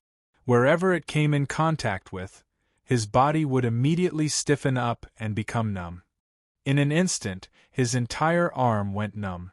The color of his skin had also turned deathly gray. With the power of a mere doppelganger, They were far from being a match for a powerful demon commander like Mou. They could not even last a single move. Bang! Mou suddenly unfurled a pair of pitch-black wings, wrapping Li Qingshan's entire body within, forming a black ball that began to distort, collapse, and shrink. Jia Ho waved his feather fan. A blazing white bolt of lightning shot toward Mou. Dan threw a punch, and the fist aura turned into a ferocious wolf. However, in that instant the black sphere had already shrunk to the size of a fist. Bringing along North Moon and the Azura field, Lightning and Vicious Wolf both missed. No. Si Qing let out a hysterical roar. 1,000 kilometers away, a black dot appeared out of nowhere, transforming into a black sphere. A pair of black wings unfurled. Mou grabbed North Moon's neck and said sinisterly, "You will die. Everyone will die, but not today." North Moon's face also turned deathly gray, but he smiled extremely radiantly. Mou suddenly felt that something was wrong. When he looked at North Moon's hands again, they were completely empty. The Azura field had already vanished. Then, his figure also began to ripple, gradually turning into nothingness. It was as if someone had created a ripple on the surface of a lake that was as smooth as a mirror. In an instant, the various scenes reflected on the surface of the lake all began to ripple. As the ripple settled, North Moon had already vanished. Mou was stunned. His face that resembled a corpse suddenly began to twitch and twist violently. He had expended several days of effort to invade the Azura field, even going as far as to form grievances with Si Qing. In the end, his mortal enemy, North Moon, had actually taken advantage of the situation. His chest burned with fury, so he suddenly raised his head and let out a crow's cry. All the people and beasts on the ground who heard the crow's cry immediately died. Si Qing watched helplessly as the Azura field he had refined vanished before his eyes. It was like he had been struck in the head. He was so depressed that he almost coughed up blood. Surging killing intent assaulted him from behind. Looking back, he saw over a dozen furious golden core cultivators chasing after him. They used their strongest killing moves right from the start, no longer holding back at all. "Die, you scoundrel!" Below the soaring clouds terrace, Li Qingshan smiled at Han Qiongji. "Don't worry, I'm fine. Tie is fine too." Water rippled in his right hand under his sleeve, forming a water mirror. The water mirror twisted, and the palm-sized Azura field appeared. He immediately used the spirit turtle to suppress its aura. This was his most versatile innate ability, the water mirror's image. In the beginning, he could create a mirror clone. Afterwards, he discovered that he could use it to reflect attack. Afterwards, he discovered that he could use the water mirror's image to directly summon his clone over no matter how far away he was. The items on his clone were obviously no exception. In the past, he had never considered this move to be of much use. It was only convenient for him to summon his clone over to help out at crucial times. Perhaps when his clone was surrounded, he could summon it back in time and avoid some losses. He didn't expect it to be so effective this time. Although he couldn't directly pull the clone over, he could secretly transfer the loot back to the main body through this water mirror. Leaving the clone, there was just a trick to lure the tiger away from the mountain. After fooling both Si Qing and Mou and obtaining the Azura field, Li Qingshan was delighted. When he looked at the distant horizon again and saw Si Qing fighting against a group of golden core cultivators, he was even more delighted. Double the good news. "Heh, my good grandson Qing, didn't your grandfather North Moon still benefit from all your painstaking efforts and cruelty in the end?" If he thought about this carefully, there were actually quite a few doubtful points, such as how did North Moon grasp the perfect timing to intervene, and how did he find the core of the Azura field as soon as he intervened, gaining control over the Azura field? Even Mou had spent several days before he gradually eroded the core of the Azura field. However, No one could imagine that the real North Moon had been trapped in the Azura field the entire time. He had used the spirit turtle to derive and analyze the entire Azura field, which was why he succeeded in a single stroke. Suddenly, he felt a sharp gaze. He turned around and smiled brightly at Gu Yennying on the soaring clouds terrace. He said to Han Xiongji, "I'll go talk to Commander Gu." He called Hua Sengzan. Hua Sengzan followed him in a hurry. The two of them arrived on the soaring clouds terrace and clasped their hands. Subordinate Li Qingshan, Hua Sengzan, greets Commander Gu and Commander Si. Si Bao said impatiently, "Li Qingshan, tell me everything that happened. What happened inside?" Li Qingshan told her everything that had happened. He did not lie at all. He only skipped over everything that had to do with his secret. When Si Bao heard that Li Qingshan had obtained the Banyan Tree King's fruit of wisdom, she had already widened her eyes. When she heard how he took on 18 people alone and defeated Si Qing's lackeys, disbelief filled her face. "The Banyan Tree King gave the fruit of wisdom to a kid like you? You were actually able to defeat so many Foundation establishment cultivators alone? Don't you dare lie or I'll beat you up." Li Qingshan smiled. "Just because of you? What did you say?" Si Bao doubted her ears. This kid sure had no limits to his arrogance. Cough cough, nothing.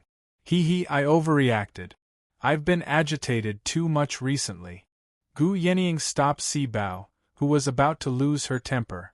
She smiled. "All right, you can keep going.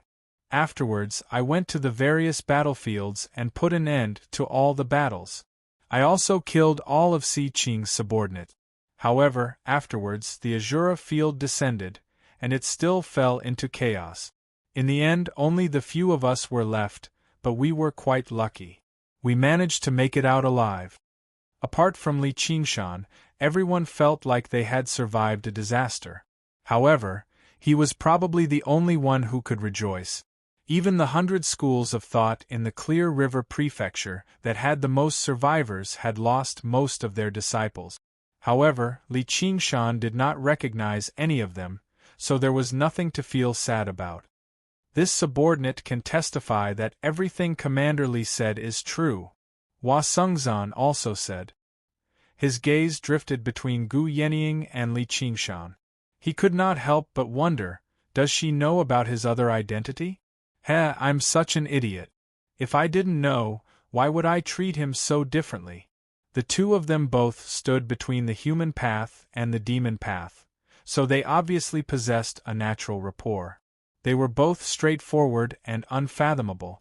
In the past, under the cedar tree outside Qingyang City, they had actually met by fate, and he was just an insignificant foil. He could not help but think about how Li Qingshan had once told him that he would either pursue her with everything he had, or he would let it go gently. He had even said that he had no idea just how far apart they were from Gu Yennying. Before he knew it, many years had passed, and he could already stand beside her. Thinking up to there, he suddenly made up his mind. It was time for him to make a decision. Si Bao clapped her hands and smiled. Si Qing is in deep trouble now. He probably won't even be able to keep his position as the Marquis of Rui. I really do need to thank that North Moon. If he had only used cultivators as sacrifices to refine the Azura field, the imperial court probably would not do anything to Si Qing as long as he had a justifiable reason. Perhaps there might even be people who admired Si Qing's generosity. However, if he lost the Azura field, the situation would be different. The imperial family had spent a tremendous amount of money to refine the dragon arena. It was equivalent to an item bestowed by the emperor. Once it was lost, it would be a great crime. Now that this had happened, the act of using cultivators as sacrifices seemed both brutal and foolish. In short, evil could be protected, but incompetence could not be forgiven. The imperial court would definitely punish them. Si Qing understood this as well.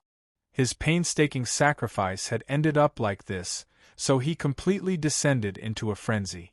He turned into a black dragon and roared furiously, spitting out surging black smoke that formed a black cloud. He moved through it and grabbed a golden core cultivator with his claws, about to kill him. Jiajin said in a hurry, "Your Highness, you mustn't." Si Qing suppressed his fury with difficulty and asked the golden core cultivator, "Do you want me to spare your life?"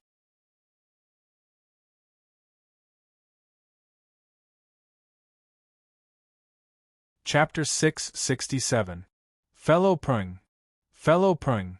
The golden core cultivators cried out. As one of the few golden core cultivators of the Rui Commandery, they had all known each other for over a century. Even if they did not have any particularly deep feelings for him, they could not help but sympathize with him when they saw his fate. Si Qing, you've lost your mind. The mighty imperial clan has actually raised a jackal like you. Within the cries and curses, their attacks became even more vicious.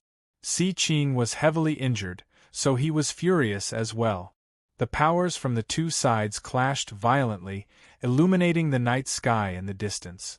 Fierce gales swept over from afar, ruffling the clothes of the people on the soaring clouds terrace. Before long, 3 rings of light erupted on the horizon one after another. Afterwards there were a few great booms. Those were the final sounds of the golden core cultivators' centuries of cultivation. After losing 4 people, the golden core realm cultivators finally dispersed in all directions, but they all harbored deep hatred in their hearts. Si Qing returned to human form. His clothes were tattered and his hair was disheveled. He was covered in wounds, which made him seem extremely miserable. He did not feel any joy from defeating his opponent at all. Instead, he felt rather lost and at a loss. Now that the situation had developed like this, what was he supposed to do next? Your Highness, let's return to the estate first. We can discuss this slowly. Si Qing widened his eyes. His face was filled with brutality, but he concealed it again. You're right, sir. This matter isn't over yet. Prepare to receive his wrath. Gu Yenying stared at the horizon. Seeing the 3 of them fly back, she smiled at Li Qingshan. Sibao said, "Kid, you better lie low for now. He no longer has any qualms right now. If he really does go berserk, even we might not necessarily be able to protect you." Although this kid was arrogant and rude, he was still a member of the Hawkwolf Guard after all. He had fallen out with Si Qing because of his sister. Gu Yenying smiled. "I've already reported this to Boss Jean. You'll be fine as long as you lie low for a while. Why should I run? He was the one who set the rules. It's not like I did anything, so how can he just vent his wrath on me?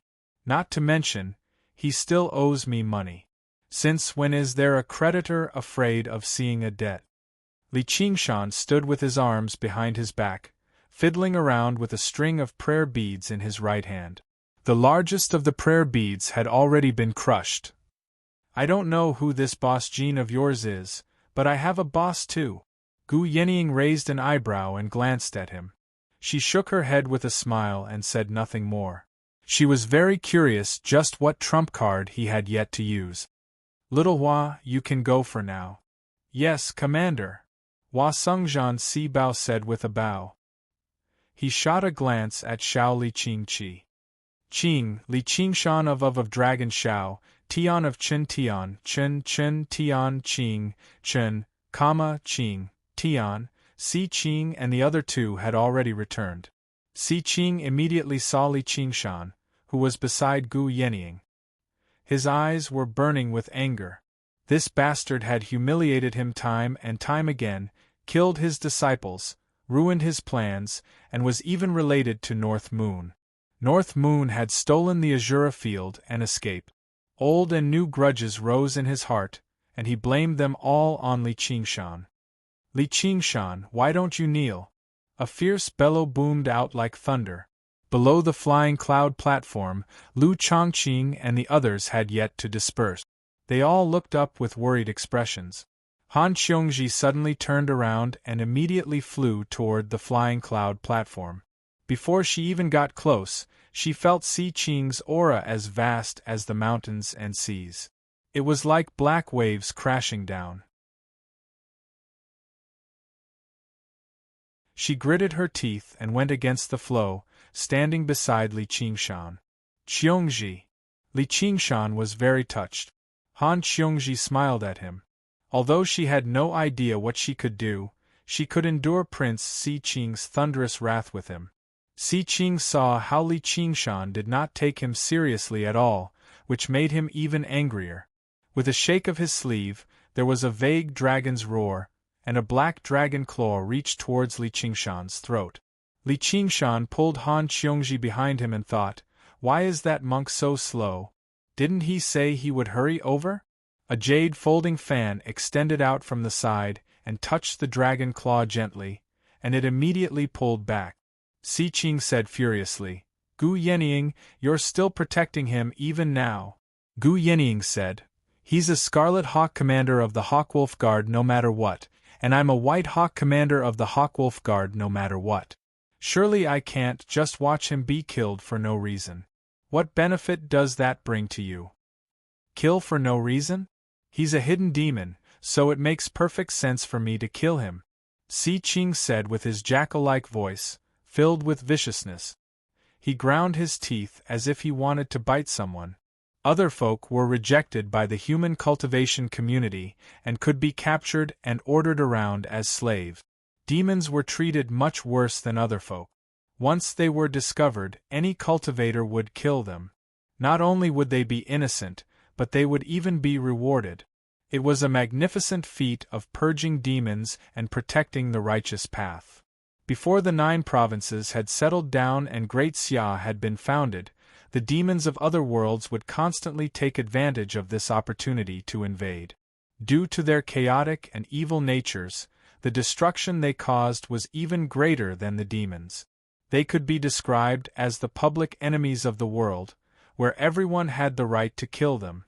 Ever since Li Qingshan displayed his demonified body in the Azura field, he had already become a dead man in Si Qing's eyes. Even with his identity as a Scarlet Hawk commander, he could directly kill him without even thinking about it. Demon? Gu Yenying was stunned for a moment. She turned around and glanced at Li Qingshan. Just how many more secrets did this guy have on him? Han Qiongji was also shocked. She had also heard from Han Tie that Li Qingshan could transform his body. Could this be the secret that he had been hiding all this time?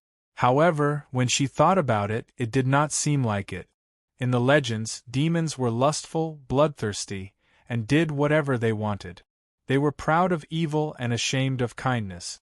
Li Qingshan spread out his hands and said, "Your Highness Si Qing, don't slander me. Who is a demon? Show me the evidence." Only demons can demonify and activate demonic artifact. Many people have seen it. Are you still trying to deny it? As for the evidence, it's inside your body. Every demon has a demon heart. Watch me kill you and dig out your demon heart. As Si Qing said that, he approached Li Qingshan step by step. He radiated with murderousness, but there was a white flash, and Gu Yenying blocked his way again. "You want to protect a demon?" As Si Qing said that, he even glared at Gu Yenying with hostility. Gu Yenying sighed. "Even if he's a demon, he should be personally dealt with by my Hawkwolf Guard. I've already reported this to the higher-ups. They'll be here to investigate very soon. If he's a demon, I won't spare him." Although the human race and the demon race were in constant conflict, the relationship between them was not completely hostile. That was why she could wander between the two races with the identity of a half-human half-demon. However, it was different for the demon race. Si Qing calmed down a lot. There was only a single existence that Gu Yenying referred to as the higher-ups across the entire Green Province. Although Li Qingshan would definitely die, he would not be able to escape punishment for making such a huge mess. "All right, I'll wait for that sir to arrive."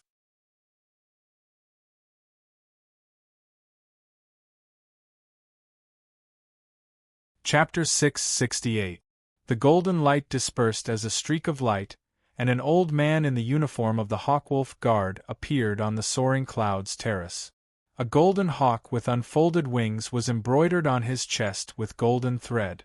Its beak and claws were like hooks, revealing its sharpness. It was like the legendary golden-winged great pring bird. Everyone's heart trembled.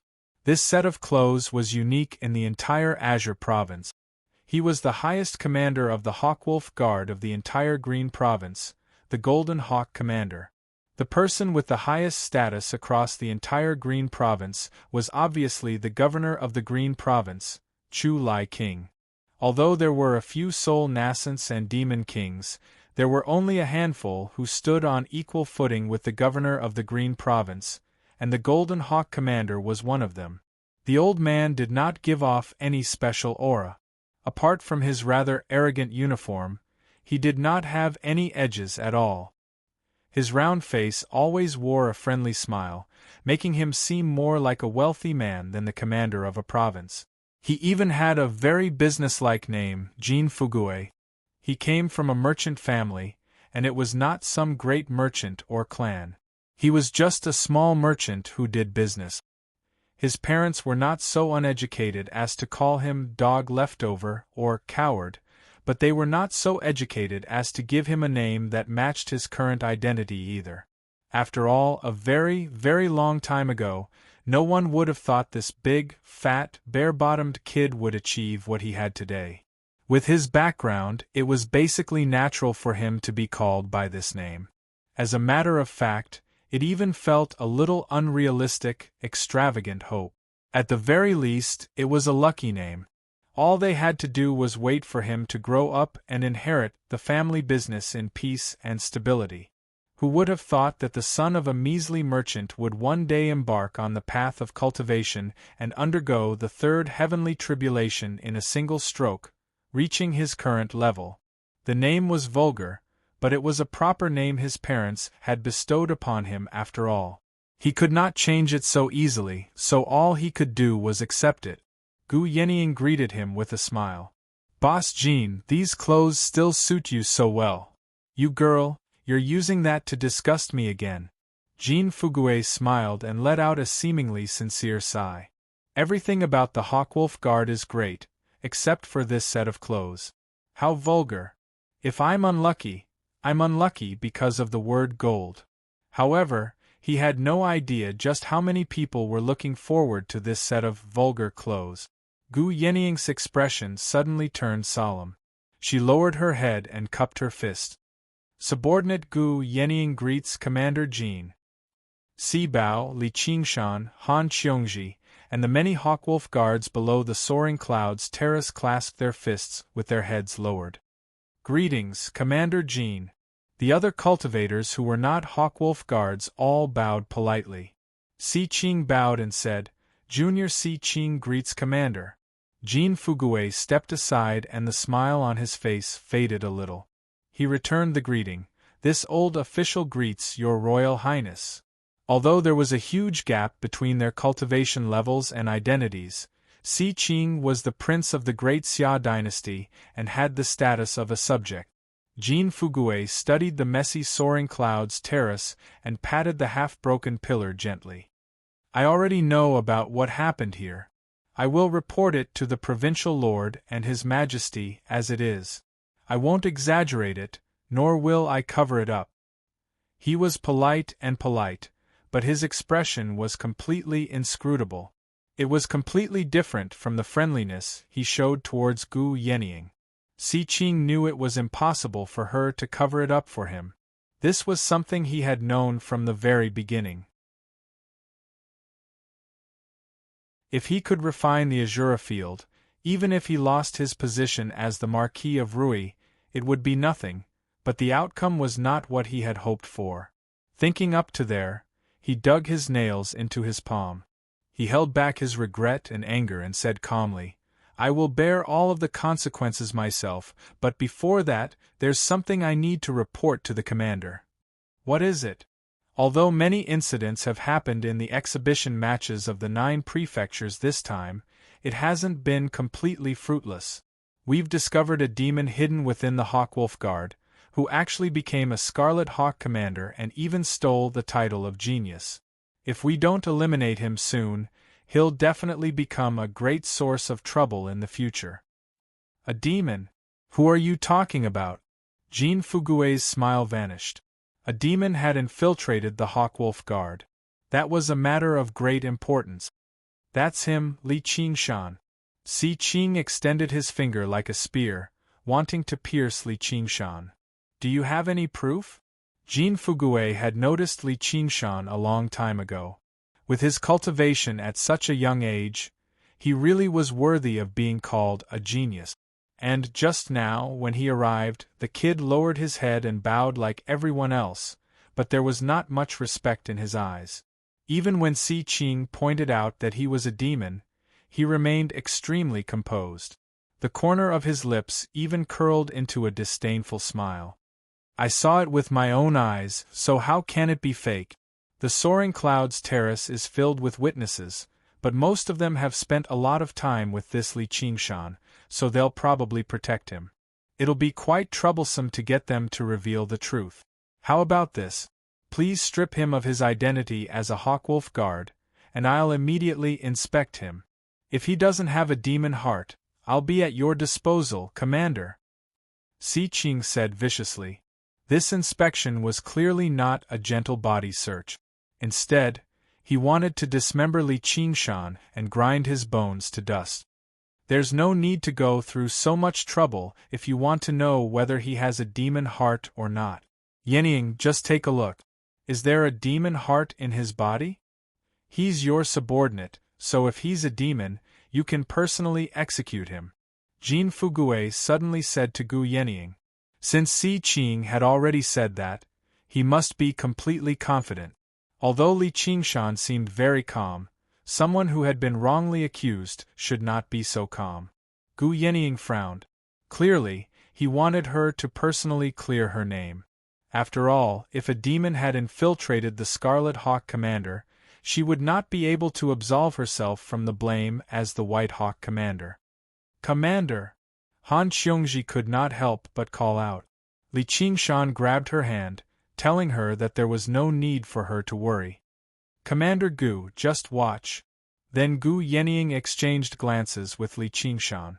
She said secretly, just what are you thinking? Before Boss Jean, you won't be able to escape even if you reveal your true form. Li Qingshan smiled. Why should I escape? Come at me. This kid still has a trump card. Gu Yenying's eyes widened, and her pupils suddenly narrowed like a hawk's. Her gaze seemed to become tangible, piercing through Li Qingshan's body and scanning him up and down. It basically took her no effort at all to find the dark red demon heart. She exhaled and turned around to Jin Fugue. Yep, there really is a demon heart. A sinister smile appeared on Si Qing's face. Meanwhile, Lu Chongqing and the others who had been quietly waiting below the platform all sucked in a breath of cold air when they heard this result. Jin Fugue sighed, but he was relieved. Fortunately, she did not lie to cover up. That would only be giving someone a handle over her head. It was meaningless. The cultivation world was not a place where it was easy to hide the truth.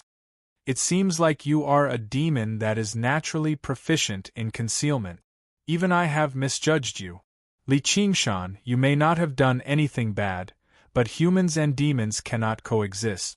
This is written into the laws of Great Xia. No one can save you.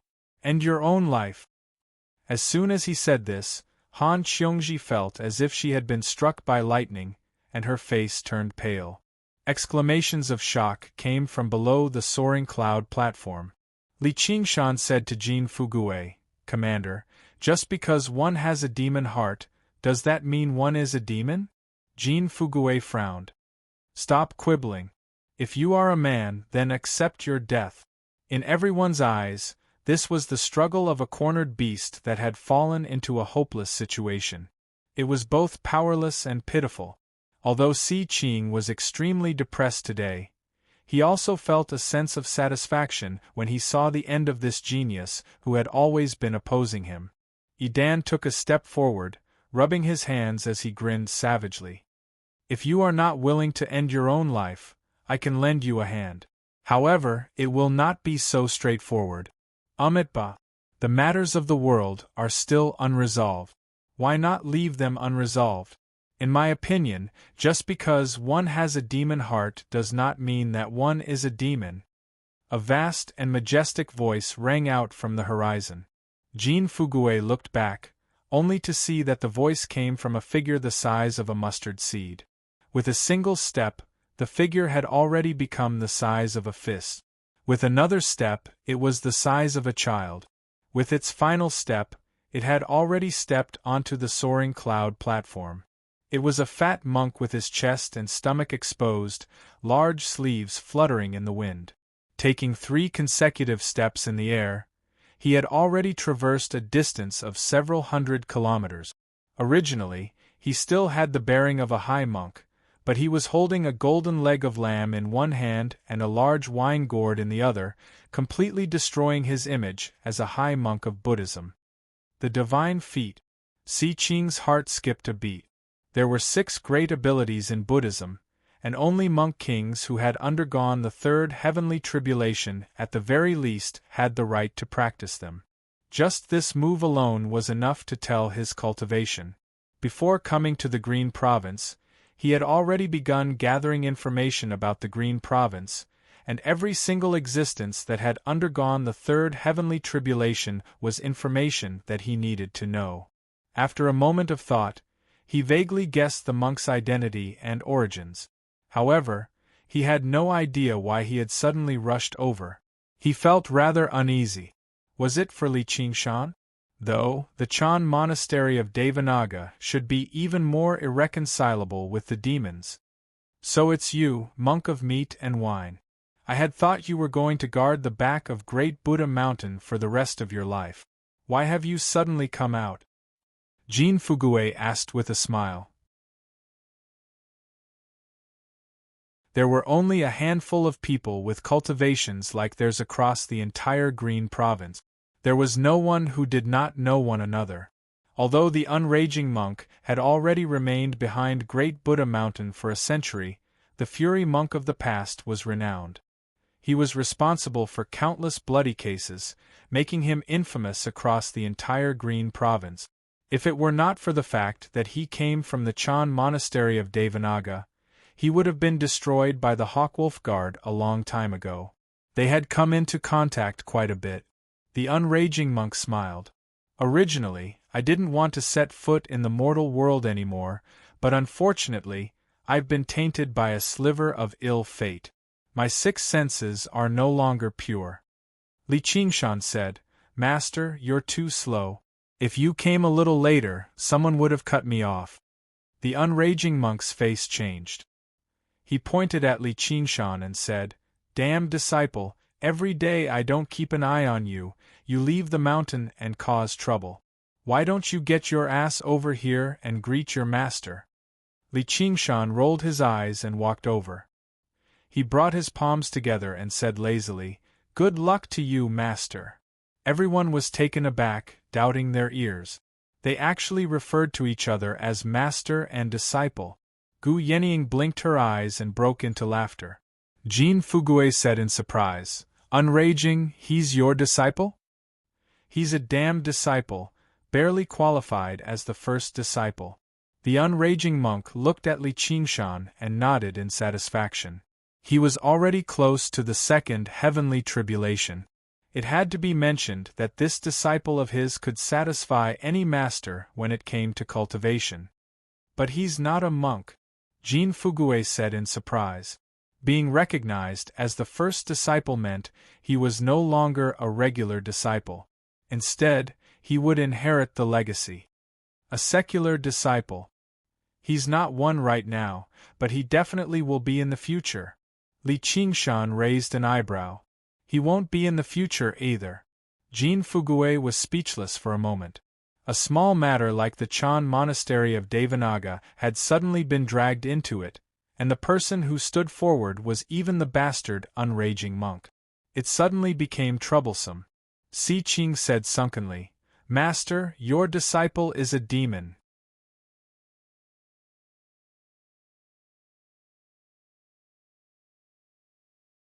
Chapter 669. From the platform, the unraging monk's voice boomed like thunder. Immediately, blood completely drained from Si Qing's face.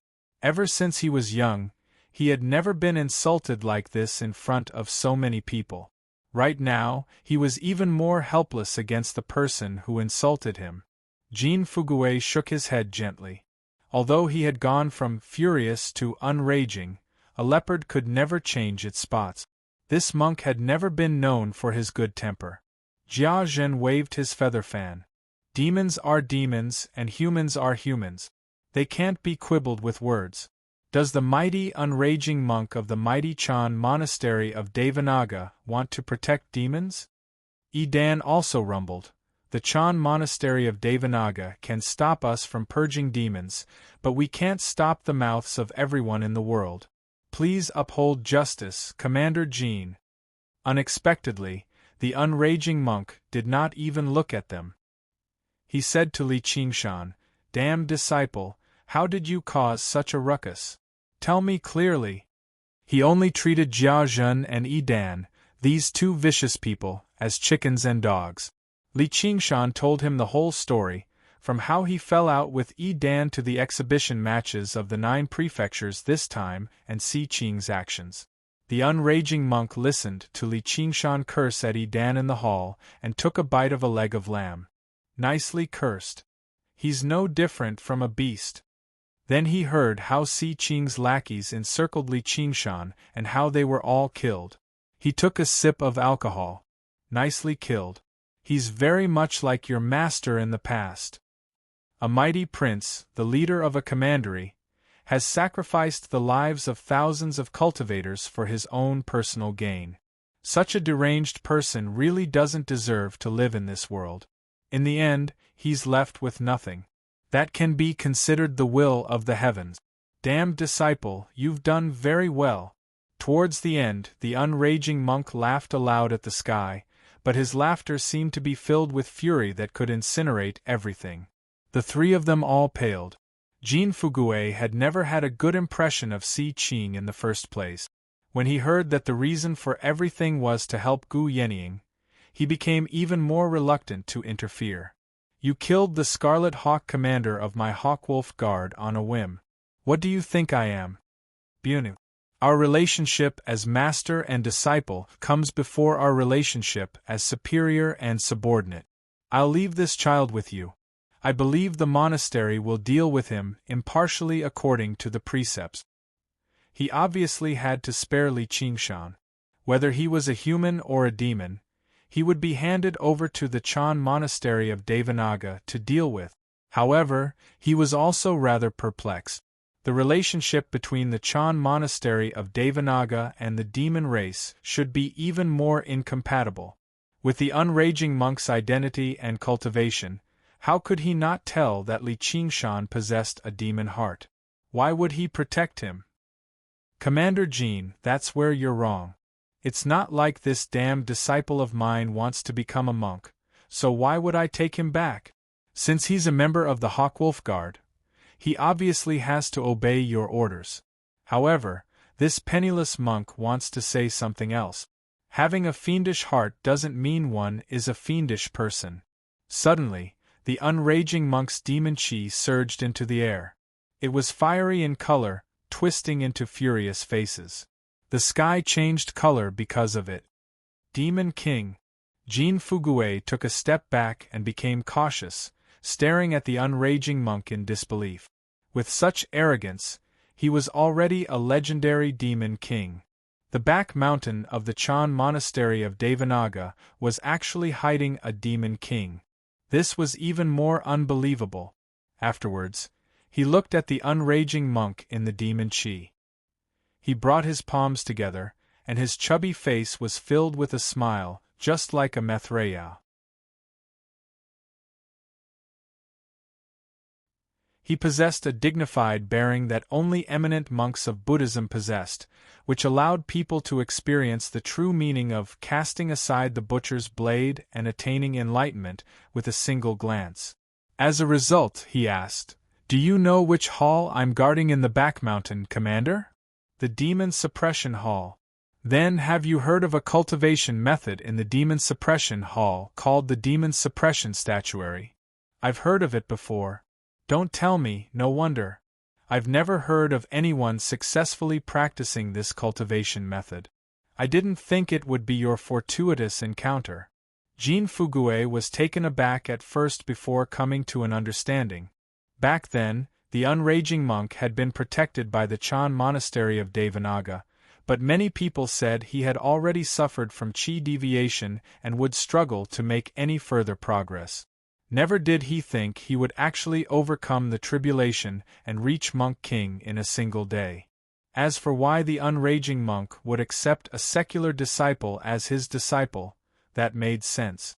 Li Qingshan had clearly practiced the demon suppression statuary too, which was why he possessed a demon heart, which was why he could use the various abilities of the demon race.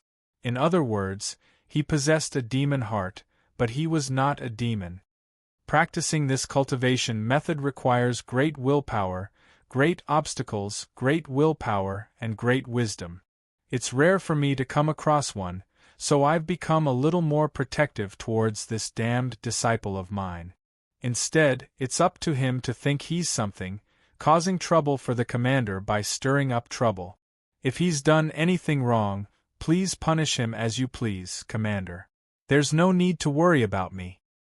The unraging monk withdrew his demon chi and tossed aside the alcohol and meat in his hands. He brought his palms together and bowed. He was indescribably amiable. It's also great Xia's fortune to have such an elite in the Hawkwolf Guard. I can't remain in the secular world for long, so I'll be taking my leave first. Please take care, Master. Jean Fugue waved his hand with a smile. In the eyes of mortals who did not know what was going on, this was like a wealthy man who had done good deeds courteously escorting the monk to his doorstep after giving alms to a monk begging for alms. Master, it's rare for you to come. You should let your disciple prepare a banquet and feast for you for 3 days.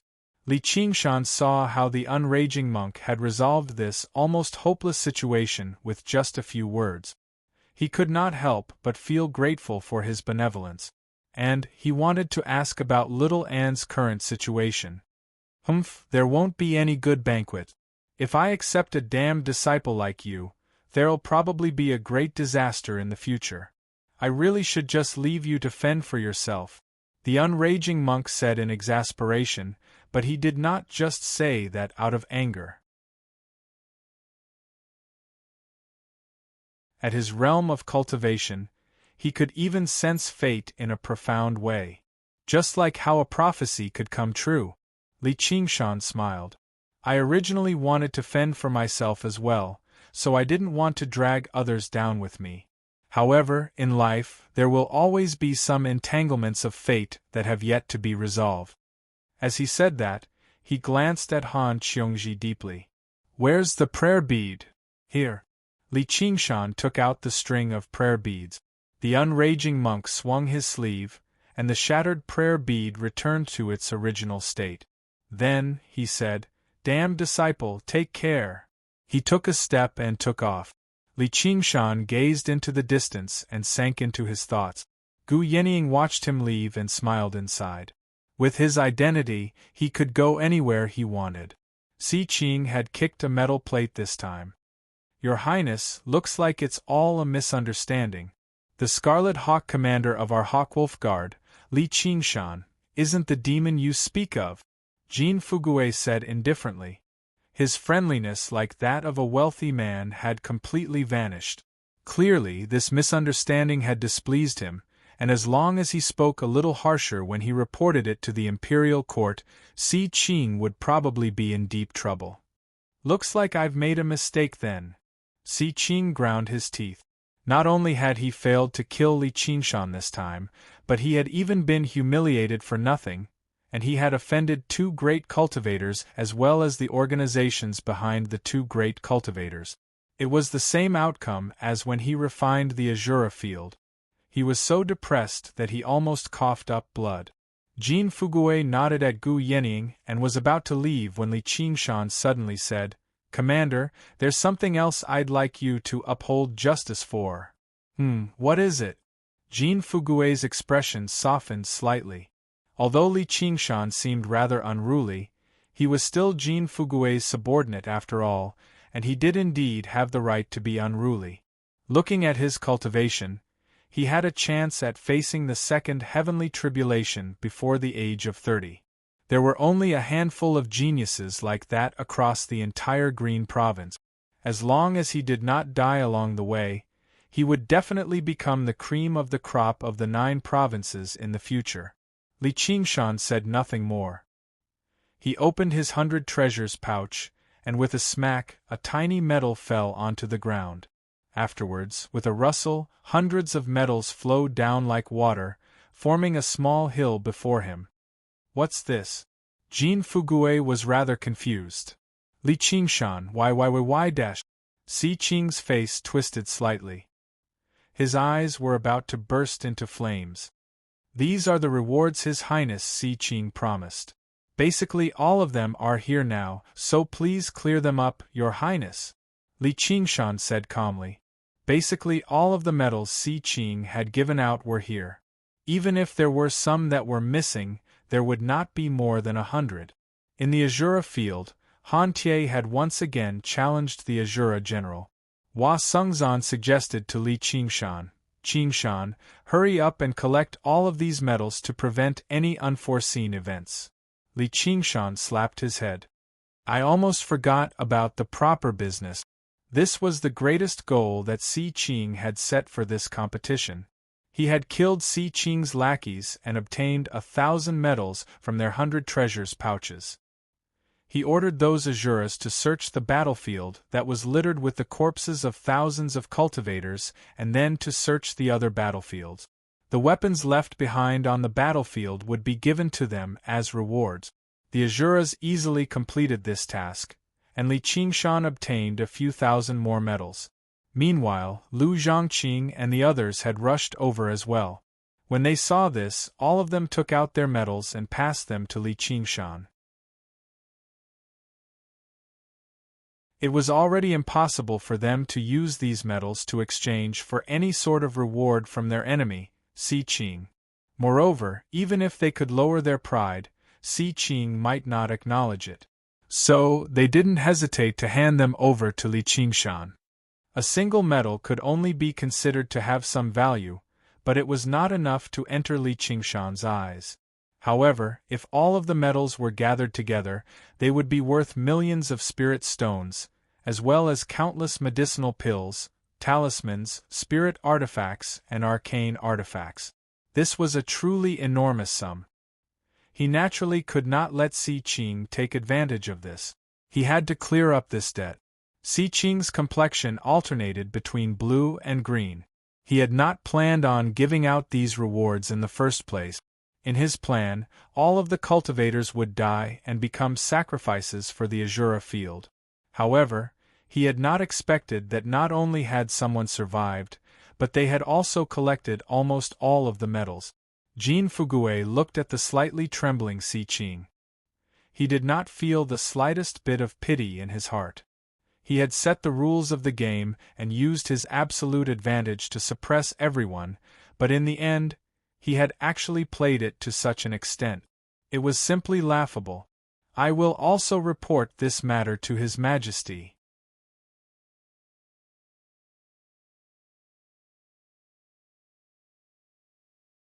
Chapter 670. Gu Yenying returned to the Listening Wind Pavilion. Thinking back on the exhibition matches of the 9 prefectures, she still felt that it was very interesting. A fragrance lingered at the tip of her nose. A beautiful figure lifted the curtain and entered. Qian Rongji held a white porcelain bowl with both hands. She smiled and said, "Master, you're back. Looks like you didn't waste this period of time." Gu Yenying's eyes flashed slightly and she also revealed a smile. Qiongji doesn't dare to disappoint master's painstaking nurturing. Have a taste of my cooking. Qian Rongji offered the porcelain bowl in front of Gu Yenying. The lotus seeds were crystal clear and snow-white. They were plump and perfectly round. There was a small porcelain spoon in the bowl. Gu Yenying stretched out her hand and was about to take it when Qian Rongji suddenly said, "Oh, it's the wrong one." With a light flip of her hand, the porcelain bowl fell to the ground. With a clang, it broke into pieces and the lotus seeds scattered all over the ground. Gu Yenying was slightly startled. Qian Rongji had already turned back behind the curtain. In an instant, she came out again with another porcelain bowl in her hand.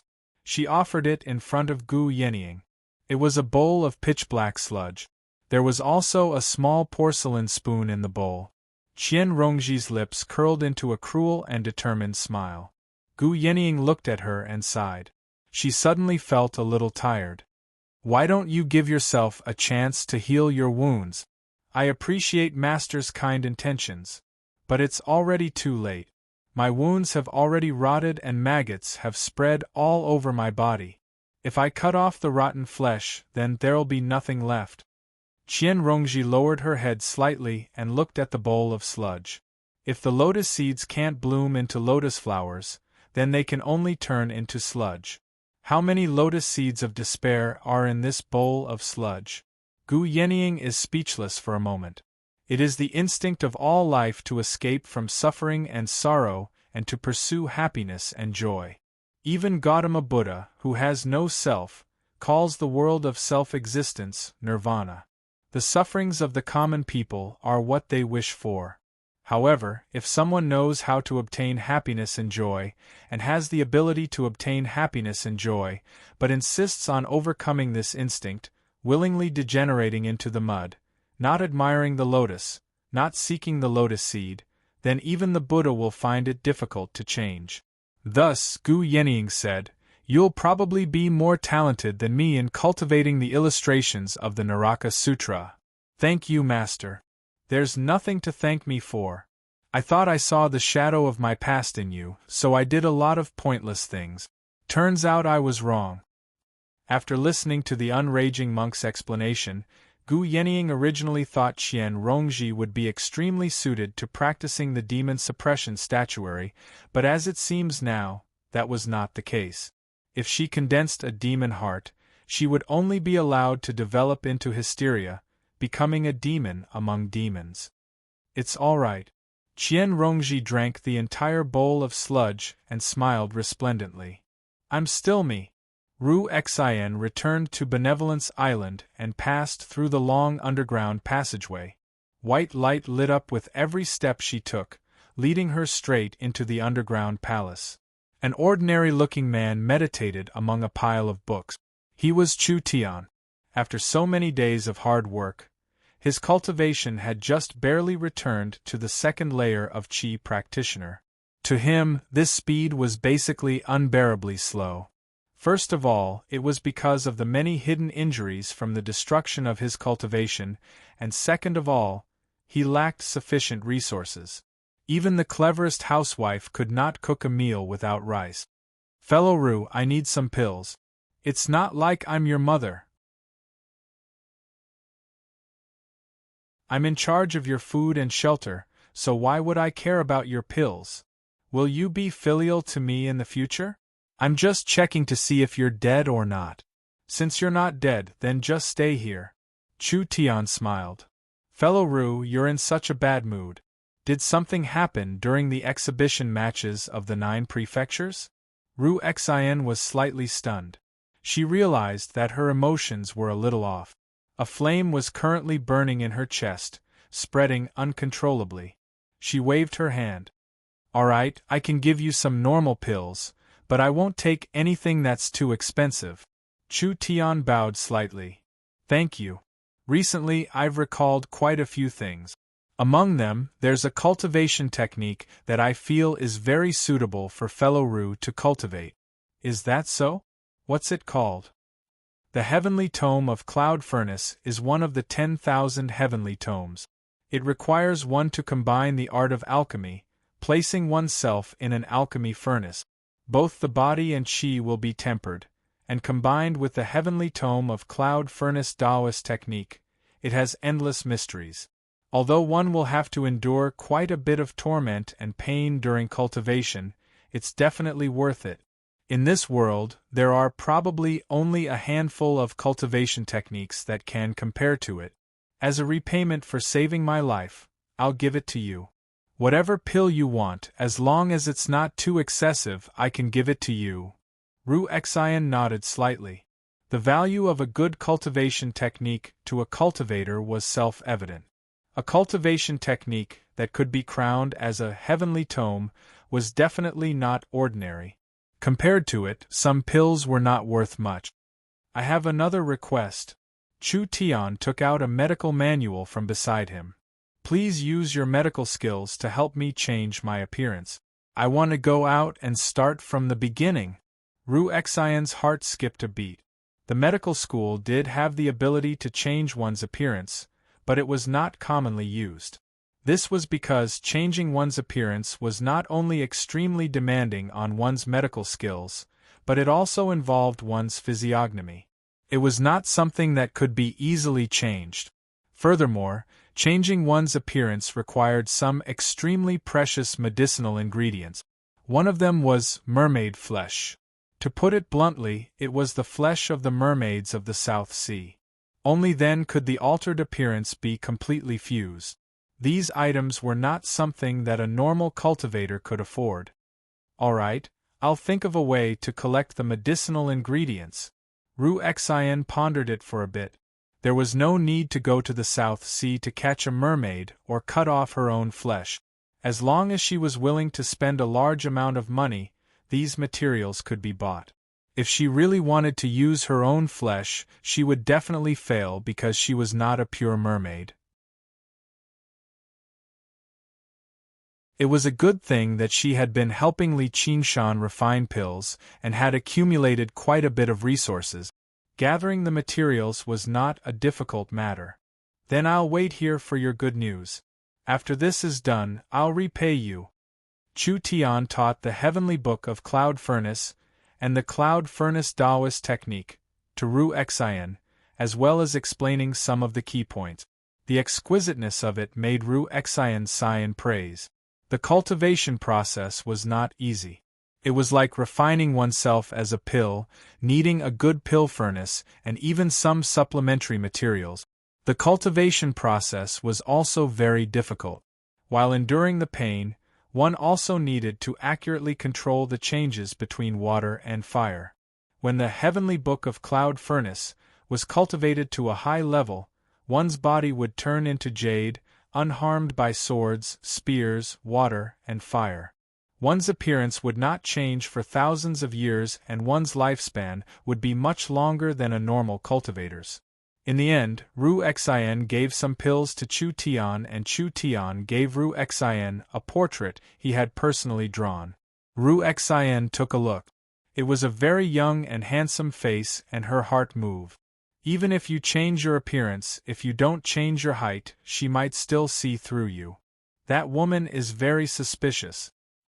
I have to find a way to take back what I've lost. Chu Tian said with a faint smile, but it contained a great determination that could not be changed.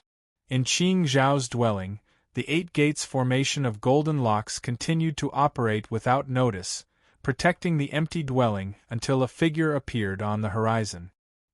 He flew over and landed in front of Qing Zhao's dwelling, and the formation naturally sucked him in. Li Qingshan gently stroked the 3 words that Little and had personally written, Qing Zhao's dwelling. He could not help but glance in the direction of the Chan monastery of Devanaga. However, his gaze was obviously unable to transcend the mountains, so all he could do was look away and recall what he had gone through in the past few days. Sure enough, Si Qing was unable to produce that tremendous sum of money. Even when Li Qingshan recalled how distressed he was to the point of almost going mad, he found it extremely funny. In the end, he only managed to fork out 30% of the various spiritual stones, talismans, and pills. Li Qingshan wanted to mock him a little more, but he was stopped by Jin Fugui's gaze. He said, "What belongs to you will belong to you sooner or later. The imperial family won't owe you anything. You should know when to stop. Your master can't take care of everything either. Unless you become a monk in the Chan monastery of Devanaga, the world will still belong to the imperial family at the end of the day." As a result, Li Qingshan stopped pestering him. He was already extremely satisfied with what he had gained. After Jin Fugui left, Si Qing immediately set off as well, hurrying back to the Dragon Province to explain himself. He did not throw any more harsh words at Li Qingshan. He only glanced at him indifferently and said, "Li Qingshan, I admit I underestimated you. I won't do it again. There will be a day in the future when you'll feel how fortunate you are to die here today." The irreconcilable hatred hidden within made even Han Qiongji shiver from the side. Li Qingshan smiled. "Cut the bullshit. Hurry up and pay me back." Si Qing left in a huff. Afterwards, Gu Yenying told Li Qingshan in private that Jin Fugui wanted to report this matter as well. With the pride of the imperial family of Great Xia, even if Si Qing's identity as prince was stripped away, they would definitely settle this on Si Qing's behalf. Si Qing's punishment would be slightly heavier as well. Li Qingshan smiled. The one surnamed Si has a lot of business, so he obviously doesn't lack this bit of money from me. It made Si Bao roll her eyes. However, Gu Yenying shook her head. But this might not necessarily be a good thing. The imperial family has already suffered enough from losing the Azura field. If they run into someone like you who's trying to take advantage of them, you'll be annoyed as long as they say something. It's difficult to touch their reverse scale. Li Qingshan vaguely understood what Jin Fugui was trying to say, but he did not take it to heart. There were two sides to everything. Just like how fortune was accompanied by disaster, disaster was accompanied by fortune. It was impossible for him to be afraid of offending people at the same time. All he had to do was deal with whatever came his way. The only thing he was worried about was the imperial family directly sending a third heavenly tribulation cultivator to kill him. If that happened, he would really be left with no other options. All he could do was flee. He also understood what Gu Yenying was trying to say. She was telling him not to be arrogant and to be careful of making mistakes. As a result, he said, after ingesting the fruit of wisdom, I vaguely comprehended quite a lot more. I plan on entering secluded cultivation for a period of time once I return and try to break through to Golden Core. If there's anything you need, feel free to ask. Gu Yenying nodded. She still owed Li Qingshan a debt. However, now that Li Qingshan possessed the identity of the Unraging Monk's first disciple, there was no need for him to be too secretive. He could obviously explain it as a form of investment.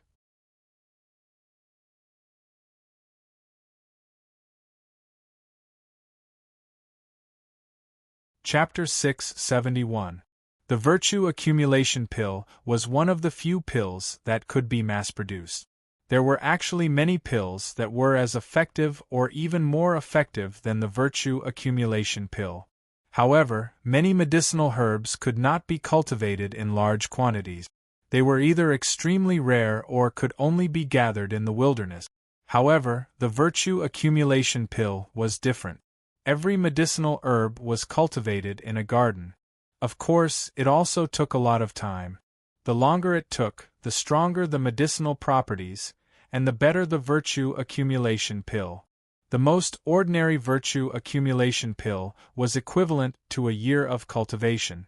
Above that, there were also Virtue Accumulation Pills of 3 years, 5 years, and so on.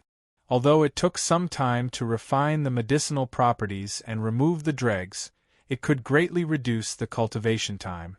Although the spirit grass contained in it could be cultivated, its value was still extremely high. However, if the foundation was unstable because of taking the pill, then the saved time would have to be spent at the bottleneck. No matter how good the medicinal herbs were, they could only be a powerful support. They could not completely replace the cultivator's own cultivation. The cultivator had to consider and bear the gains and losses themselves. I don't have many virtue accumulation pills on hand.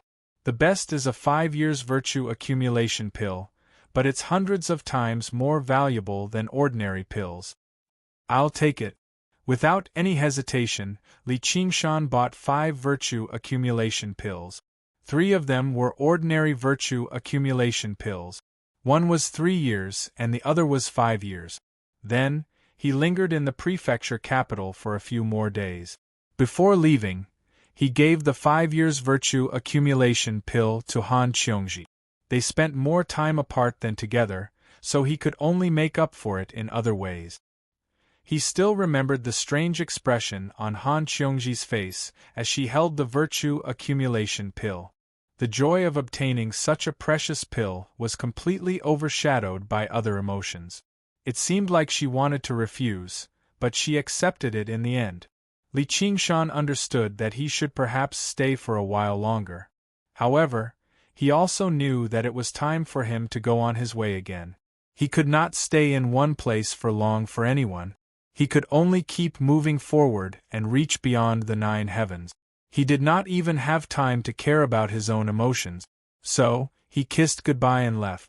Li Qingshan collected his thoughts and stepped into Qing Zhao's cave. He took out the Azura field and took it out. He had not had the chance to examine it in detail yet. There didn't seem to be any changes to its appearance. It was just stained with a layer of blood and some scarlet runes. With a light toss, the Azura field enlarged to the size of a Mongolian yurt. Li Qingshan stepped in, and the scene before him changed. A vast expanse of land spread out before him, and at the same time, he changed into his crimson-haired and crimson-eyed appearance. He spread his wings, and with a light flap, the scenery was instantly pulled into millions of colorful lines that rapidly flew backward. He stopped in front of the towering tree. The sunflowers were still blooming, and the flowering period had not passed yet. They decorated the great banyan tree brilliantly.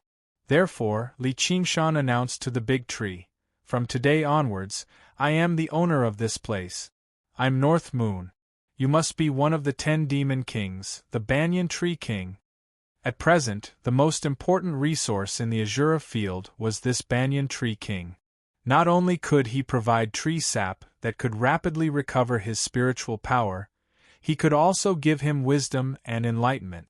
He could seek guidance on many problems in cultivation. Therefore, the first thing he did after entering the Azura field was to pay him a visit. "It's you." The banyan tree king let out a cry of surprise. "What's me? Have you seen me before?" Li Qingshan was shocked, but his expression did not change. "You're Li Qingshan. What nonsense are you talking about? How can I be that kind of lowly human?" Li Qingshan raised his voice in displeasure. The banyan tree king suddenly laughed loudly. His enormous body trembled slightly, and his laughter was filled with understanding. "No wonder I felt that this Azura field had been refined from the inside.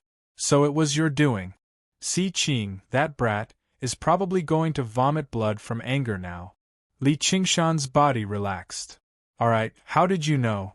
Although I've lived for over 10,000 years, I'm not so forgetful that I can't recognize you after just a few days of separation. Compared to your appearance and aura, your subtle expressions, the way you speak, and your body language are equally clear in my eyes." Li Qingshan could only admit that sometimes, he could not hide from others just by changing his face or changing his demonic aura. At the very least, he could not hide from this old and wise banyan tree king. The reason why his double identity had not been seen through was that most of the people who interacted with the North Moon did not recognize Li Qingshan. Furthermore, those who were familiar with Li Qingshan had very little contact with the North Moon. As a result, there was an asymmetry of information. Coupled with the fact that he had used his doppelgangers to confuse others, He had managed to maintain this secret until today. With this lesson, he had to be more careful in the future. Then I'll have to trouble you to keep this a secret from me. Don't worry. To me, your little secret is nothing. I've kept many secrets of even greater importance. The Banyan Tree King had experienced many things.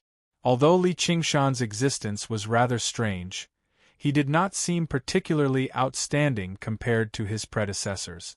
Of course, this was only his current opinion. Li Qingshan had nothing to worry about with the Banyan Tree King's promise. As a result, he smiled. Since we're acquaintances, then I won't hold back. Actually, I still have many questions regarding the scripture of the boundless ocean. I'd like to ask for your guidance, fellow. Above Moon Court Lake, rain poured down and the waves surged violently. A huge, red carp swam and rolled in the lake, rising to the surface from time to time and diving to the bottom from time to time. Bolts of lightning tore through the night sky, following it the entire time. What's happened? In the Moon Court dwelling in the center of the lake, two beautiful female night roamers stood on a tall lookout. One possessed a noble bearing, and her eyes twinkled like stars. The other was sexy and enchanting, with large breasts and a large bottom. They were the sisters Yi Liusu and Yi Liubo. Their gazes pierced through the curtain of rain, gazing into the depths of the black water. Yi Liusu said, "It seems like the carp Master rides on is undergoing its tribulation." Yi Liubo was surprised. "It's just transforming into a demon general, so how can it cause such a great disturbance?" Yi Liusu had a vague guess, but she did not mention it. The only possibility was that the carp possessed the water god seal, but why would something like the water god seal be given to someone else unless it was absolutely necessary? She could not help but worry. The carp that Li Qingshan had named Leo Red returned to Moon Court Lake with the water god seal in its mouth. The power in the water god seal naturally flowed into its body. By now, the water god seal had basically refined all the water in the Rui Commandery, both above and below ground. The Rui Commandery that spanned 1,500 kilometers possessed extremely abundant water resources, equivalent to 10 jiangnan. Just how tremendous was the water's spiritual energy it contained? Even absorbing 1,000th of its spiritual energy was equivalent to who knew how many pills to a water element demon. As a demon, they did not have as many cultivation realms and bottlenecks as humans. The most difficult part was accumulating spiritual energy. With the water god seal as a foundation, it reached the boundary of demon general in just a few days, drawing down a heavenly tribulation.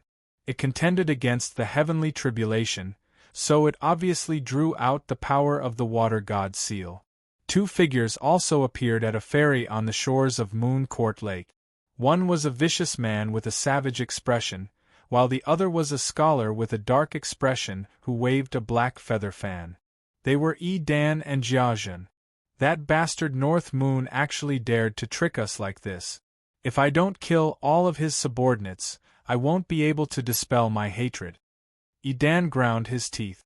Killing them all would be far too wasteful. It's better to capture them and sell them as slaves back to the Dragon Province. That way we can make up for quite a lot of our losses. Demons and male night roamers are sent into the battlefields, and female night roamers can be sold for quite a good price too. Jiazhen waved his fan. He seemed extremely calm, but his eyes burned with malice. As Si Qing's right-hand men, they had always received Si Qing's courtesy and trust. They had also received many benefits from Si Qing's identity as a prince. When the Lord worried, his subjects would be humiliated. When the Lord was humiliated, his subjects would die. Now that Si Qing had just taken office, he had been forced to return to the Dragon Province to apologize for his crimes. To them, this was a great humiliation. They had to get revenge. As a result, they cast aside all of their schemes and used absolute strength to crush their way over. When they saw the situation above Moon Court Lake, they came to the same conclusion. There's a demon undergoing a tribulation. With such a disturbance, don't tell me it's that wretched demon of the North Moon? He's only a demon general right now, yet he's already so powerful. If he breaks through to demon commander, just who in the Rui commandery can stop him? Idan frowned. Jia Zhen calculated with his fingers. It's just a single heavenly tribulation. It's definitely not the North Moon. How can it cause such a disturbance? He sank into thought for a while before his eyes lit up. It's very likely for the Water God Seal to be in the demon's possession. As long as they obtained the Water God Seal, they could make up for the loss of the Azura Field. If they combined it with the Mountain God Seal, and refined the true seal of mountains and rivers, they would basically have achieved their objective. Right when the two of them were about to strike out, a voice suddenly rang out from behind. My two friends, it's really been a while. What brings you to my humble abode today? In the storm, a man with scarlet hair, scarlet eyes, and completely naked stepped over the surface of the water, striding over. His flawlessly handsome face carried a wicked smile. He was North Moon, or more accurately, Li Qingshan's mirror clone. As the saying went, when enemies met, their eyes would turn bloodshot. Idan's eyes had indeed become bloodshot all of a sudden. He gave off a violent aura, immediately scattering the rain in the surroundings. He stared at North Moon like a monster about to swallow him whole. North Moon. Jia Zhen raised his feather fan and stopped Idan. North Moon, return the Azura Field, and we'll write off our grievances. We'll leave immediately. Or do you really want to fight to the death with us? However, he had already made up his mind. Once North Moon handed over the Azura Field, he would immediately snatch the Water God Seal and cut off his wings, before finding an opportunity to kill him. Well, I admit that I was indeed in the wrong in this matter, but the Azura Field is not in my hands. It was snatched away by that MOU, and I was almost killed by him. I only managed to escape with great difficulty. North Moon spread his hands and said helplessly. He also frowned internally. With just a clone, he was definitely no match for any one of them. Even if his main body rushed over, he would not be able to defeat their combined forces, unless Helicoverpa Rosa was willing to come and help him later. However, he had no hope in this at all.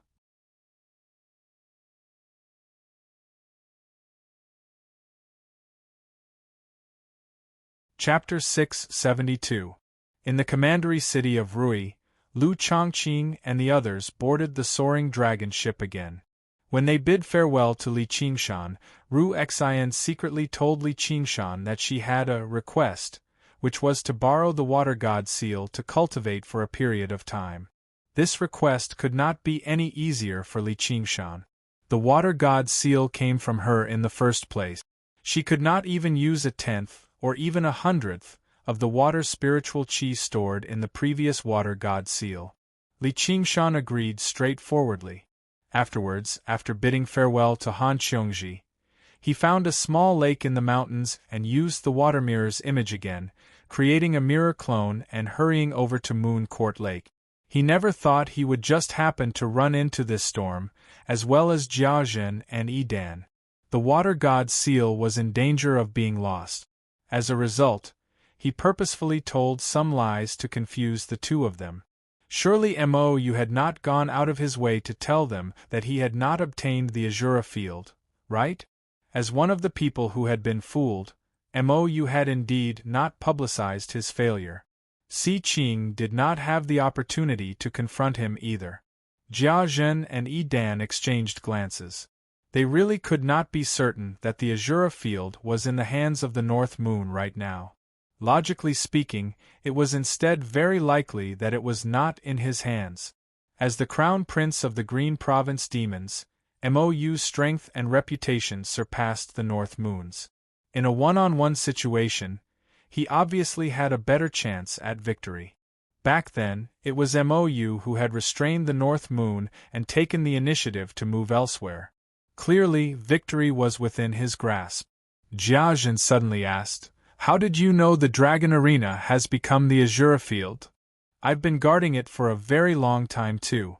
If I didn't even know what it was, why would I try to steal it? Sigh, I didn't think it would be all for naught. Mou is a Qing's enemy, as well as my enemy. We should work together against him and take back the Azura Field. If we get entangled with each other again, won't they laugh at us? The more Li Qingshan spoke, the more he felt like he really was a fucking glib tongue. At the same time, he approached the two of them, expressing that he had no ill intentions. That makes sense. Jiazhen nodded. Then, he suddenly turned around and flew towards the depths of Moon Court Lake. At the same time, Dan threw a punch. The force of the punch turned into a hideous black wolf head, letting out a shrill howl. It opened its mouth full of sharp teeth and bit at Li Qingshan. Regardless of whether the Azura Field was in the North Moon's hands or not, this Water God seal must be obtained. However, Li Qingshan's reactions were faster. Before the two of them had even struck, he had already sensed it through the spirit turtle. He directly spread his wings and soared into the sky, charging towards Moon Court Lake. But as soon as the wolf howled, it was as if a demonic sound pierced through his mind. His body stiffened, and the wolf head followed him like a shadow. He punched back. It landed on the wolf's head and unleashed the tremors of the ox demon. Boom! The two forces collided fiercely. A thatched hut and several small boats on the ferry were instantly destroyed, creating a huge crater.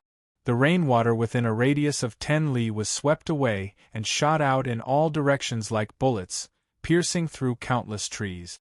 In that instant, Li Qingshan's clone was heavily injured, and a large portion of his demon chi had vanished. Dan was even more vicious than he had anticipated.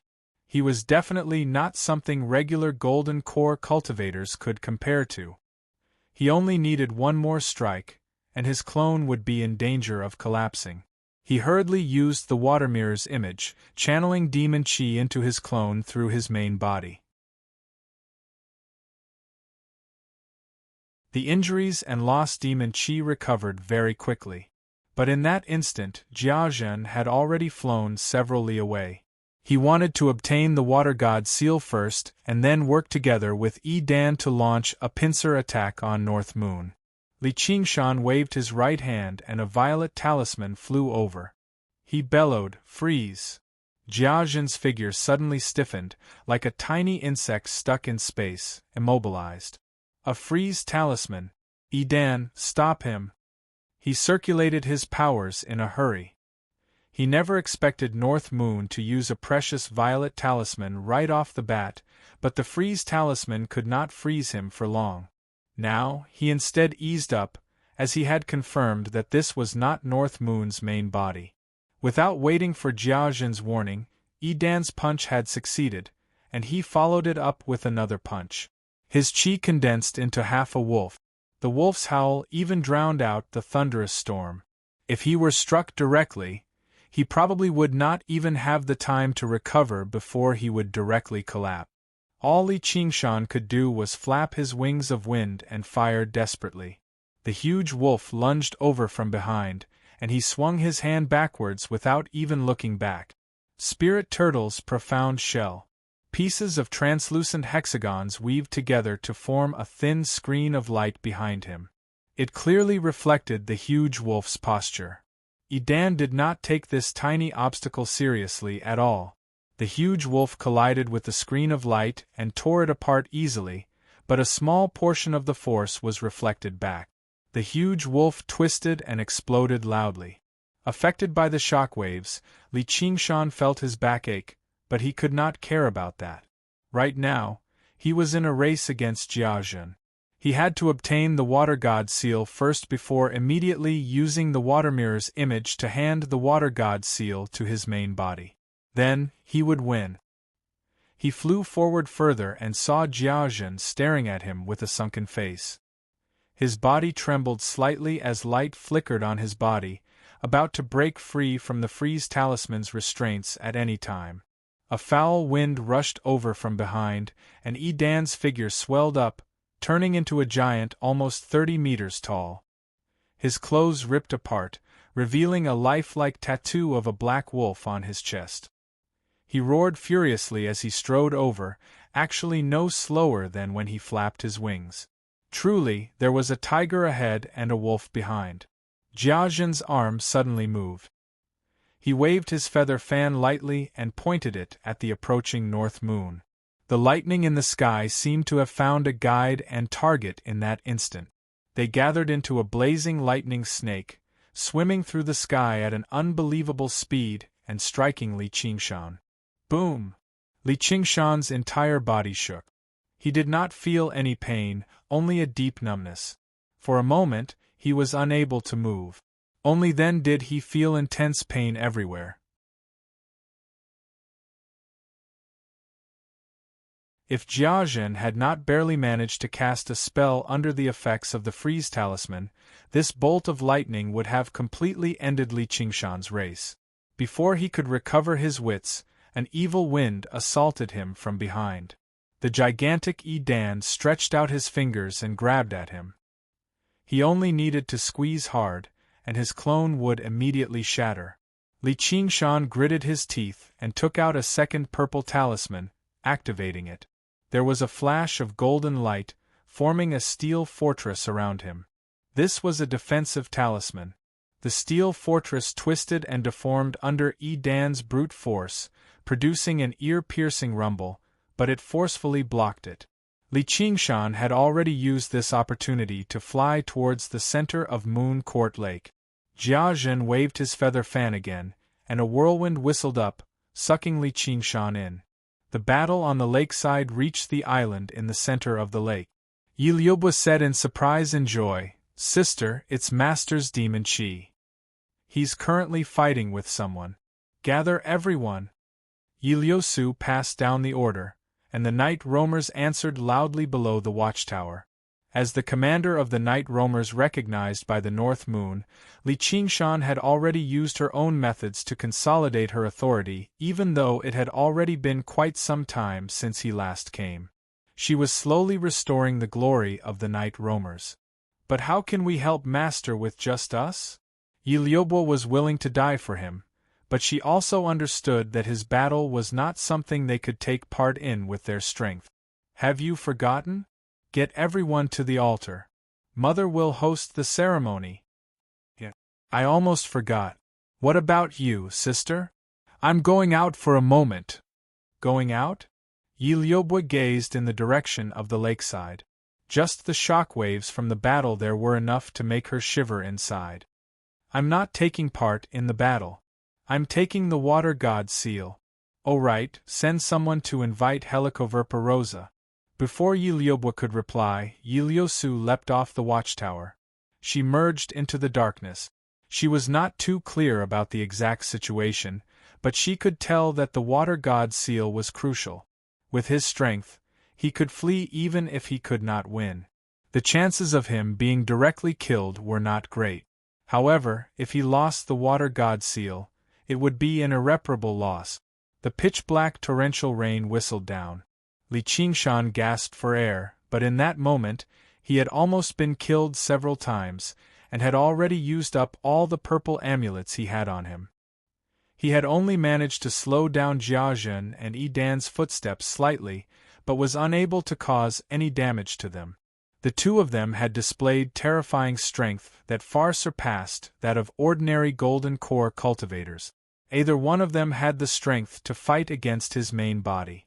It was all thanks to that rare purple immobilizing talisman at the beginning that Jiazhen could hold out for this moment, preventing him from using his full strength. However, the power of this immobilizing talisman ended here. Jiazhen shuddered and struggled free. A sinister smile appeared on his face, but he felt slightly regretful. "I was worried that it was his main body, but it turns out that it's just a clone. I should have joined forces with Yi Dan from the beginning and killed him. I guarantee that he won't even be able to use those purple amulet." With a thought, he waved the feather fan in his hand. This time, it was Li Qingshan's turn to be unable to move. He was enveloped by the giant wolf in the blink of an eye. He did not even have the time to recall his clone. The clone was directly destroyed and disappeared between heaven and earth. With such an absolute difference in strength, he had already done his best to be able to struggle to such an extent.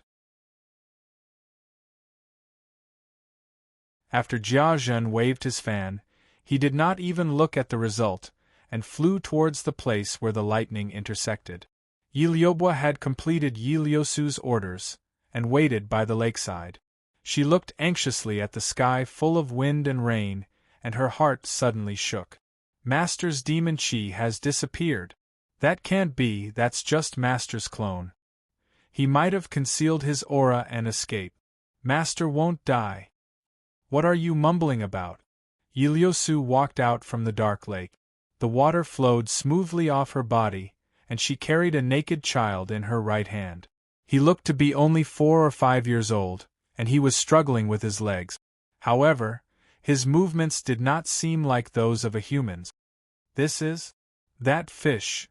Yi Liusu tossed the child onto the ground. The child wanted to return to the lake water. She said coldly, "You are called Little Red, right? There are people outside who want to seize the Water God Seal. Lord North Moon has entrusted the Water God Seal to you for safekeeping. If you lose it, I don't think I need to tell you what will happen to you." Li Qingshan delayed for a moment, and Little Red finally passed the heavenly tribulation and became a demon general. However, it was still exhausted after the tribulation, and Yi Liusu restrained it with a single move. She did not waste any words and directly brought it to the underwater palace at the center of the lake before explaining. Hearing this, Little Red immediately did not dare to walk towards the lakeside. Boom! A surging force violently collided with the array formation that enveloped the underwater palace. The outermost layer of the array formation was already on the verge of breaking. A giant came to the lakeside with a scholar standing on his shoulder. He saw Little Red at first glance and pointed his feather fan at it. "Hand over the Water God Seal, and I will spare your lives."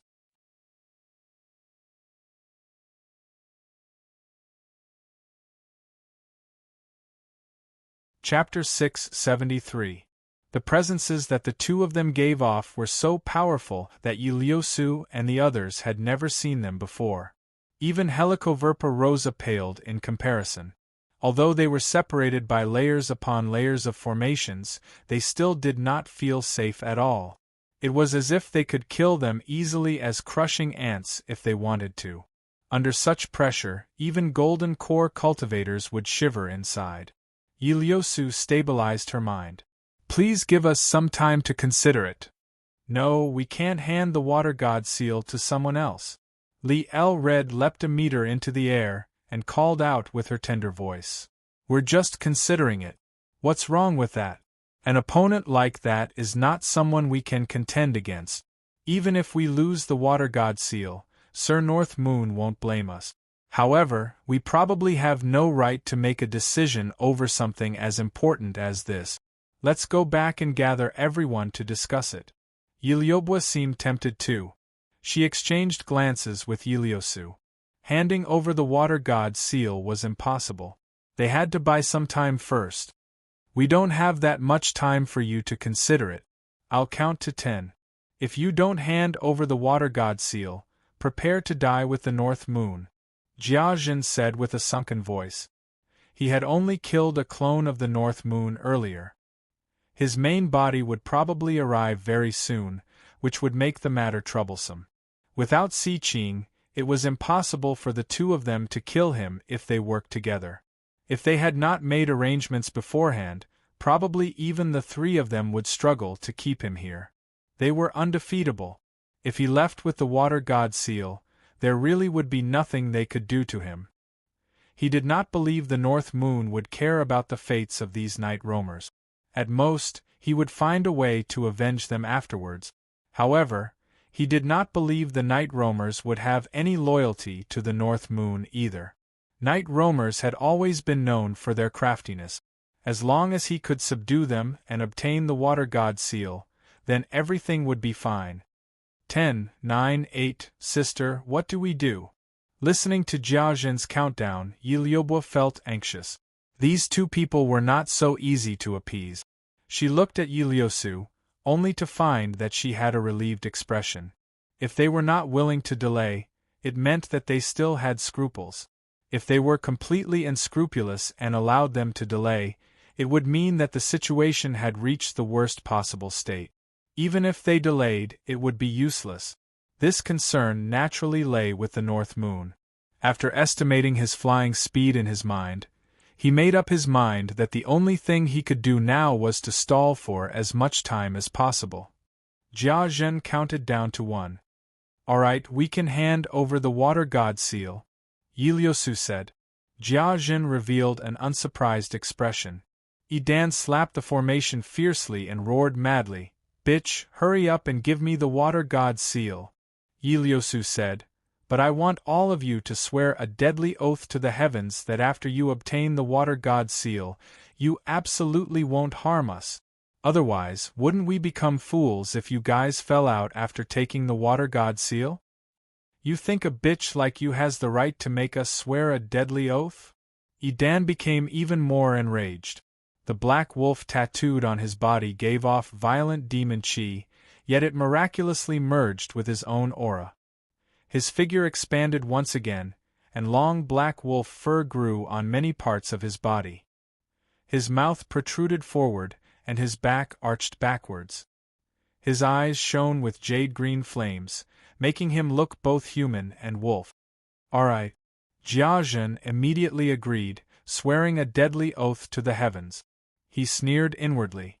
"Do you think a mere oath can bind us?"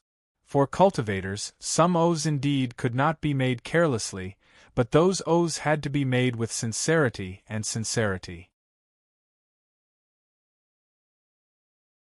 Only then could they form self-restraint.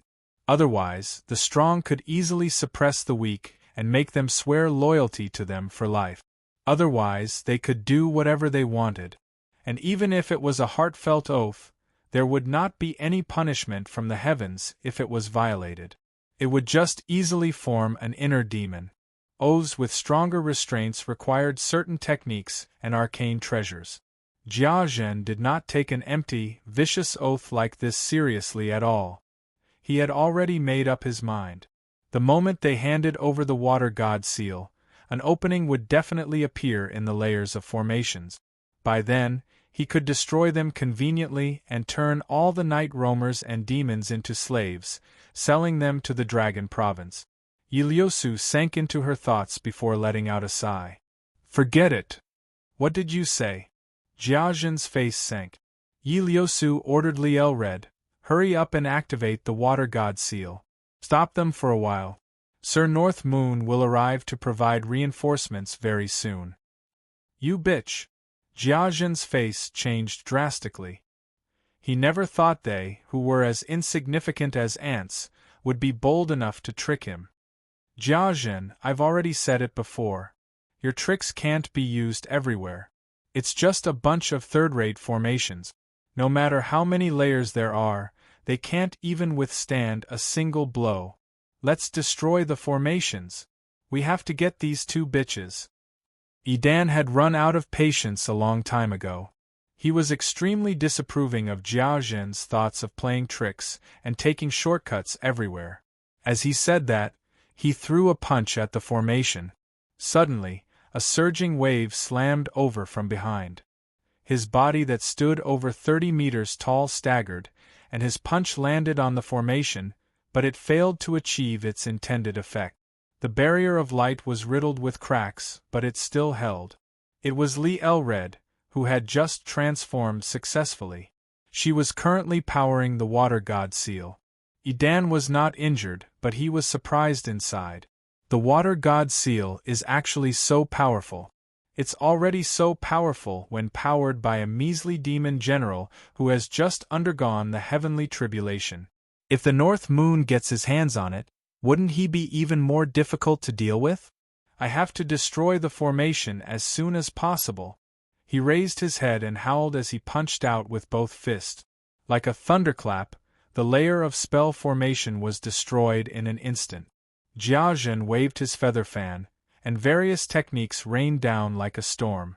It seemed chaotic, but it was actually targeted at the special characteristics of each layer of the formation, using different techniques of the 5 elements.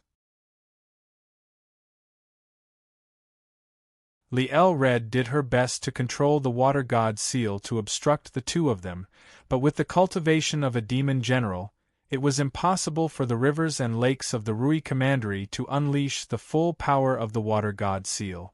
Most of the formations that enveloped the dwelling originated from the protective formations of the various sects and clans they had plundered from the war in the past. Although they could already be regarded as the best in the Clear River Prefecture, those sects were only small sects and clans with foundation establishment cultivators. To peak golden core cultivators like Jia Zhen and Yi Dan, they could only be regarded as third-rate. As she watched the formations peel away layer by layer, Yi Liusu became stern too. Yi Liubo looked back and said anxiously, "Hasn't the altar been activated yet?" Suddenly, a shadow rose up from the center of the island. It seemed even deeper than the dark night that had been dyed by the storm. Yi Liusu and Yi Liubo both eased up. They left Liel Red there to continue using the water god seal to obstruct them as they flew towards where the shadow had risen up from. A pitch-black altar had been erected in the embrace of the small mountain at a certain time. The altar was engraved with patterns in the style of night roamers, as well as countless stars and strange inscriptions. In the past, the North Moon had made Yi Liusu lead the night roamers back underground first. The reason why Yi Liusu was bold enough to return to the Moon Court dwelling was because of this altar apart from the defenses of the various formations. The surroundings of the altar were filled with night roamers. They all crossed their hands as if they were praying sincerely. Power gathered into the black altar and rose up. Yi Mingzhu stood on the altar with disheveled hair, chanting and dancing around madly. Her figure was like the drifting shadow above her head. It was as if her shadow had been blown into the sky by the fierce gale of power, but it also maintained a connection with her body, preventing it from being blown away. With the true spirit pills that the North Moon had bestowed upon them, a large number of night roamers who were stuck at bottlenecks had all undergone the first heavenly tribulation. Coupled with the powerful night roamers who had already undergone the first heavenly tribulation, there were over 100 night roamers in the surroundings who had undergone the first heavenly tribulation. Further away were the regular night roamers who had not undergone the heavenly tribulation. There were several thousand of them gathered together to participate in this mysterious ceremony. They poured their power into the altar without holding back at all. Seeing this, Yi Liusu eased up slightly. This way she could buy herself some more time, but she was also rather worried. How much longer could the formations last? But at this point there was no point in thinking too much. She arrived before the altar with Yi Liubo and knelt down on one knee, clasping her hands together. The shadow above the altar gradually condensed. Yi Mingzhu suddenly let out an inhuman howl, and the shadow completely solidified. As if the thin shadow had swelled up with air, its figure was exactly the same as Yi Mingzhu's. Outside the dwelling, Jia Zhen and Yi Dan worked together. Before long, they smashed through half of the formations. Formation discs shattered one after another, and the formation banners were reduced to dust. Liel Red had already collapsed on the ground in exhaustion. At this moment, a familiar voice rang out from afar. "My two friends, long time no see. What brings you to my humble abode all of a sudden today?" The same words seemed to make the world flow backwards. Jia Zhen and Yi Dan looked back at the same time. North Moon flapped his wings of wind and fire, shooting through the sky like a scarlet bolt of lightning. Wind and rain gathered around him, and his demon chi truly surged. The two of them could not help but think, he's just a demon general, yet he possesses such great power and so many tricks. If he undergoes another heavenly tribulation and becomes a demon commander, all they can do is flee. They've completely fallen out with him this time. If none of the three of them can undergo the third heavenly tribulation, then there'll be no end to the future problems. However, the arrow was already knocked. It had to be fired. As the voice rang out, North Moon was already right before them. He spoke the same words, but with a completely different tone and presence. There was no longer any falseness, only naked viciousness. Edan suddenly looked back. North Moon, you're finally here. Jiaozhen, keep destroying the formations. I'll fight him. North Moon, I'm Edan, the first disciple of the Beast King in the manner of myriad beasts of the Dragon Province. Are you bold enough to fight me? Li Qingshan said nothing more. He only reverted to his original form and threw a punch. It seemed slow, but it was actually fast. He pushed forward layer by layer, and black cracks gathered on his fist. He had completely put on a glove. It was still the same move, tremors of the ox demon, but compared to his clone's punch, who knew how many times more violent it was. Boom! With a great rumble, the wind and lightning changed color. Edan took a few steps back. His eyes widened and his right arm trembled slightly. Blood flowed down like a stream.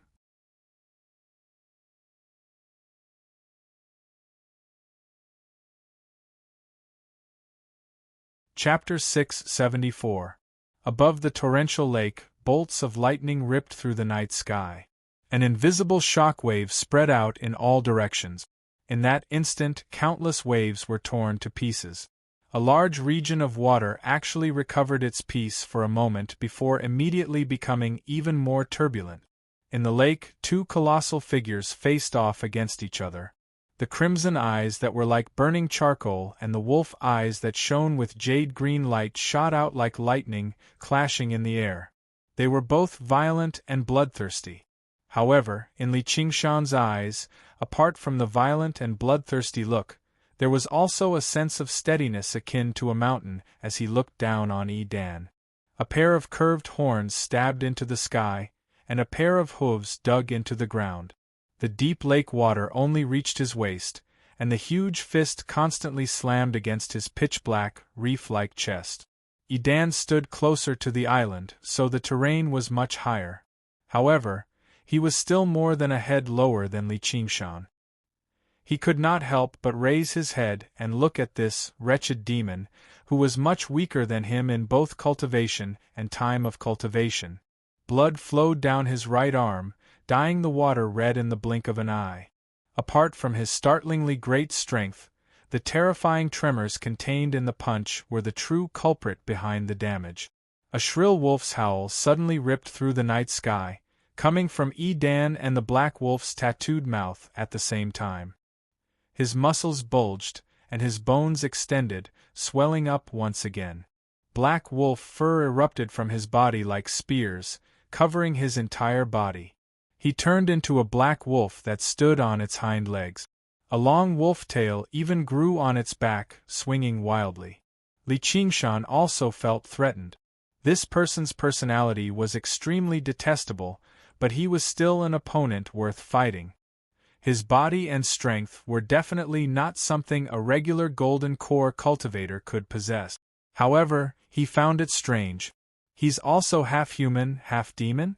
I wonder what the origins of the manor of myriad beasts are. The manor of myriad beasts was one of the major sects of the Dragon Province.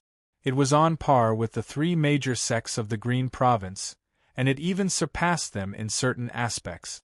It was specifically responsible for managing the Garden of Rare Beasts for the imperial family of Great Xia. Edan's master, the Beast King, was the lord of the manor of myriad beasts, a great cultivator renowned throughout the Dragon Province. In the mountain villa of 10,000 beasts where the strong were respected, Edan's strength naturally far surpassed that of his peers since he could become the Beast King's first disciple. The disciples of the mountain villa of 10,000 beasts had to attract beast souls into their bodies since they were young, and they would form tattoos on their bodies. When they fought, they did not need to rely on any external object.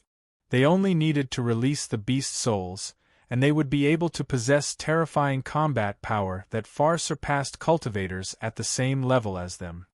However, the deeper the release of the beast's soul, the easier it was to be infected by the bestial nature. As a result, the temperament of its disciples was more barbaric and violent. They weren't bound by morals and etiquette, and they did whatever they wanted. They were close to the path of demons. Moreover, if he was not careful, even his soul would be devoured by the beast's soul and become a sacrifice for the beast's soul. Most of the disciples in the mountain villa of beasts had died to the beast's soul. Therefore, Edan would not release the beast's soul's power to such an extent unless it was a critical moment. Roar! Edan's back arched high. His feet kicked backwards, and in that instant, he lunged at Li Qingshan at an astonishing speed. How could Li Qingshan not be afraid of facing him head-on? He straightened his back and punched out. At this moment, a sense of foreboding arose in his heart, and a white light flashed before his eyes. "Come, lightning!" Jiazhen pointed his feather fan at the sky, and a lightning snake as thick as a water tank descended from the sky. Brilliant lightning filled the world. Li Qingshan's entire body shuddered. Although he did not suffer much damage due to his powerful physique, there was only a thin line in a battle between experts. Bang! Edan suddenly pushed Li Qingshan into the lake, and he bit at him fiercely, stirring up layers of huge waves. After cultivating the fifth layer of the ox demon, Li Qingshan's ox hide had become extremely tough. Edan had bitten his throat until it was drenched in blood, but he was unable to tear it apart completely. Moreover, even if he was really torn apart, as long as his tiger bones were fine, he would not die. All right. Li Qingshan was not alarmed. Instead, he was overjoyed. He spread his arms wide and restrained Edan tightly. With the divine earth power as his foundation, he did not fear anyone in a head-on battle like this. Edan felt a wave of pain at his waist, and even his bones let out a faint groan as if they were about to be snapped alive. He exerted all his strength and finally managed to tear North Moon's throat open, but what flowed out was not blood, but balls of flames. The other party seemed to be completely fine. If he did not get out of this situation as soon as possible, he would definitely be the first to die. However, the reason he had chosen to engage in close combat was definitely not because he had lost his rationality after releasing his beast soul. He roared in a low voice, "Jiazhen, don't bother with those formations. Let's kill this monster first." A tremor suddenly came from beneath the mud at the bottom of the lake. One rock giant after another stood up from the mud at the bottom of the lake. Every single one of them was around 7 to 8 zhang tall. Although compared to Li Qingshan's figure that was over 60 zhang tall, they were like children. However, every single one of them possessed great strength, and they all grabbed onto Li Qingshan's arms and legs, pulling him back forcefully. After completely releasing his beast soul, Edan's strength had already been astonishingly great in the first place. It was only because he had encountered a monster like Li Qingshan that he had been suppressed. Now that he had the help of these rock giants, he immediately turned the situation around and gained the upper hand. Li Qingshan's entire body shuddered, and the power of tremors was released. The rock giants were all scattered, but in the blink of an eye, even more rock giants appeared. It was as if there was no end to them. However, the demon chi on his body was not endless. If this continued, he would definitely be the one who would not be able to hold on first. Naturally, this was still Jiazhen's doing. He stared at the battle in the lake, and his eyes were filled with shock. This was the first time he had seen Edan fall into a disadvantageous position in close combat, and had no choice but to rely on external help. This demon had to be eliminated. He waved his feather fan repeatedly, casting various techniques. With each wave, Edan's strength would increase, becoming stronger and more powerful. His body was enveloped in a defensive spiritual light, and even the injuries he had sustained were rapidly recovering. From the beginning to the end, He had not used any spiritual tools or arcane tools. He only waved the feather fan in his hand back and forth. However, the various techniques of the 5 elements that he had cast were as simple as eating and drinking. Furthermore, they were all shockingly powerful. Even Li Qingshan could not underestimate them. The fact that Li Qingshan was equipped with 5 arcane tools at the foundation building realm was already shocking to many. Meanwhile, Jiazhen, who was at the peak of the Golden Core realm, was equipped with twice as many arcane tools as Yi Dan. There were rings on both of his hands, a necklace around his neck, a sachet hanging from his waist, the magical robes he wore, and so on. There were a total of 10 arcane tools, and not a single one of them was below the medium grade. The feather fan in his hand was even a supreme grade arcane tool that was worth cities. However, none of these arcane tools were like flying swords that could be used to directly attack an enemy. All of them were used to increase the power of the techniques he cast, as well as the speed at which he recovered his arcane power. In contrast to Yi Dan, who did not rely on external objects, Jiazhen utilized the strengths of human cultivators to the extreme. Li Qingshan frowned. It was not in his nature to resign himself to death. He circulated his power and struggled, and Yi Dan was instantly unable to suppress him. He roared at Jiazhen, "Don't waste your talismans! I'll naturally use them when I need to." As Jiazhen spoke, he tossed out a purple talisman and stuck it on Yi Dan's back. Yi Dan's entire body shone with golden light, forming a layer of Vajra avatar around him. It was the Vajra strength talisman that Li Qingshan had not used for a long time.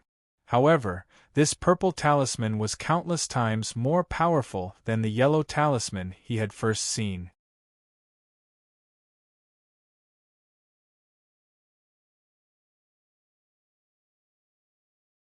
Chapter 675. Jiazhen had experienced countless battles in his life, so how could he be successfully ambushed when he was completely defenseless?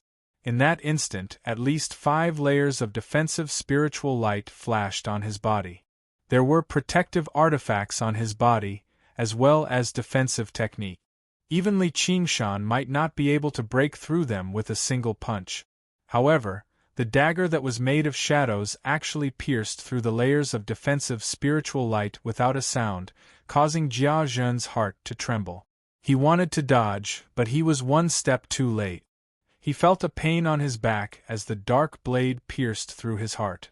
With a bang, Jiazhen, who was stabbed, transformed into a ball of ripples and dispersed, whereas his original body had teleported 30 meters away. He looked at the ball of shadows in shock, and his heart was filled with both shock and rage. He had actually almost failed miserably and died under this kind of inexplicable assassination. The path of an assassin was to attack when the enemy was unprepared, and defeat the strong with the weak. On the black altar, Yi Mingzhu, who had been dancing crazily, was now motionless, as if she had lost her will. At this moment, all of her thoughts had been sucked out and poured into the shadow. There was endless joy in her heart, as if she wanted to melt into this sweet night. If she had this kind of power, there was nowhere in the world she couldn't go. However, she also understood that this kind of power didn't belong to her, and she couldn't maintain it for too long. However, with this kind of experience, her chances of breaking through the second heavenly tribulation had greatly increased. She had heard that there was a pill called the Origin Spirit Pill in this world. If she could obtain one, there was a very high chance that she could break through the second heavenly tribulation and reach a brand new realm. Thunder, come! Jiazhen pointed his feather fan at the sky angrily, and lightning descended from the sky with a roar. Yi Mingzhu withdrew her thoughts, and the shadow once again melted into the darkness, waiting for an opportunity to move. Jiazhen looked around vigilantly. He could no longer cast techniques without restraint like just now, and Li Qingshan immediately felt much more relaxed. If this thing that was neither man nor wolf could stay further away from him, then it would be even better. Bang, bang, bang, bang! In the middle of the lake, the werewolf Yi Dan, whose entire body was enveloped in the Vajra transformation, swung his fists and attacked Li Qingshan in a frenzy. Every punch had the power to split mountains. Even though Li Qingshan's physique was strong and tough, his internal organs were still shattered by the blows. Li Qingshan opened his mouth and spat, but what he spat out was not blood, but a ball of fire. "Accompany me to look at the stars." Laughing loudly, he grabbed Edan's shoulder. The magnificent wings on his back suddenly spread open, and he charged into the sky with Edan. The light of the stars and the moon shone on the sea of clouds. There was no rainstorm here, only flashes of lightning. Thunder boomed from the clouds. Suddenly, the clouds parted, and two huge figures broke through the sea of clouds, breaking the silence. "Finally, there's no one to disturb us. Let's have a good talk." Li Qingshan's fist landed on Edan's face. Cracks appeared on the Vajra avatar, and Edan was sent flying backward. At the same time, he stomped hard on Li Qingshan's chest, and the sound of bones cracking could be heard. The moment the two of them separated, Edan immediately opened his mouth and let out a wolf howl. Li Qingshan sucked in a deep breath. He let out a tiger's roar. The two sounds basically rang out at the same time, crisscrossing and colliding in the air. Boom! A great hole appeared in the thick clouds. They could see Moon Court Lake that had shrunk to a very small size. The light of the stars and the moon shone on the great lake that was pouring with rainstorm through the opening of the hole. Ilyobo raised her head and looked over. Her face was filled with joy. "I just knew that master wouldn't die. He wouldn't lose." Ilyosu nodded. "Focus a little. We'll lend him a hand with the night roaming god." "Alright." As a result, the two of them focused on praying and channeled their power into the black altar. The night roaming god was originally the god that the night roamers worship. After being banished underground and coming under Helicoverpa Rose's rule, they were no longer allowed to worship the night roaming god. Only when Ilyosu reunited the night roamers did she re-establish this belief in the ancient records and build this altar. The altar gathered the power of the entire race into a single person, unleashing startling power. It was like a god had been possessed, and the night roaming god had descended. Under Yi Mingzhu's control, the shadow moved through the darkness, circling around Jiazhen. It would approach him from time to time and distance away from time to time. Jiazhen looked around cautiously and frowned. The sneak attack earlier had destroyed a life-saving arcane artifact on him, and the remaining arcane artifacts were unable to give him any sense of security. As one of the 7 great other folk races, the night roamers really do have some tricks up their sleeves. If I were a regular golden core cultivator, I would have died in that attack earlier. However, since that sneak attack failed to kill me, don't even think about touching a single hair on me. All of a sudden, Jiazhen raised his right hand and injected his power into a gemstone ring worn on his ring finger. Suddenly, the transparent gemstone burst out with thousands of beams of light, illuminating the area within a radius of 10 miles, shining brightly with the light of the stars and the moon that were falling down from the sky. Within the resplendent light, a black shadow flickered. It constantly twisted under the illumination of the light, as if it had sunk into quicksand. Yin, Yang, and the 5 elements reinforce and counter each other. "There are no techniques in the world that can't be dealt with," said Jiazhen. The pure white light condensed into a spear in his right hand, which he hurled at the shadow. The shadow swung its dagger and cut the spear in half, shattering it in the air. However, its gloominess thinned slightly as well. At the end of the day, the night roamers still pursued the path of assassination. They would flee far away if they missed with a single strike. It was impossible for Jiazhen to maintain such a radiant posture forever. There would always be a time when he relaxed, and that would be an opportunity for the assassin. However, an open confrontation like this was not his forte. At this moment, Edan burst through the clouds and descended from the sky. Many parts of the golden avatar around him twisted and deformed, riddled with cracks. It was on the verge of shattering. A scarlet streak of light flew past him, constantly colliding with his body and producing a great boom like a great bell. With each collision, the golden avatar would collapse a little, and the cracks would become even more concentrated. It was Li Qingshan. He had recovered his scarlet-haired, scarlet-eyed appearance. He pushed his speed to the limit. Although Edan could also fly, he clearly was not as nimble as Li Qingshan with his wings. After a battle in the air, he basically could not fight back at all, so he charged down without any regard. Edan's eyes flashed. He saw the black altar and understood the origins of the shadow, so he aimed at the Moon Court dwelling. Boom! Edan slammed into the Moon Court dwelling head-on. The sound drowned out all the thunder. His golden avatar completely shattered, smashing through several layers of formations in a single stroke. The remaining formations tottered, on the verge of shattering at any time. Li Qingshan's eyes lit up, and he took advantage of the opportunity to leap up. He charged towards the Moon Court dwelling. In his one-on-one battle against Edan, he seemed to have gained the upper hand, but the situation was actually quite dire. Whether it be the wings of wind and fire or the power of tremors, they were all startling in power, but they all consumed tremendous amounts of demon chi. This was exactly the reason why he did not dare to use the spirit turtle's profound shell to defend the entire time. Once he ran out of demon chi, basically all of his innate abilities would be rendered useless. Even if his power was limitless, he would only be a living target. There was even the danger of dying here. The realm of Demon General was his bottleneck after all. He had always been waiting for an opportunity to retrieve the Water God seal, which would allow him to advance or retreat. Jia Zhen and Edan could do nothing to him now. Stop him. Don't let him retrieve the Water God seal. Jia Zhen casually forced back the shadow that had already become extremely thin. He swung his feather fan at Li Qingshan, and pure white ribbons of light wrapped around his limbs. Edan turned around and lunged over, his huge claws whistling over. Li Qingshan suddenly took out an item and aimed it at the lunging Edan. He snickered. The Azura Field. Jia Zhen and Edan blurted out at the same time. A blood-red swirl spun out from the Azura Field.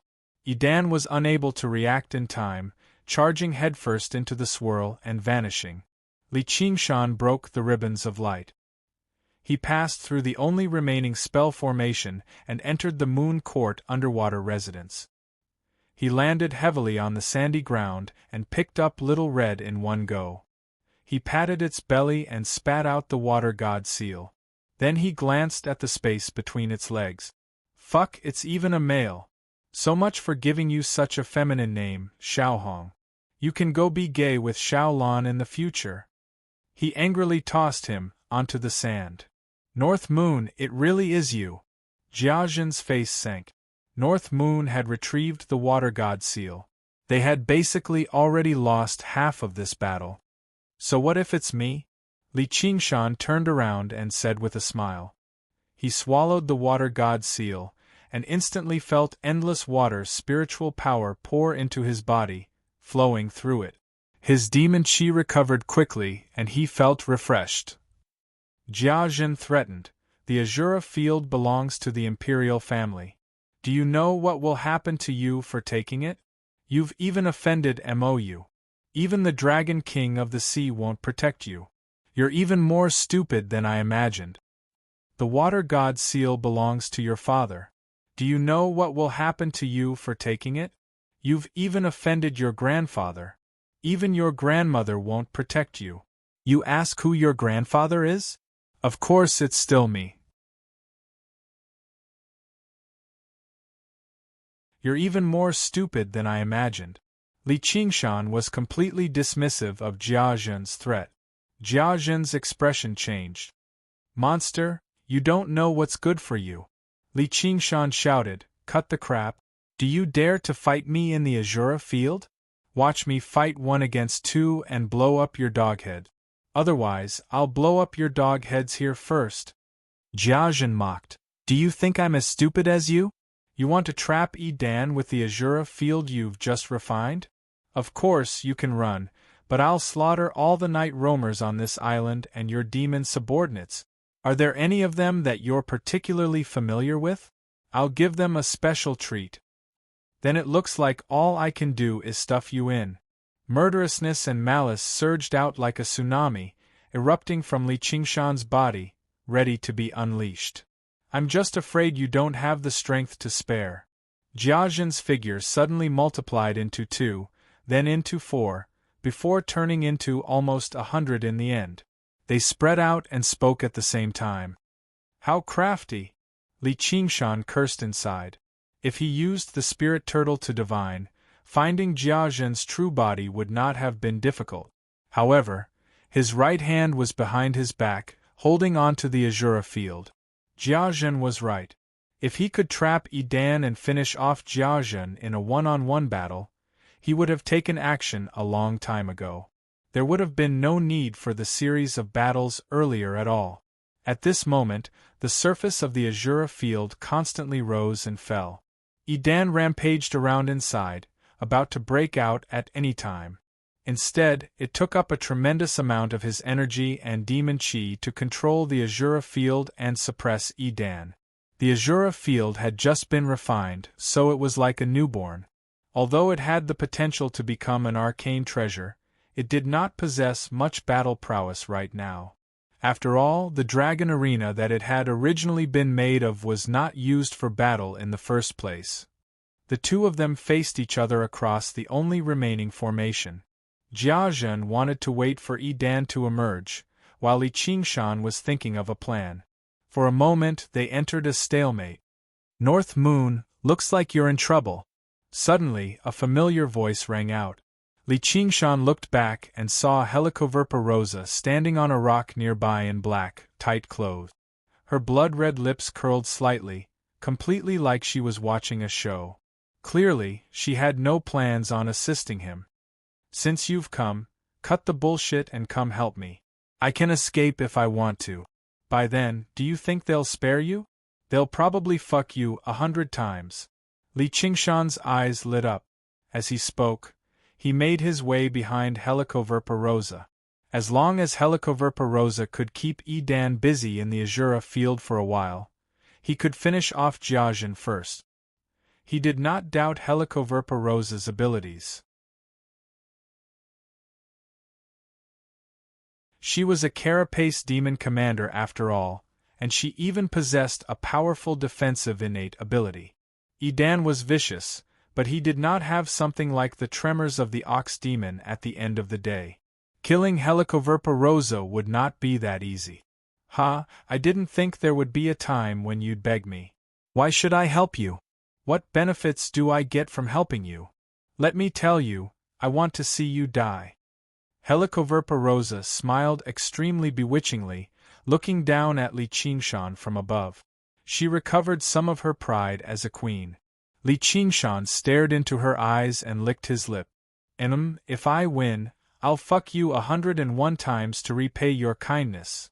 Helicoverpa Rosa exclaimed in shock and fury. What? Get in. Li Qingshan flapped his wings and flew up. The Azura field in his hand came crashing down on Helicoverpa Rosa's head. Helicoverpa Rosa had not expected Li Qingshan to attack her when a great enemy was right before her. She did not know what the Azura field was either. Before she could react, she immediately disappeared into the blood-red vortex. The ripples in the Azura field immediately calmed down. Clearly, Edan had received this gift. As for whether they would fight, Li Qingshan was not worried in the slightest. A berserk wolf and a venomous spider were locked in the same cage. There would definitely not be a second outcome. As a result, he casually stowed the Azura field away and turned around. He said to Jiazhen, I want to make a bet with you. What bet? Almost 100 Jiazhens spoke together, their voices overlapping and echoing. Bet that one of us is an idiot. Li Qingshan looked at the Jiazhen. Who are you betting on? You, of course. Dead people don't know how to use their brains. Li Qingshan leapt into the air, directly lunging towards where Jiaozhen's true body was. He had only said that so he could use the spirit turtle to confirm where Jiaozhen's true body was. In the surging lake, huge waves surged like tsunamis, sweeping towards Jiaozhen. As the true master of the water god seal, only Li Qingshan could unleash the true power of qi. Oh no! Jiaozhen used an escape technique without any hesitation, turning into a streak of light and flying off into the distance. All he had to do was endure for a while and wait for Dan to kill the demon commander and charge out of the Azura field. If the two of them worked together, they would still be undefeatable. But with a thought, he saw the North Moon arrive right before him. He actually flew no slower than the streak of light.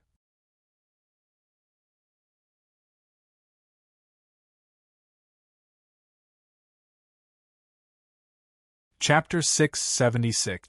By the time Helicoverpa Rosa returned to her senses, she had already arrived in a strange space. Glaciers, forests, deserts, and various other terrains were clearly separated from each other, scattered across this vast space. Every single piece was exactly the same size, and a blood-red vortex constantly spun in the sky. On a pure white glacier in the distance, a black lichen over 30 meters tall was howling at the sky. It suddenly turned its head and looked at Helicoverpa Rosa with its dark green eyes. In the next moment, the glacier exploded, sending ice and snow flying. The lichen had already vanished. Helicoverpa Rosa's pupils suddenly contracted. She raised her head, only to see a colossal shadow covering the sky, lunging towards her. A huge wolf claw whistled through the air. Boom! The sand dune behind Helicoverpa Rosa was completely flattened, turning into a sandstorm that swept through the air. Helicoverpa Rosa flew backwards with the yellow sand, dodging in the nick of time. She was greatly shocked. The lichen had lunged at her from such a great distance. If it were not for the innate ability of her eyes, she would not have been able to react in time. The lichen's speed and strength were already equivalent to a peak demon commander. It was definitely not something she could defeat. She clenched her teeth in hatred towards the North Moon. As she thought this, a fishy wind assaulted her. A huge wolf head opened its mouth filled with sharp teeth and bit down at her. Helicoverpa Rosa spat out a mouthful of blood, and a spider web spread out to cover the wolf's head. However, Dan swung his claws and sent Helicoverpa Rosa flying backwards. She crashed into a rainforest, and only came to a stop after smashing through several dozen large trees. Helicoverpa Rosa maintained a defensive posture. The tight-fitting clothes on her arms were torn, revealing her silver skin. Her silver face was slightly twisted, and her eyes flashed with a furious and malicious light. No matter who wanted to kill her, they would have to pay the price. Dan tore off the spider web covering his head, tearing off some of the black wolf's fur. The claws that had struck Helicoverpa Rosa were also covered in a layer of black poison that rapidly spread. He opened his mouth and bit down, tearing off the poison-infected flesh. The pain made him even more furious. He was certain that Helicoverpa Rosa was North Moon's helper, someone who had come to stop him from leaving the Azura field. He would definitely kill her as soon as possible. After releasing the beast's soul, his mind had already been greatly affected, but his instincts for battle had only become sharper. Helicoverpa Rosa leapt to her feet and looked back at the great banyan tree in the distance. She immediately ran towards the great banyan tree without any hesitation. He had to make use of the terrain to contain its massive body. If he were to fight it on flat ground, once he was caught and bitten, he would no longer be able to resist. The only thing he could do was release all of his poison and perish together with it. She arrived before the great banyan tree, and demon qi gathered in her eyes, forming mysterious and beautiful patterns. Her eyes lit up, and she saw the holes hidden behind the tree through the thick bark. She leapt and shot towards one of the holes. She came to the front of the big banyan tree. Demonic aura gathered in her eyes, forming mysterious and beautiful patterns. Her eyes lit up. Through the thick bark, she saw the tree holes hidden behind it. She leaped up and dashed toward one of the tree holes. Edan had also caught up to the tree. He extended his wolf claws to grab her in midair, as if he was catching a fly.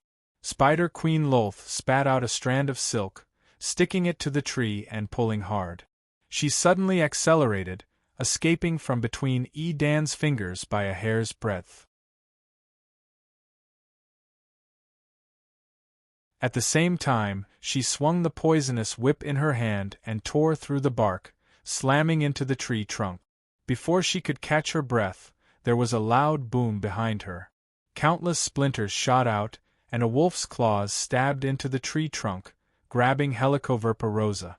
Helicoverpa rosa was greatly alarmed. She released threads of spider silk and connected herself to the great banyan tree. Edan's strength was great, but the thousands of threads were extremely tough as well. She could not pull them out immediately. Edan let out a strange howl, and Helicoverpa rosa felt a tremendous force press down on her, as if it wanted to crush her to death. She bit down viciously on Edan's hand and poured in the venom without holding back at all. The great banyan tree shook violently. Sunflowers fell down one by one. Sensing that the home they relied on for survival was being heavily injured, the sun vines all awakened and began to dance around again, wrapping around Edan. Edan shivered inside. He did not dare to allow the sun vines to wrap around him. With a violent roar, he pulled hard and tore through all of the threads, dragging Helicoverpa rosa out of the tree. He leapt off the tree trunk and felt his ankle tighten. A sun vine had wrapped around him, and the sun vines that resembled dragons and snakes all surged over. He suddenly paused, but his reaction was extremely fast.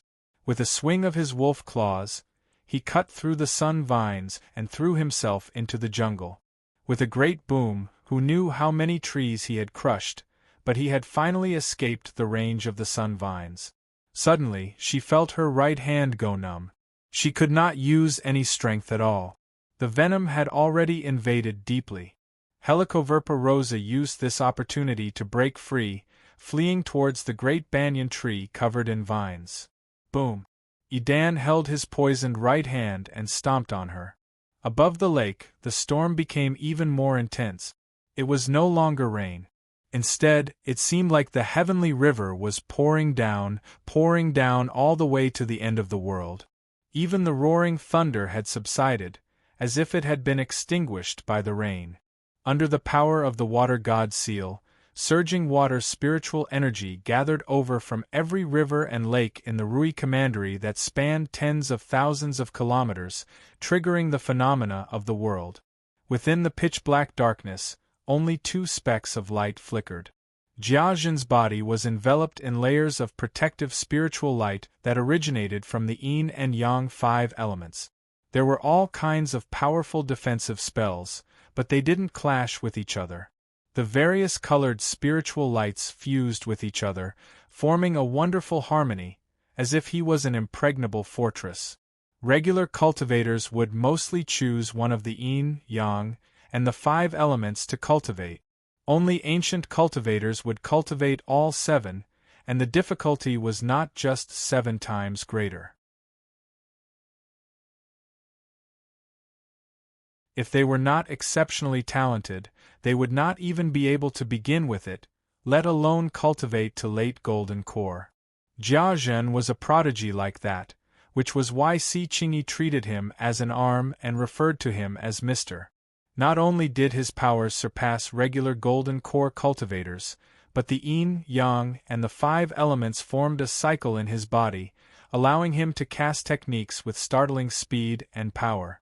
He basically knew all techniques, and he could even use the profound escape techniques with ease. As for his set of arcane artifacts, they were just icing on the cake, like adding wings to a tiger. He was also skilled in divination. Combined with his schemes, he could basically take every conceivable possibility into account, anticipating his opponent's movements at every turn. However, North Moon's fate had always been hidden. Even he was unable to peer into it. Having arrived in a small place like the Rui Commandery, he had been reduced to such a sorry state. Even he had never expected his hatred towards North Moon to be as deep as the mountains and seas. He asked sunkenly, "Wretched demon, do you think you can defeat me just because you've trapped Edan?" "I'm not trying to defeat you. I'm trying to kill you." Li Qingshan grinned. The magnificent phoenix wings on his back burned brightly as he unleashed the innate ability of the wings of wind at the same time. The wind fueled the flames, extending his wings to 30 meters across. With each flap, he would cover a startling distance. In this straight-line pursuit, his speed was no less than escape techniques. The two specks of light collided, erupting with extremely dazzling light in that moment. As it ripped through the darkness, it also swallowed their figures.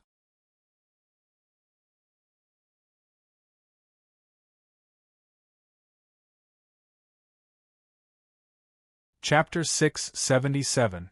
Bang, bang, bang, bang. In that moment, even Li Qingshan had no idea how many punches he had thrown. His heroic spirit was unleashed to its heart's content.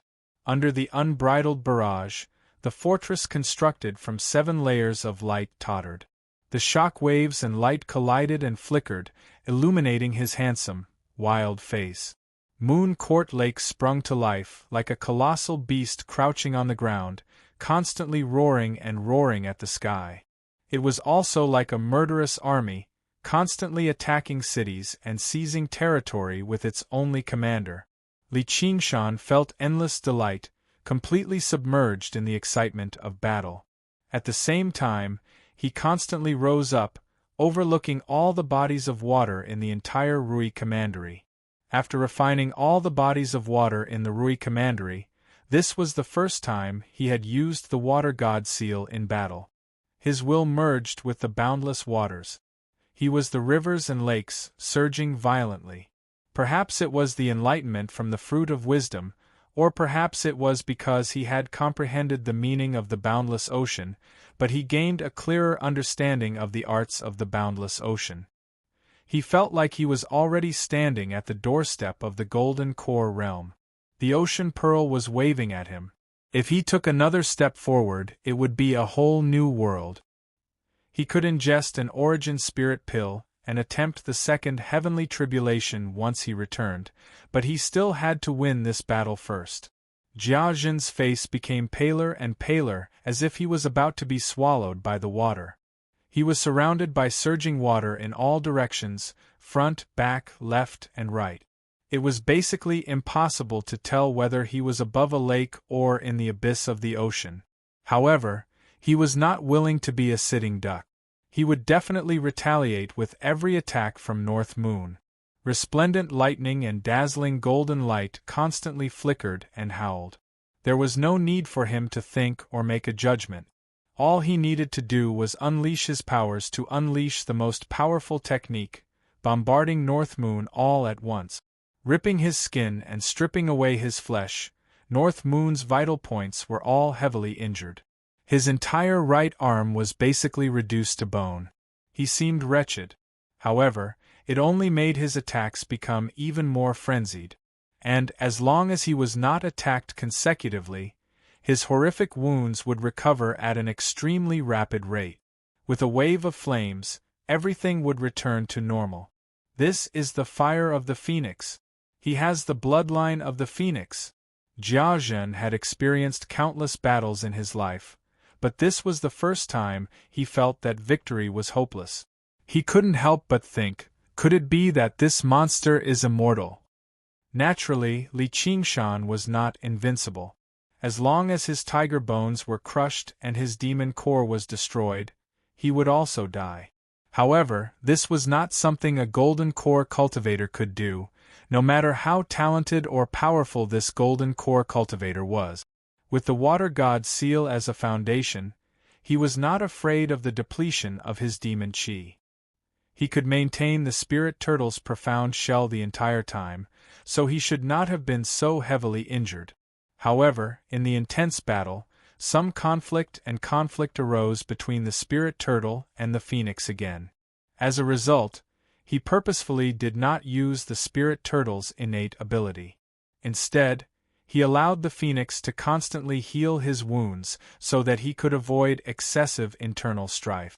Another monstrous wave came crashing down, and a shadow even darker than the darkness suddenly appeared behind Jiazhen. It was the shadow that had almost taken Jiazhen's life, the night patrol god who had descended after receiving the sacrifice. After the prayers of countless night roamers, it had recovered its strength, even becoming even more secretive and gloomy. The weapon in its hand had changed from a dagger to a long, narrow rapier, stabbing out like flowing water. It silently pierced through the layers of defensive light and approached the back of his head. Ever since the sneak attack last time, Jiazhen had remained vigilant. The feather fan in his hand flickered with white light as he turned around and swung it at the shadow behind him. "Piss off!" Bang! Light and shadow collided, producing a sound that seemed tangible. The shadow twisted and retreated, becoming slightly thinner, but it was still not destroyed.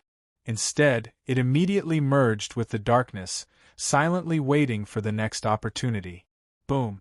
Taking advantage of Jiazhen's distraction, Li Qingshan pushed the power of tremors to the limit and smashed through the outer, earthen-yellow defensive light with a punch. The remaining 6 layers immediately lost their perfect, harmonious structure.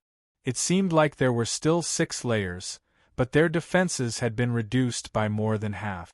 Jiazhen's face changed drastically. He could no longer hold on any longer, immediately turning into a streak of light and fleeing towards the horizon. As for Dan's life, it really was just like the old saying, "It's better for you to die than for me." Li Qingshan flapped his wings and pursued with all his might, tailing closely behind the streak of light. He chased for several hundred kilometers before folding back his wings and hovering in the air. As he watched the streak of light vanish into the horizon, he shook his head gently. If Little and were here, would he even be able to let this bastard escape with a sweep of the Blood Sea banner? Nothing good would come of continuing the pursuit like this. He would instead fall into the enemy's trap if he was careless. At their level of cultivation, killing opponents of the same level was indeed not an easy task. Only this demonstrated the importance of arcane treasures that could form spaces of their own like the Blood Sea banner and the Azura field. Furthermore, if he still did not enter the Azura field to provide aid, Helicoverpa Rosa would be killed in the future. He was already very surprised that she had been able to hold on for so long. A bird in the hand was better than 100 in the forest. If he allowed Dan to escape again and Jiazhen returned to attack him again, he would really be a fool. Thus, Li Qingshan immediately retracted all of his aura and charged into a large river on the surface. He then entered an underground river and flew randomly along the river. Before the ripples on the surface of the river had even settled, a streak of light shot over. Jiazhen had killed his way back. He searched with his soul sense first and then divined, but how could he still find Li Qingshan's traces? He frowned heavily. Dan was probably done for this time. He was tempted to kill his way back to Moon Court Lake and kill off all the night roamers, but he was afraid of clashing with the North Moon again. The slightest carelessness could even put his life in danger. The night roamers were not worth the risk, and the strange shadow left him rather fearful too. In the Azura field, the blood-red swirl began to revolve once again before anyone knew it. Helicoverpa Rosa's body had been severed at the waist. Her perky bottom and round, slender, or in other words, her vicious, terrifying spider belly and hairy spider legs had vanished somewhere a long time ago. Only the upper half of her body lay on the grassy plains. Her demon chi had been completely depleted, with only a single breath remaining. Dan's foot had failed to stomp on her, allowing her to escape underground. She charged left and right again, using the terrain of the great banyan tree to maintain a stalemate. However, under Dan's overwhelming strength, she caught up very soon. They had not even clashed intensely, and she had ended up like this. Of course, Edan had paid a certain price for this. He had been forced to sever his right hand that had been soaked in poison. Although he could immediately regrow it with his extremely powerful body, it still took up quite a lot of strength. He panted gently as a sliver of madness gradually appeared in his dark green eyes. Die! Edan growled and swung his claws at Helicoverpa back. North Moon, you'll die a horrible death. Helicoverpa cursed powerlessly. Just when she was about to blow up her demon core, a black storm descended from above. Edan's claws hovered in midair. A familiar figure appeared in front of Helicoverpa. He supported the massive claws with a single hand and turned around with a smile. Are you all right? He could not bear to see her in such a miserable state, but this was the consequence of wanting to watch the show. Li Qingshan had originally thought that Helicoverpa would break out in a torrent of abuse or curse viciously, but he heard her say rather weakly, "Save me." He could not help but look surprised. Then, he smiled and said, "Of course. You can also be considered my woman." A demoness. With a thought, he sent Helicoverpa and her severed lower half out of the Azura field. North Moon! Edan roared. A foul wind blew in his face as his claws whistled through the air. Li Qingshan's body swelled up and grew to over 60 feet tall. He took the claw head-on without moving at all. A few horrific claw marks appeared on his chest, but he was unconcerned. He lowered his head to look at Edan and said in a voice that sounded like the ringing of metal, "Edan, your time of death has come." Edan recovered a sliver of clarity from his frenzy. He suddenly felt slightly uneasy as he smelled the scent of death. He leaped back agilely and stared at Li Qingshan. From his eyes, he could already tell that only one person could survive this battle. There was definitely no second possibility. "You've forced my hand. Don't you regret this?" Li Qingshan took a step forward. His iron hooves stomped down and the ground shook. "Come!" Edan let out a roar of despair. After reaching his peak, he tossed aside all fear and despair. As if he had broken the final chains, he completely released his beast soul and allowed it to devour his soul. He could no longer recover his human form and will. His back arched high, and his arms stretched out so far that they almost touched the ground. At this moment, Edan was more like a wolf than a human. After this absolute sacrifice was absolute power. His aura skyrocketed madly, and he was already close to the power of a king. Li Qingshan grinned widely and revealed an excited smile. He roared, "Come!" His killing intent boiled and his fighting spirit soared. In the sky, the blood-colored vortex spun faster. The roar of a tiger and the howl of a wolf rang out at the same time. Li Qingshan and Edan lunged forward at the same time. They collided loudly in the air and fell to the ground. In that instant, fists and claws came and went, and blood splattered everywhere.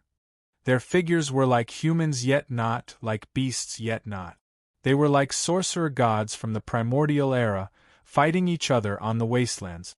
Roars rang out, and the ground cracked and collapsed like war drums being struck.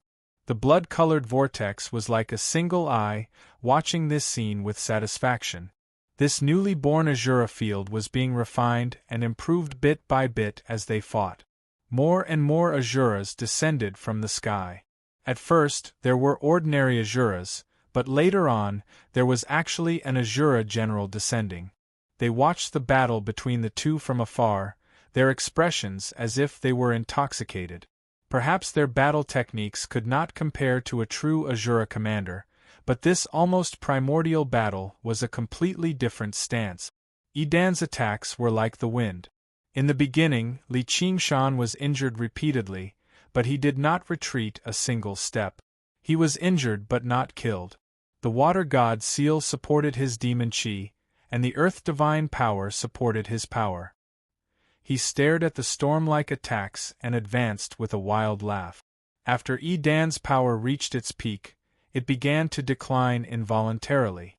No matter how great the power of a beast soul was, it was not endless. In the end, Li Qingshan pierced a pair of bullhorns through Yi Dan's chest, lifted him up, and flung him to the ground. His iron hooves stomped heavily on his chest, shattering his bones and causing his chest to cave in.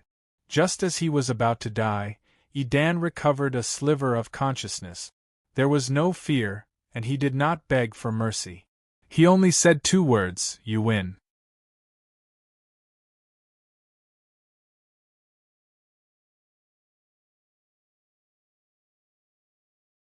Chapter 678. On a black mountain riddled with jagged rocks that towered into the heavens. /Baojian/treasured mirror, the words "manor of 10,000 beasts" filled a precipice that was several hundred meters tall. Various totems of wild beasts were vaguely carved on the precipice. There were common birds and beasts, as well as spiritual birds and exotic beasts that only existed in legends. Roar. A roar filled with wildness and fury shook up the mountains. All the birds and beasts trembled. A disheveled old man as dignified as a lion appeared on the edge of the precipice, gazing in the direction of the Green Province. Who killed Yi Dan? The moment Li Qingshan killed Yi Dan, he suddenly felt a deep chill. The spirit turtle also gave off an intense omen of warning. Even without the spirit turtle's divination, he could guess that killing Yi Dan had already provoked an extremely terrifying figure, and that figure was not someone he could oppose right now. Master, the Beast King. He mulled over the 2 words before tossing them to the back of his head. As his understanding of the spirit turtle deepened, he became more and more sensitive to omens of good and bad. This was a predestined fate, but it was not imminent.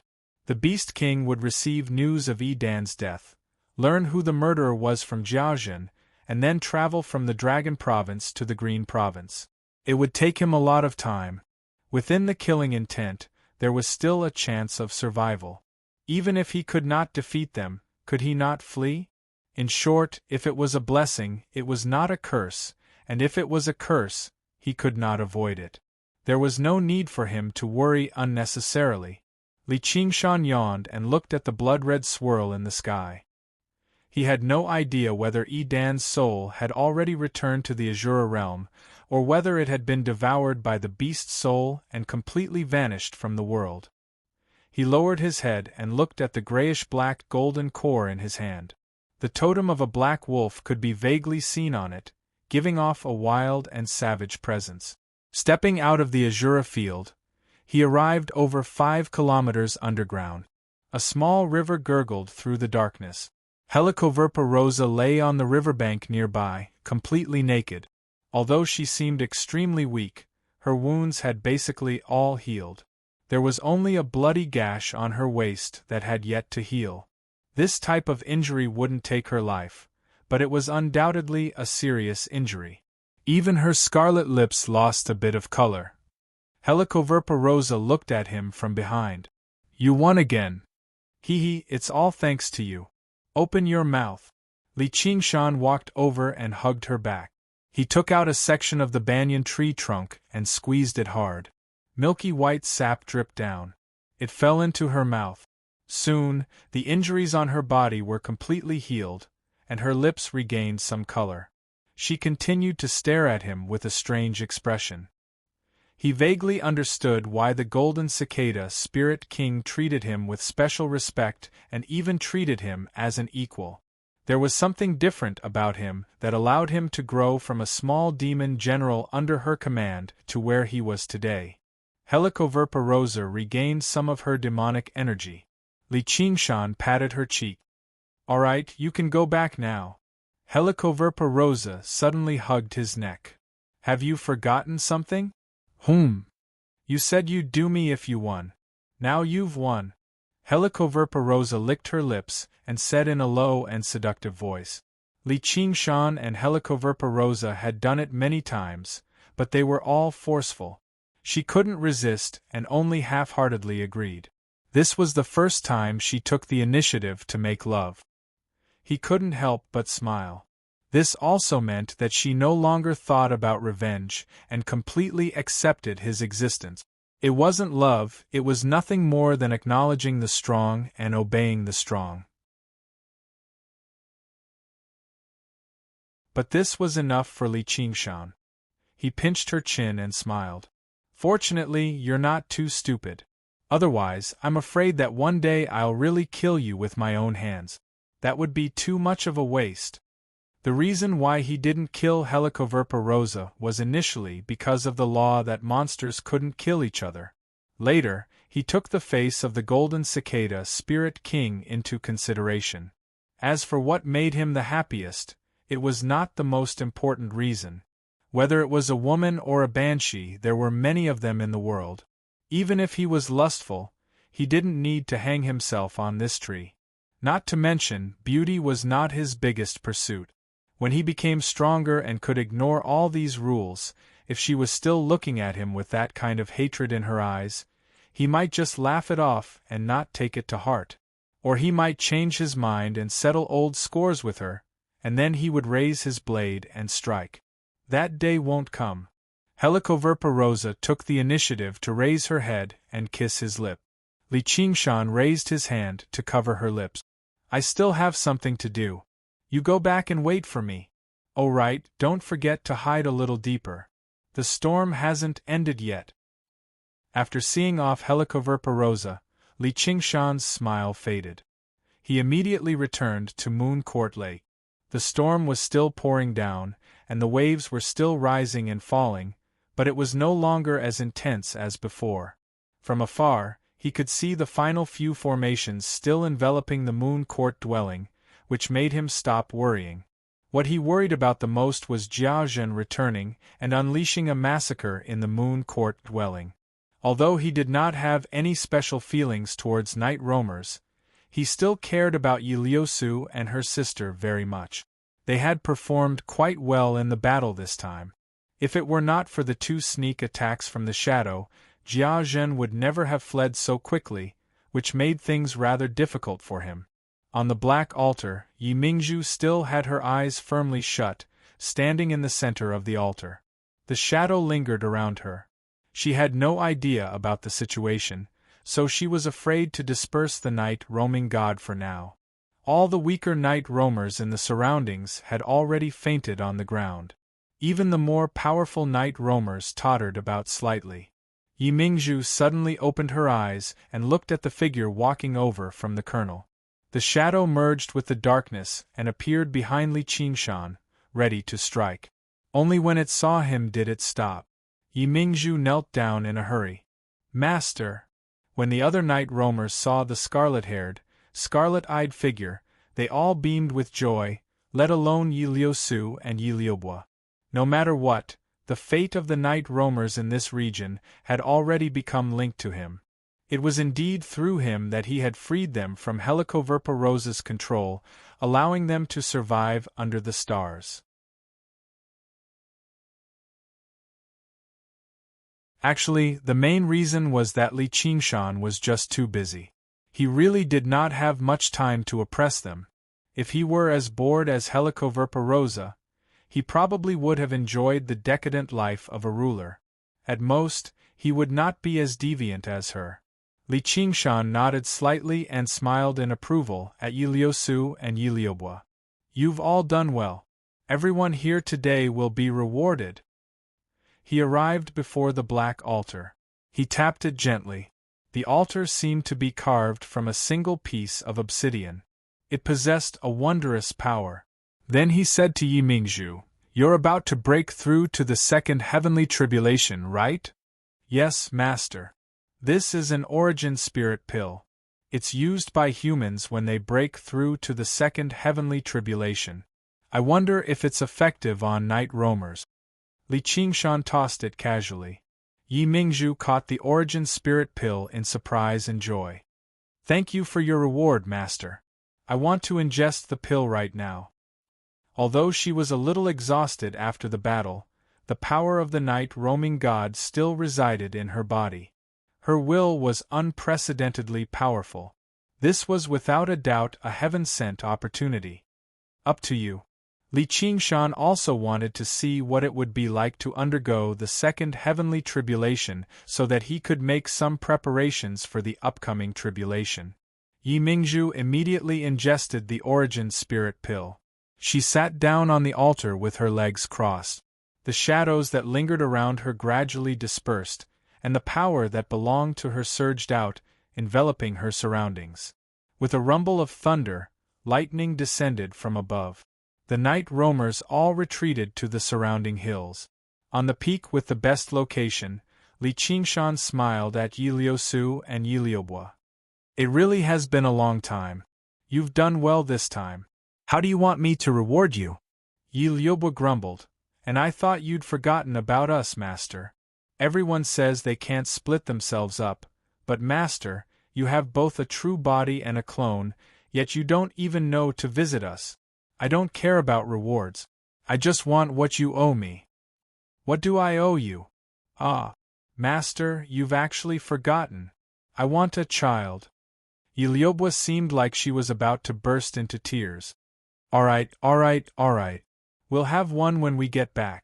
Only when Li Qingshan agreed did Yi Liubo smile from ear to ear.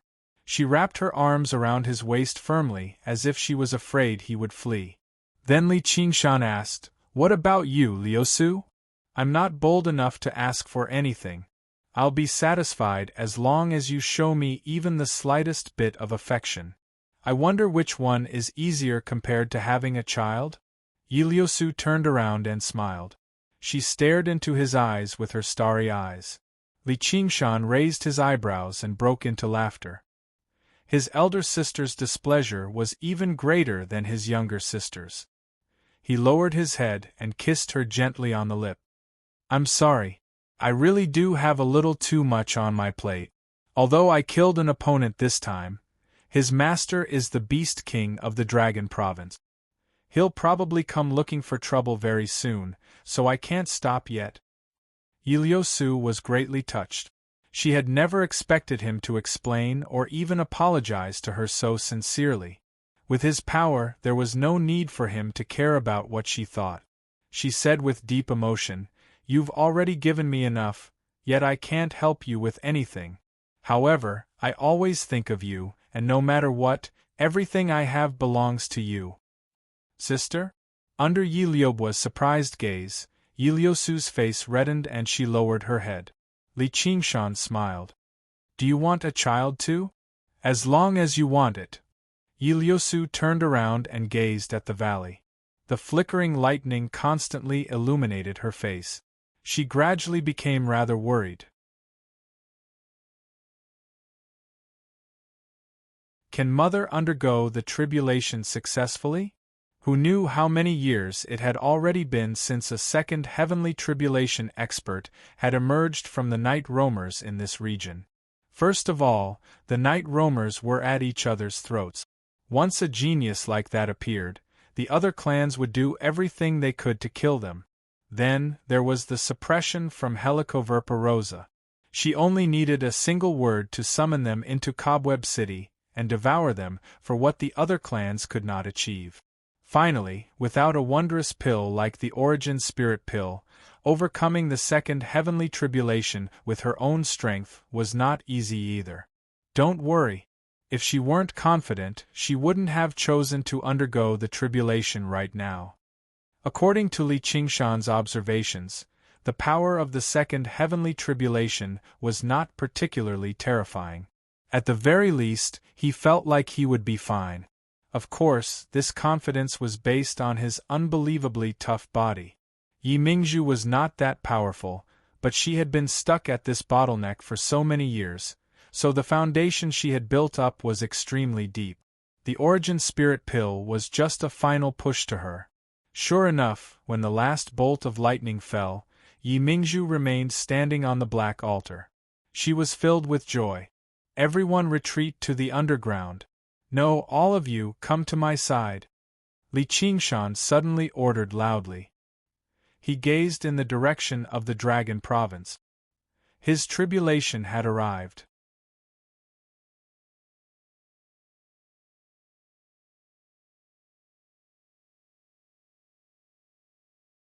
Chapter 679. On a black mountain that was tens of thousands of feet high and covered in jagged rock. First, the words, "Mountain Villa of 10,000 Beasts," filled up a cliff that was 1,000 feet tall. Totems of various wild beasts were vaguely engraved on the precipice. There were common birds and beasts, as well as spirit birds and strange beasts that only belonged to legends. Roar. A wild and angry roar shook the mountains, and all the birds and beasts trembled. An old man with unkempt hair and as dignified as a lion appeared at the edge of the cliff, looking in the direction of the Azure Province. Who killed Edan? The moment Li Qingshan killed Edan, he suddenly felt a deep chill. The spirit turtle also gave off a strong warning. Even without the spirit turtle's divination, he could guess that killing Edan had already provoked an extremely terrifying figure, and that figure was someone he could not oppose right now. Master Beast King. He mulled over the two phrases before tossing them to the back of his head. As his understanding of the spirit turtle deepened, he became more and more sensitive to the omens of good and bad. Although this was a predestined fate, it was not imminent. The Beast King would receive news of Edan's death, learn who the murderer was from Jiaojin, and then travel from the Dragon Province to the Green Province. It would take a lot of time. Amidst the murderous intent, there was still a chance of survival. Even if he couldn't win, couldn't he escape? In short, if it was a blessing, it wasn't a calamity. If it was a calamity, it couldn't be avoided. There was no need to worry about it. Li Qingshan stretched his back and looked at the blood-red swirl in the sky. He wondered if Edan's soul had already returned to the Azura realm, or if it had been devoured by the beast soul and completely vanished from the world. He lowered his head and looked at the grayish-black golden core in his palm. There was a faint totem of a black wolf on it, emitting a wild and savage aura. Stepping out of the Azura field, they arrived at a place more than 10 miles underground. In the darkness, a small river flowed, and Helicoverpa Rosa lay naked on the riverbank not far away. Although she seemed extremely weak, she had basically recovered from her wound. There was only a bloody gash on her waist that had yet to heal. To a demon commander with a powerful body like hers, this wound was not enough to take her life, but it was undoubtedly a heavy injury. Even her scarlet lips had lost some color. Helicoverpa Rosa looked at him from behind. You won again. Haha, it's all thanks to you. Open your mouth. Li Qingshan walked over and hugged her back. He took out a section of the banyan tree trunk and squeezed it hard. Milky white tree sap dripped down and into her mouth. Very soon, the injuries on her body were completely healed. Her lips were also a little more rosy. She kept staring at him with a strange expression. She vaguely understood why the Golden Cicada Spirit King regarded him with special respect and even treated him as an equal. There was something different about him that made him rise from a little demon general under her command to where he was today. Helicoverpa Rosa recovered some of her demon chi. Li Qingshan patted her cheek. All right, you can go back. Helicoverpa Rosa suddenly hugged his neck. Didn't you forget something? You said you would do me if you won. Now you've won. Helicoverpa Rosa licked her lips and said with a low and seductive voice. Li Qingshan and Helicoverpa Rosa had done it many times, but they were all done forcefully. She could not resist and only half-heartedly agreed. This was the first time she took the initiative to ask for sex. He could not help but smile. This also meant that she no longer thought about revenge and completely accepted his existence. It was not love. It was nothing more than acknowledging the strong and obeying the strong. But this was enough for Li Qingshan. He pinched her chin and said with a smile, "Fortunately, you are not too stupid. Otherwise, I'm afraid that one day I would really kill you with my own hands. Wouldn't that be too much of a waste?" The reason why he did not kill Helicoverpa Rosa was initially because of the law that demons could not kill each other. Later on, he took the Golden Cicada Spirit King's face into consideration. As for the pleasure of doing it, it was not the most important reason. Whether it was a woman or a female demon, there were many of them in the world. Even if he was lustful, there was no need to hang himself on this tree. Not to mention, beauty was not the biggest pursuit for him. When he became stronger and could ignore all these rules, if she was still looking at him with that kind of hatred in her eyes, he might just laugh it off and not take it to heart. Or he might change his mind and settle old scores with her, and then he would raise his blade and strike. That day will never come. Helicoverpa took the initiative to raise her head and kiss his lip. Li Qingshan raised his hand and covered her lip. I still have matters to attend to. You better go back and wait for me to visit you. Oh right, don't forget to hide a little deeper. The storm hasn't ended yet. After seeing off Helicoverpa, Li Qingshan's smile faded. He immediately returned to Moon Court Lake. The storm continued to pour, and the waves continued to rise and fall, but it was no longer as intense as before. From afar, he could see the final few formations still enveloping the Moon Court dwelling, which made him stop worrying. What he worried about the most was Jia Zhen returning and unleashing a massacre in the Moon Court dwelling. Although he did not have any special feelings for night roamers, he was still very concerned about Yi Liusu and her sister. They had performed well in the battle this time. If it were not for the 2 sneak attacks from the shadow, Jia Zhen would not have fled so quickly, which made things rather difficult for him. On the black altar, Yi Mingzhu still had her eyes firmly shut, standing in the center of the altar. The shadow lingered around her. She had no idea about the situation, so she was afraid to disperse the night roaming god for now. All the weaker night roamers in the surroundings had already fainted on the ground. Even the powerful night roamers tottered about slightly. Yi Mingzhu suddenly opened her eyes and looked at the figure walking over from the colonel. The shadow merged with the darkness and appeared behind Li Qingshan, ready to strike. Only when it saw him did it stop. Yi Mingzhu knelt down in a hurry. Master! When the other night roamers saw the scarlet-haired, scarlet-eyed figure, they all beamed with joy, let alone Yi Liusu and Yi Liubua. No matter what, the fate of the night roamers in this region had already become linked to him. It was indeed through him that he had freed them from Helicoverpa's control, allowing them to survive under the stars. Actually, the main reason was that Li Qingshan was just too busy. He really did not have much time to oppress them. If he were as bored as Helicoverpa, he probably would have enjoyed the decadent life of a ruler. At most, he would not be as deviant as her. Li Qingshan nodded slightly and smiled in approval at Yi Liusu and Yi Liubua. You've all done well. Everyone here today will be rewarded. He arrived before the black altar and knocked it gently. The altar seemed to be carved from a single piece of obsidian. It possessed a wondrous power. Then he said to Yi Mingzhu, "You're close to breaking through to the second heavenly tribulation, right?" "Yes, master. This is an origin spirit pill. It's used by humans when they undergo the second heavenly tribulation. I wonder if it's effective on night roamers." Li Qingshan tossed it casually. Yi Mingzhu caught the origin spirit pill and beamed with joy. "Thank you for your reward, master. I want to ingest the pill right now." Although she was a little exhausted after the battle, the power of the night roaming god still resided in her body, and her will was unprecedentedly powerful. This was without a doubt a heaven-sent opportunity. Up to you. Li Qingshan also wanted to see what it looked like to undergo the second heavenly tribulation so that he could make some preparations for the upcoming tribulation. Yi Mingzhu immediately ingested the origin spirit pill and sat down on the altar. The shadows around her gradually dispersed, and her own power surged out, enveloping her. There was a rumble of thunder, and lightning descended from above. The night roamers all retreated to the surrounding hills.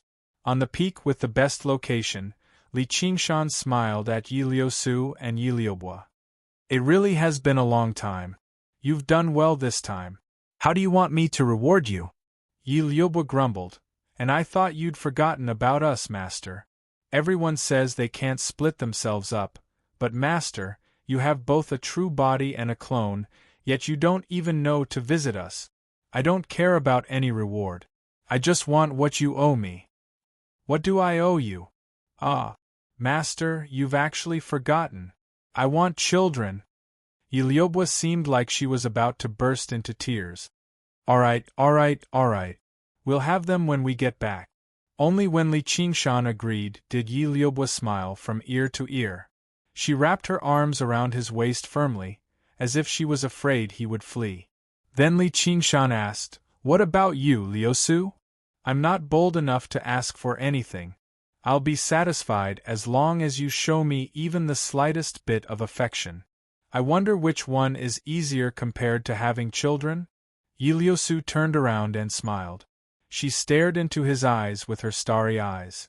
Li Qingshan raised his eyebrows and broke into a smile. His elder sister's displeasure was basically even greater than his younger sister's. He lowered his head and kissed her gently on the lip. "Apologies.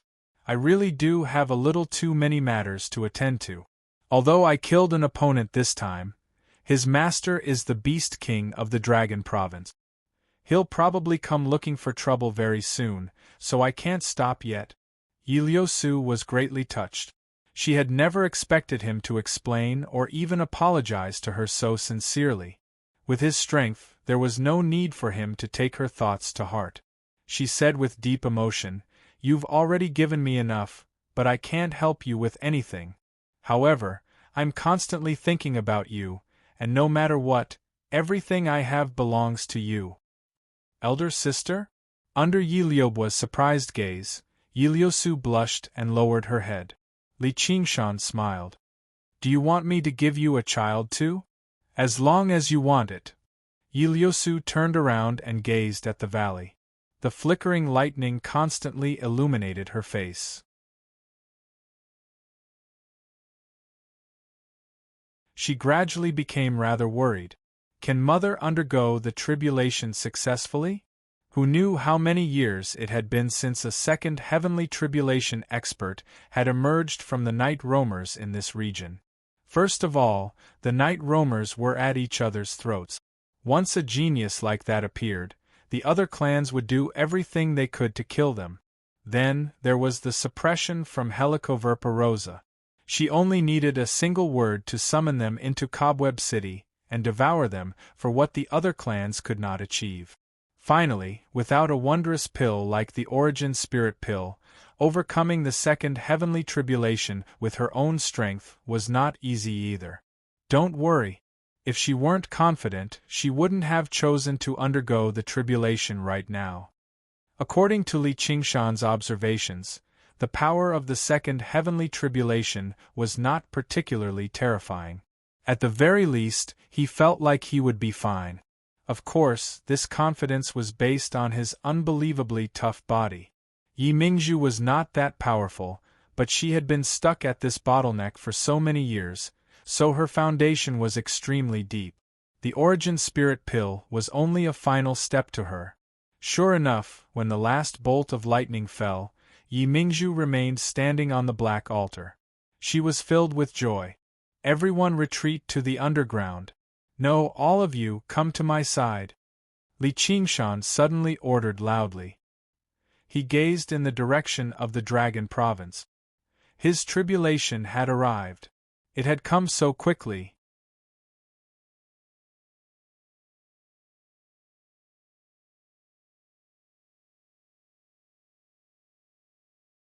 Chapter 680. The storm stopped, but the thick clouds continued to cover the sky. On the eastern horizon, the dim light of dawn peeked through the clouds. Before they knew it, night had passed and dawn had arrived. The cool wind ruffled his long, scarlet hair, still wet from the rain and mist that had yet to disperse. It was a comfortable morning. Li Qingshan stood alone on the tallest mountain in the Moon Court dwelling, staring at the northern sky sternly as if he was waiting for something. Suddenly, an aura appeared in the northern sky. It viciously tore through the clouds, allowing sunlight to pour down. It was still extremely far away, but the surging aura was rather suffocating. After Jiazhen fled, he immediately reported everything to Si Qing, who then passed it on to the Beast King. After obtaining his enemy's name and appearance, the Beast King immediately set off, killing his way over from the Dragon Province. His orange-yellow eyes were like those of a wild beast, immediately locking onto the figure with drifting, scarlet hair and the two words above his head, North Moon. There was no mistaking it. Bang! The air exploded, and a gust of wind blew, creating white ripples in the void. The Beast King whistled over and landed in front of Li Qingshan. The entire island trembled, and countless structures collapsed. Li Qingshan held his breath and did not take a single step back.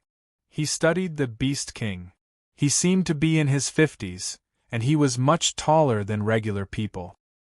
His nose was tall and wide, and his eyes shone brightly. His mouth drooped down, but it was truly a gaping mouth. He was like an old lion. As he looked around, he really did give off the bearing of a king among beasts. He did not hide his aura at all. His fury was like a volcano that was about to erupt, about to destroy the world. Although he had defeated a king before, that was because he had gathered the power of countless people. Taking advantage of the favorable timing, geographical, and social conditions, he had shattered space in the end to kill the Corpse King. However, Li Qingshan had estimated that under normal circumstances, even if he was much more powerful than before, and even if he had the Water God seal to rely on, death would still be certain in the end if he fought the Corpse King one-on-one. Unless he immediately flapped his wings and fled as soon as he saw him from afar, only then would he have a chance at survival. A huge chasm of strength existed between two realms of cultivation. It could not be crossed easily. The Beast King in front of him was probably even more powerful than the Zombie King. The Beast King was also scrutinizing North Moon. There were not many people who could remain calm in the face of his wrath. Furthermore, the aura he gave off was not strong, far from being strong enough to kill Dan. This left him rather puzzled. "You're the one who killed Dan." A low roar that sounded like a lion's. "That's right," Li Qingshan said frankly. "You dare to stay here? At the very least, I have to see what my enemy looks like and verify some things. Now that you've seen it, are you ready to die? I will refine your soul into a beast soul." The Beast King took another step forward, and a powerful aura surged forth like a tsunami. Li Qingshan smiled. "I won't die in your hands." Before he could finish his sentence, a hand with thick joints grabbed his throat. It was so fast that he had no time to react. In his eyes, he could still see the afterimage of the Beast King standing there. Li Qingshan muttered to himself, "Looks like other people aren't worth relying on after all. Only personal strength is true strength." His body suddenly shuddered like a ripple. The light and shadow twisted before completely shattering and vanishing. This was only a clone he had left here. He was not foolish enough to stay here with his original body and wait for the Beast King to kill him.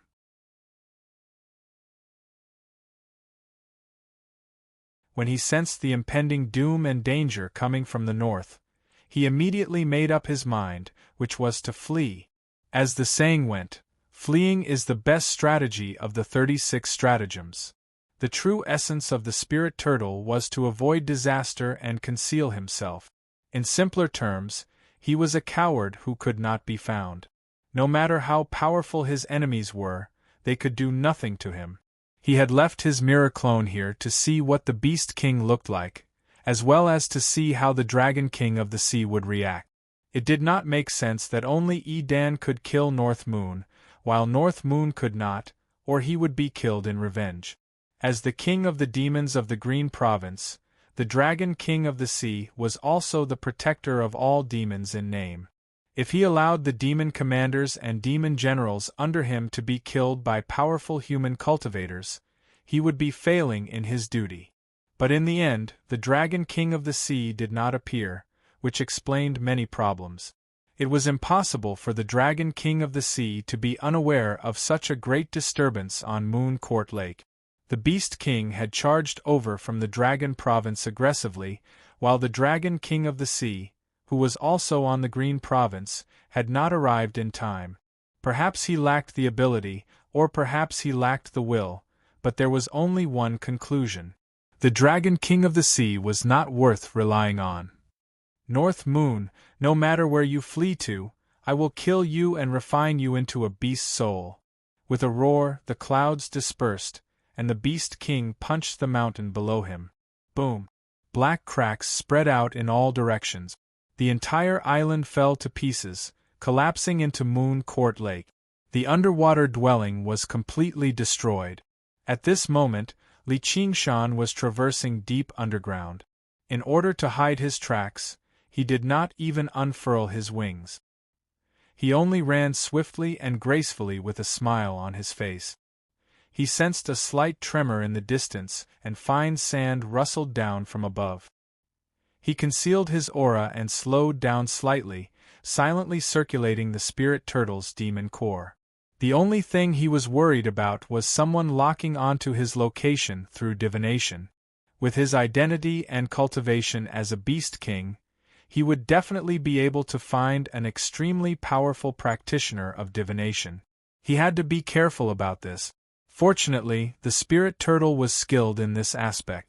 After ingesting the fruit of wisdom, he had gained a deeper understanding of how to use this power, so there was no need for him to worry too much.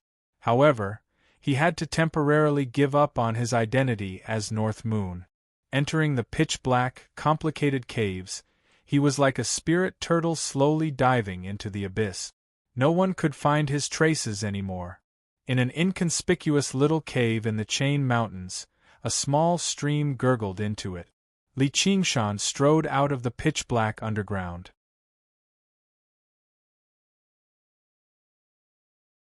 He already had black hair, black eyes, and a bronze face. The sun currently shone resplendently. All the trees were verdant and luxuriant. A figure in snow-white robes was sitting on a rock not far away beside a small stream, looking at him with a faint smile. Her long, dark hair draped down from her beautiful face like a waterfall, reaching her waist and drifting in the wind. Compared to her usual valiant appearance, her current attire seemed even more romantic and elegant. However, it was very difficult to describe her with words that were more feminine or charming. Perhaps it was because she was always so confident and composed, or perhaps it was because she never treated herself as a woman. Li Qingshan shivered inside and clasped his hands. "Greetings, Commander Gu." Gu Yenying said, "Little bro Qingshan, you've made quite the mess this time." Li Qingshan laid out his hands and made an expression of helplessness. "Life forces people." Gu Yenying said, "I think you're enjoying it." Li Qingshan smiled. "There's an old saying from my hometown. Life is like this. If you can't fight back, then enjoy it." Gu Yenying raised an eyebrow. "That doesn't sound like something a farmer of the Crouching Ox village would say. And the one who was raped wasn't you, but Dan." Li Qingshan said, "Let's hope he enjoys this final battle. Alright, don't tell me you've been waiting for me here just to hear me say this."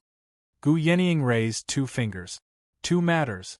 First, after you left, the king of myriad beasts rushed underground and unleashed a massacre against the night roamers and demons. The Dragon King of the Sea sent him back to the Dragon Province. That old beast sure is obedient. Unless he wants to die in the Green Province. Can the Dragon King of the Sea kill him?" Li Qingshan was mildly surprised. He had personally witnessed the Beast King's strength. After all, the higher one's realm of cultivation, the more difficult it was to kill them. If he wanted to kill a Beast King, he would have to be far more powerful than him. "I don't think there's any problem. Mighty be our king." Li Qingshan could not help but re-evaluate the strength of the 10 Demon Kings. They had been conferred the title of 10 Demon Kings several millennia ago, and after several millennia of accumulation, every single one of them was a terrifying old monster. Gu Yenying said, The Dragon King of the Sea has already ordered North Moon to go to the Ink Sea to see him. Li Qingshan said, "Do you think North Moon should go?" "I don't think North Moon will go." "That's right. I'll pretend I never heard about this." Li Qingshan smiled and nodded. He would never entrust his life and safety to the mood of a powerhouse, and he hated to play the role of a subject. He had too many secrets, and he might not be able to hide them from the Dragon King. Of course, he could also send his doppelganger to the Ink Sea. However, such a rude action would probably anger the Dragon King of the Sea. Not every Demon King was as calm and magnanimous as the Golden Cicada Spirit King and the Banyan Tree King.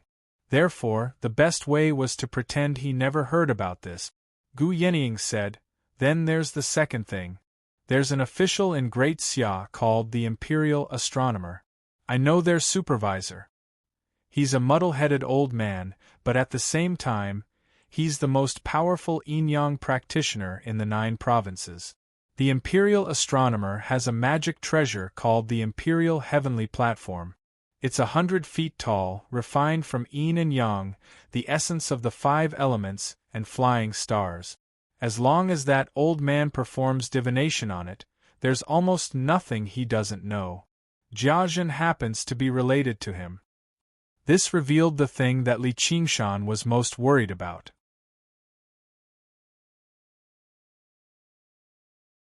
He frowned and muttered, "Imperial Astronomer, Imperial Heavenly Platform. That old man doesn't perform divination for others easily, and he won't use the Imperial Heavenly Platform casually. Jiazhen alone won't be able to persuade him, but if we add in the Beast King, Prince Siqing, and the Imperial family's desire to take back the Azura Field, we can make him pay a visit to the Imperial Heavenly Platform and divine a certain person's location. This is really bad. This is a minor 5 elements reversal formation. It can obscure the mysteries of heaven. Don't leave the range of the formation for at least 3 months. Coupled with your own remarkable abilities, you should be able to deceive everyone. That's right, entering the Azura Field will also have a certain effect." Gu Yenying handed the formation to Li Qingshan. Li Qingshan was silent for a moment. "Take it as me buying it from you. Our debts are settled. This kind of formation that could interfere with the divination of the strongest yin-yang practitioner was definitely priceless. And what was even more precious was the information that she had given him. If his location was calculated without him knowing, even Li Qingshan's identity might be exposed.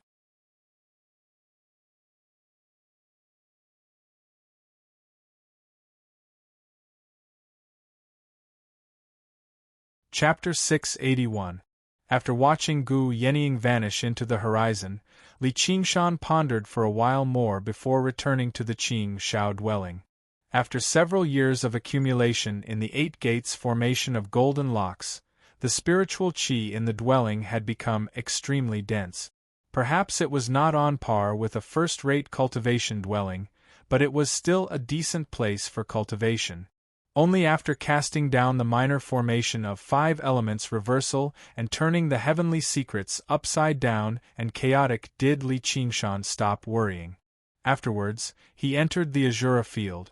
What appeared before him was still the same dense rainforest and a towering tree. "Master!" The night roamers bustled about in the rainforest. They all bowed as soon as they saw Li Qingshan. A shadow drifted over, and Yi Mingzhu appeared before him. She was dressed in the traditional black armor of night roamers, but it was unable to hide her mature, charming figure. However, her existence was thin and blurry like a silhouette, giving off a gloomy aura as if she could merge with the darkness at any time. "Congratulations!" Li Qingshan smiled. In the depths of the jungle, there were even more night roamers and demons. Yi Liusu and Yi Liubwa sensed his aura and hurried over together. Millipede climbed up a large tree, while Li El Red and Li El Blue soaked in a pond in the forest. When the spirit turtle had foretold the impending doom, Li Qingshan had gathered all the night roamers and sent them into the Azura Field. Afterwards, he left behind a mirror clone while his original body returned underground. He did his best to send every night roamer and demon he came across into the Azura field so that he could leave before the Beast King arrived. With the Azura field spanning several hundred kilometers, accommodating them was obviously not a problem. The only problem was the influence of the murderous intent from the Azura realm. Regular night roamers and demons could not withstand it, so it was very easy for them to fall into a frenzy. Even as the master of the Azura field, Li Qingshan was unable to eliminate this influence. If that happened, the Azura field would no longer be an Azura field. However, there was still a Pure Land, and that was the area covered by the Banyan Tree King's canopy. With the power of the Banyan Tree King, even the power of the Shura Path could not invade it. Its canopy, which was like a green cloud, was also large enough. All of the night roamers and demons gathered below the tree, but they were afraid to approach the tree too closely. Some reckless demons had already tried the power of the sun vines. "It's all thanks to Master," Yi Mingzhu said politely. Although she had successfully undergone the second heavenly tribulation, she still dared not show the slightest disrespect in front of him. In the past, she had considered expelling him if she underwent the tribulation successfully and allowing her to regain control over the night roamers, but after the battle on Moon Court Lake, she gave up on that thought. His strength was far beyond what she could imagine. He was not an opponent that could be defeated by assassination. Coupled with the fact that he actually had no interest in ruling over the night roamers, and now that Yi Liusu was in control, she was in control too as her mother, so there was no need for her to take this risk. Yi Liusu said, "Master, I want to leave all the matters regarding the night roamers to Mother and focus on cultivation for a while." "All right. I've already said that you shouldn't spend too much effort on these trivial matters. Being ruled by the strongest goes without saying. Yi Mingzhu, from today onwards, you will continue to be the matriarch and rule over the night roamers." "Thank you, Master." Yi Mingzhu was overjoyed. Her desire for power had already become bone deep. "What do you think of this place?" Li Qingshan asked. "It's very good."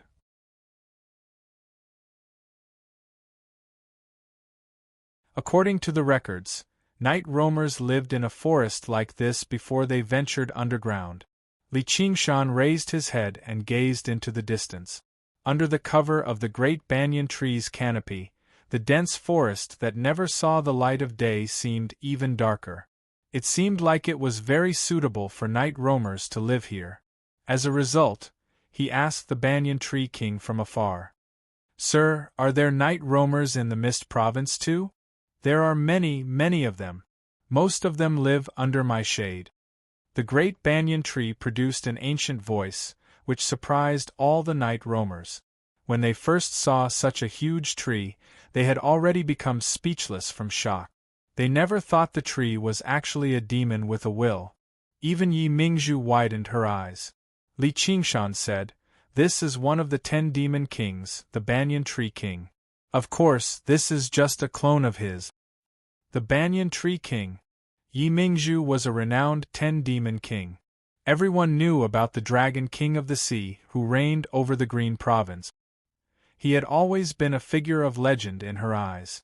She never expected to see one in person today, which made her feel even more reverence. Then, Li Qingshan asked, "I want to remove these sun vines so that they can live safely under your shade. Are you willing to do that, sir?" "I'm just a tree. There's no need to ask me what I think. However, their roots have already intertwined with the tree's roots, so removing them won't be easy." "Then I'll try." Li Qingshan smiled confidently and took a step forward. His body grew to over 60 meters tall as the sun vines wrapped around him furiously. He allowed them to wrap around him without moving at all. In the blink of an eye, he was completely swallowed by the golden sun vines. Every single sun vine absorbed his demon chi desperately. The spirit turtle suppresses the seas. Li Qingshan immediately withdrew and suppressed all of his demon chi, like he had frozen the sea. The sun vines were unable to absorb it for a moment. The tremors of the ox demon. Li Qingshan converted his demon qi into the power of the tremors of the ox demon and released it around him. The sun vines instinctively absorbed all of the power of tremors, leaving nothing behind. Li Qingshan was unfazed. He continued to release the power of tremors endlessly. Gradually, the sun vines began to ripple, as if they had reached a certain limit. Suddenly, they split apart and turned to dust. The pale yellow juice contained in it splattered in all directions, as if a rainstorm had fallen. The spiritual qi within the fluid was extremely dense. Li Qingshan exhaled deeply as if he had undergone a baptism. His exhaustion from the battle vanished, and he seemed like a brand new person. The rainforest in the surroundings grew madly under the nourishment of the spiritual rain. The night roamers and demons all leapt onto the canopy, enjoying this shower from above.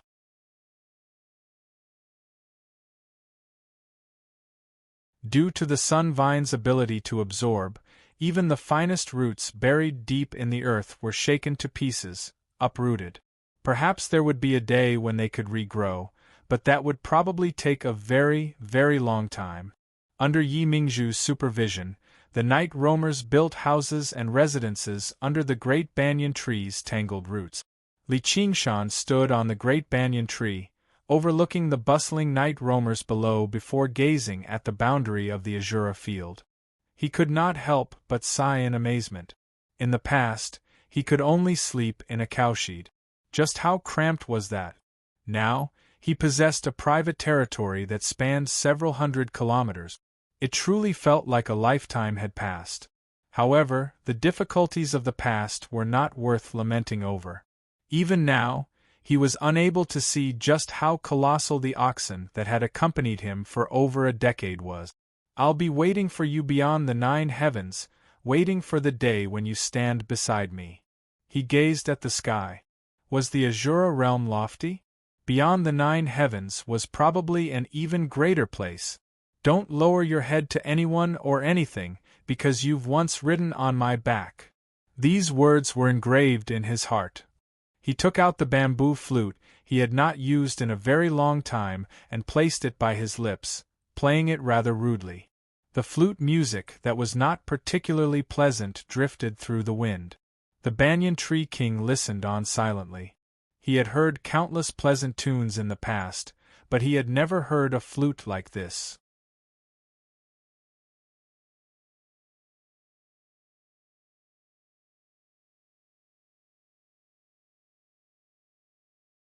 Chapter 682. The tune of the flute came to an end, and the sky had already darkened. The Azura field had experienced another advancement and breakthrough, and the blood-colored vortex in the sky instead gradually dissipated, revealing a faint red sky, waiting for the next life and death battle. Li Qingshan prepared to leave the Azura field and cultivate in seclusion, breaking through to the golden elixir realm. Suddenly, he felt a scorching gaze staring at him from below. Yi Mingzhu searched for a suitable place to stabilize her cultivation, and Yi Liusu directed everyone to rebuild their homes. Everyone had their own work, but they would occasionally raise their heads and look into the depths of the tree. Only Yi Liubo sat on the branch, hugging her knees, and looked at him without blinking. She listened to the sound of the flute, as if she was listening to celestial music. Rather than saying it was love between a man and a woman, it was more like looking up to a god. Li Qingshan smiled slightly, and leaped down from the great banyan tree. His phoenix wings flapped lightly, drawing a beautiful arc in the air. He flew over the rainforest, picked her up in his arms, and flew toward the distant mountains. "Looks like it's time to fulfill my promise." Li Qingshan lowered his head and smiled at her in his arms.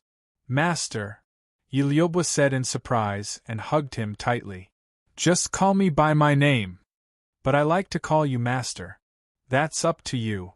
Yi Liusu looked up at them flying away from the great banyan tree, flying away from the rainforest. She felt a little sour in her heart, but also happy for Yi Liubo. In the end, she felt relieved. Just now, listening to him play the flute, she felt more and more how far apart they were, and it would only get further and further. He would never belong to a woman. The wind whistled past her ears. Iliobwa knew about the strangeness of this world, but in his arms she experienced unprecedented peace, as well as an indescribable sense of joy. Before anything had even happened, her eyes had already become rather dazed. Flying over the dusty desert, those Azura were fighting, and several Azura were fighting for their positions. When they saw Li Qingshan flying over the horizon, they all stopped their weapons and stood solemnly. That battle had made them understand who was the fully deserving ruler of this place. Li Qingshan smiled and saluted them. Seeing the Azuras return the salute, he couldn't help but shake his head and smile. He continued flying forward until he reached the snowy mountain. Just now, he landed at the foot of the mountain, where he could see the lake in the distance. "Do you like it here?" "I like it." Iliobwa bit her lips. Her breathing quickened, and her body began to heat up. Li Qingshan placed her on the pure white snow and used his fingers to gently stroke her face.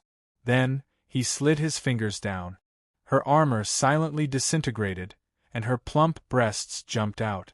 With a slight ripple, he continued to slide down, and her skirt armor also disintegrated. Her beautiful body was completely revealed before him, only leaving behind a pair of boots. The beautiful patterns unique to night roamers unfurled, and her dark blue skin formed an extremely distinct contrast against the pure white snow.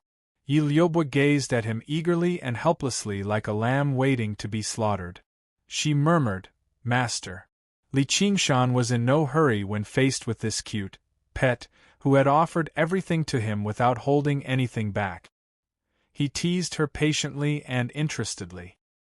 His index finger passed between them until it reached her delicate navel, poking it gently. Iliobwa shuddered and let out a pleasant moan. Her round thighs crossed and rubbed against each other gently. Li Qingshan never expected her to be so easily aroused. He teased, seriously. Iliobwa furrowed her brows. She felt wronged.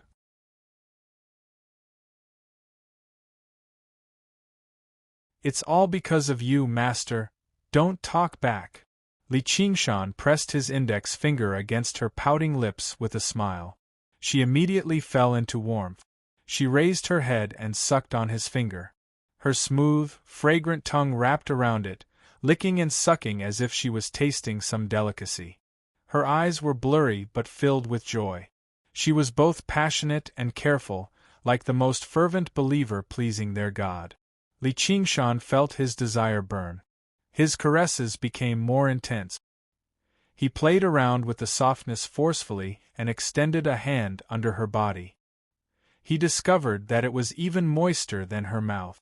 All he heard was a high-pitched moan, "Master!" She was filled with desire. As a result, Li Qingshan no longer hesitated. He leaned over. Before the joy of love had even dispersed completely, he had already returned to the dark belly of the mountain. Li Qingshan shook his head and sucked in a deep breath. Afterwards, he lit some incense, bathed, changed his clothes, and cleared his mind. He made the most adequate preparations. He sat down cross-legged and closed his eyes. Everything that had happened in this period of time, from the start of the exhibition matches of the 9 prefectures to the killing of Dan, the battles, the words, the hatred, the gratitude, the hostility, the kindness, scenes flashed before his eyes, encompassing all the people and matters. Anger and joy, helplessness and desire surged in his heart at the same time. His eyes gradually became as calm as water, allowing everything to settle. Perhaps it was because he had taken the fruit of wisdom, but his mind had become exceptionally clear. In the end, all the people and matters faded away. Only the spiritual qi in his Dantian's sea of qi fluctuated. It was only a short distance away, but it was as deep and vast as the ocean. The time was ripe. It was time to take this step. He took out an origin spirit pill, consumed it, and refined it. A strange feeling spread throughout his body. The originally calm sea of qi in his dantian suddenly began to ripple unstably. His sea of consciousness also began to churn, as if it wanted to spread and expand even further. It also seemed like it wanted to close and condense the sea into a pearl. The two feelings contradicted each other, yet they were extremely harmonious, allowing Li Qingshan to catch a glimpse of the existence of that gateway. He silently practiced the arts of the boundless ocean, but he was in no hurry to break through. He silently comprehended the effects of the origin spirit pill and the true essence of the ocean. A while later, the effects dispersed, and the first origin spirit pill was wasted just like that. Even golden core cultivators would find it extravagant, but he only took out a second origin spirit pill calmly. He did not consume it immediately. He just sat there quietly, allowing time to pass by. Suddenly, the minor formation of 5 elements inversion was stirred up by a strange power and began to operate at full strength.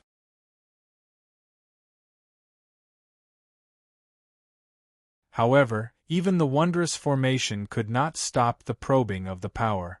It passed through fate that was as chaotic as a maze bit by bit, heading straight for him.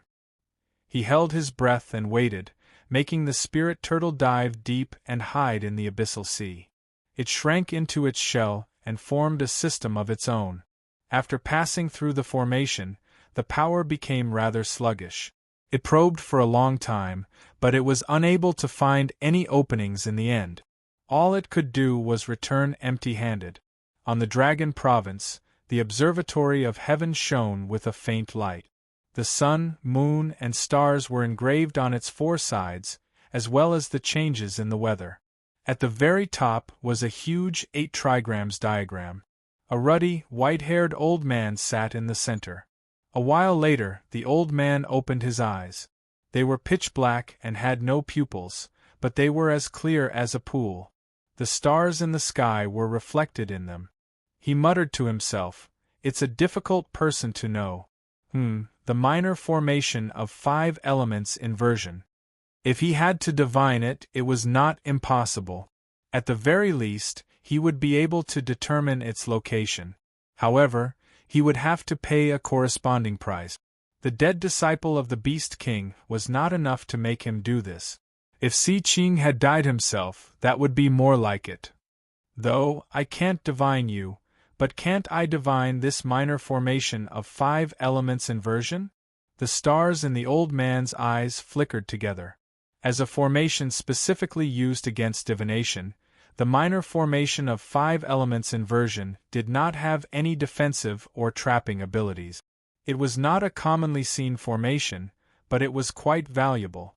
There were not many people who possessed one. To a great school of yin-yang like him, this kind of defensive method was also a kind of clue and flaw. After a while, a figure appeared in his eyes. It went from blurry to clear. It was Gu Yenying. She even smiled at him and cupped her hands in greeting. "This girl." The old man shook his head and got up to walk down the platform of heavens. The moment he left the platform of heavens, his tall figure suddenly stooped down. His clear eyes also became turbid. Even his ruddy face dimmed. Many wrinkles appeared out of nowhere. He put his hands behind his back and slowly walked like a mortal. The Beast King, Si Qing, and Jiao Zhen were waiting below the platform of heavens. Seeing the old man come down, the Beast King also lowered his head and bowed. "Lord Supervisor, what's the result?" "I can't divine it." The old man raised his head and glanced at them. Suddenly, a trace of surprise flashed through his eyes. At this moment, the power of the platform of heavens had not completely dissipated. But his expression did not change. He turned and walked away, but he walked very slowly. The Beast King caught up with him in a single step. "You should be able to divine his location, right? I don't want anything else. I just want to know where his true body is hidden. If you can't divine it, then you can't divine it." The old man waved his hand. The 3 of them were greatly surprised. They all knew the ability of this old man, not to mention the fact that he had used a treasure like the platform of heavens. Logically speaking, he could even clearly divine that monster of the North Moon's birth date, identity, and background. How could he not even be able to divine his location? For the sake of this divination, the Beast King had spent a great deal of money, but this was the result he had obtained. How could he be willing to accept this? He frowned and his dignified face became even more aggressive. But facing this old man, his violent temper could not explode in the slightest. The old man stopped and turned his head.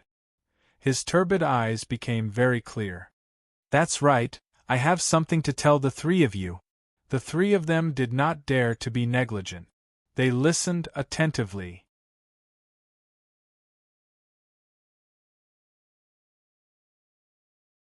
What the old man said was not some profound prophecy. The matters of the world are unsettled. It is better to leave them unsettled.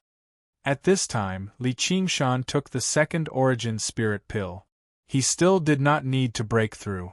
He quietly meditated, and then he took the third, the fourth, and when he took out the fifth origin spirit pill, more than a month had already passed. He looked at the fifth origin spirit pill in his hand, and put it away again. Then he continued to meditate until the medicinal effects of the first four origin spirit pills had completely dissolved. Then he wholeheartedly activated the arts of the boundless ocean. From the first to the sixth tier of the arts, he circulated them smoothly without any more sluggishness. Another 2 months passed. He used the origin spirit pill to spy on the location of the door, but he did not intend to use the origin spirit pill to break through. In the end, he still needed to rely on his own strength to take that step. This was naturally much more difficult, but he was not anxious. He patiently sat for another 4 months. It was an extremely long period of time, but in the midst of cultivation, it seemed like an instant. It was as if he was immersed in a dream. One day, at dawn, he opened his eyes and awoke from the dream. In his dantian, billowing spiritual energy began to gather, condensing into that deep ocean pearl. At the same time, he heard the angry roar of thunder.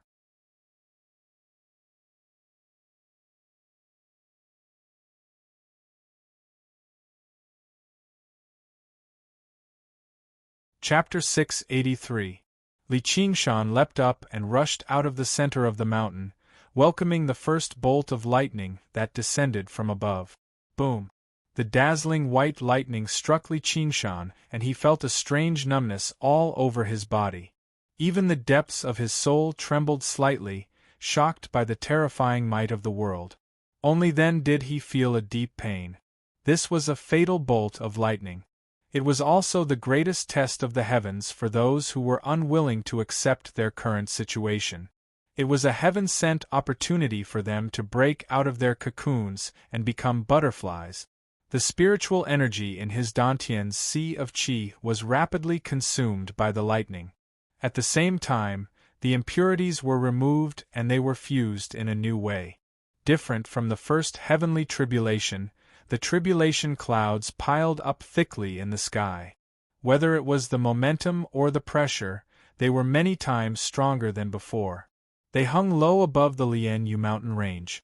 Bolts of lightning shuttled back and forth in the clouds, but they were not released. Beneath the violent surface, they contained the mysterious laws of heaven and earth.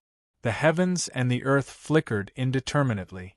Tribulation lightning bolts were like divine hammers crafted by the heavens as they fiercely hammered this piece of stubborn iron. If it was able to endure this sort of tempering, then it would be able to become steel that had been tempered 100 times. If it couldn't, then it would only end up with its bones crushed. Amidst the intense pain, Li Qingshan's thoughts were extremely clear and calm. If most cultivators could survive the first heavenly tribulation without too much danger, then the second heavenly tribulation was much more dangerous. Countless cultivators had lost their lives at this juncture. But he was not afraid. After cultivating the 9 transformations of demons and gods, his willpower and the strength of his body had become extremely tough, far exceeding the level of a foundation establishment cultivator. If he still could not survive the heavenly tribulation, then he deserved to die. At the same time, Ru Xin was sitting cross-legged in the jade melting cauldron, cultivating the heavenly tome of cloud furnace she had obtained from Chu Tian. Using herself as a pill to refine was not an easy task, but she did not even frown. She was completely naked, like a beauty carved out of white jade. As the foundation of a cultivator, this cultivation method was even more powerful than she had imagined. In less than half a year of cultivation, she had undergone a tremendous change. Her cultivation also broke through to the middle stage of the foundation building realm. Other than the strength of the cultivation method, it was also because of her own strange talent. Of course, the jade melting cauldron was a rare magic weapon. It was also a great contribution. Compared to these gains, the pain of cultivation was indeed nothing. Suddenly, a thunderous roar rang out. It contained the might of the heavens and earth. Even the spirit formation was unable to block it. Could it be? Ru Xian's heart skipped a beat. Putting away his cultivation technique, he put on his clothes and walked out of the cave. When he saw the figure fighting with the lightning, he felt an indescribable sense of shock. Although he knew that his actual strength had already far surpassed that of an ordinary golden core cultivator. However, there were some differences in cultivation realms that could not be made up for with pure strength.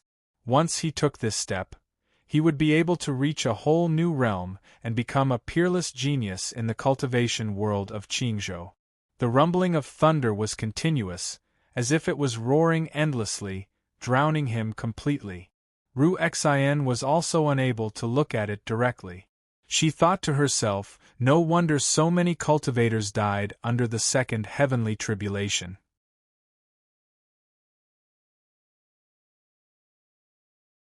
There is indeed great danger involved. However, there's no need to worry about him. I've cultivated the heavenly tome of cloud furnace, so I have some confidence. The radiance of the lightning was extremely glorious. Within Li Qingshan's body, with a loud bang, the surging spiritual energy gathered at a single point, converging into a spinning, perfectly round, azure bead. The aura within was vast and deep like the ocean. Second heavenly tribulation breakthrough. The azure sea pearl was refined. The clouds dissipated. The sky was blue and the sun shone brightly. He opened his arms and let out a long roar. The mountains responded. He suddenly turned back and smiled at Ru Xian in the distance. In that instant, all the sunlight gathered on his face. After going through so many hardships, he had finally taken another step forward. Congratulations, you didn't get struck by lightning. After Li Qingshan reorganized himself, he came to Ru Xian's cave abode. Ru Xian served tea and said with a smile, I won't die even if you die. You've changed quite a bit as well. Li Qingshan studied Ru Xian. Her skin had always been extremely fair and delicate, but now it shone with a glossy, jade-like luster, which made her seem less lively and more otherworldly. Ru Xian did not hide anything and told him the whole story. Heavenly Tome of Cloud Furnace. I didn't think this kid would have such a use. You won't really become a rock in the future, will you? What's the point of that? Li Qingshan reached out and poked Ru Xian's cheek. Fortunately, it was still warm and soft. Take off your dog paws, Ru Xian said without changing expression. Hey, if I capture him and torture him now, do you think I can get more useful things? Li Qingshan took an inch and took a mile, turning poking into pinching. He reached out with his other hand and pinched the other side of her cheek, pulling it to both sides. Her peerlessly beautiful face became strange. He chuckled. Just as Ru Xian was about to explode, he let go. Here, the water god seal we agreed on. But it's best to use it under my control. If the aura inside is accidentally leaked, or the Ling energy in the rivers and lakes is used, there might be big trouble. The water god seal, which was like a coiled dragon, emitted a deep blue light and contained powerful Ling energy. Yet Li Qingshan could clearly feel that during this period of time, someone was trying to steal from him, using another water god seal to wantonly devour his waters. If it was any other day, He didn't even need to come in person. He only needed to activate the water god seal to expel them. But thinking about it, he knew that this was definitely a trap set by the enemy to lure him out. It was a so-called overt plot. Right now, there was even a risk of being exposed if he used the water god seal to gather water spiritual chi for cultivation. He simply ignored it completely. The Rui commandery spanned tens of thousands of kilometers.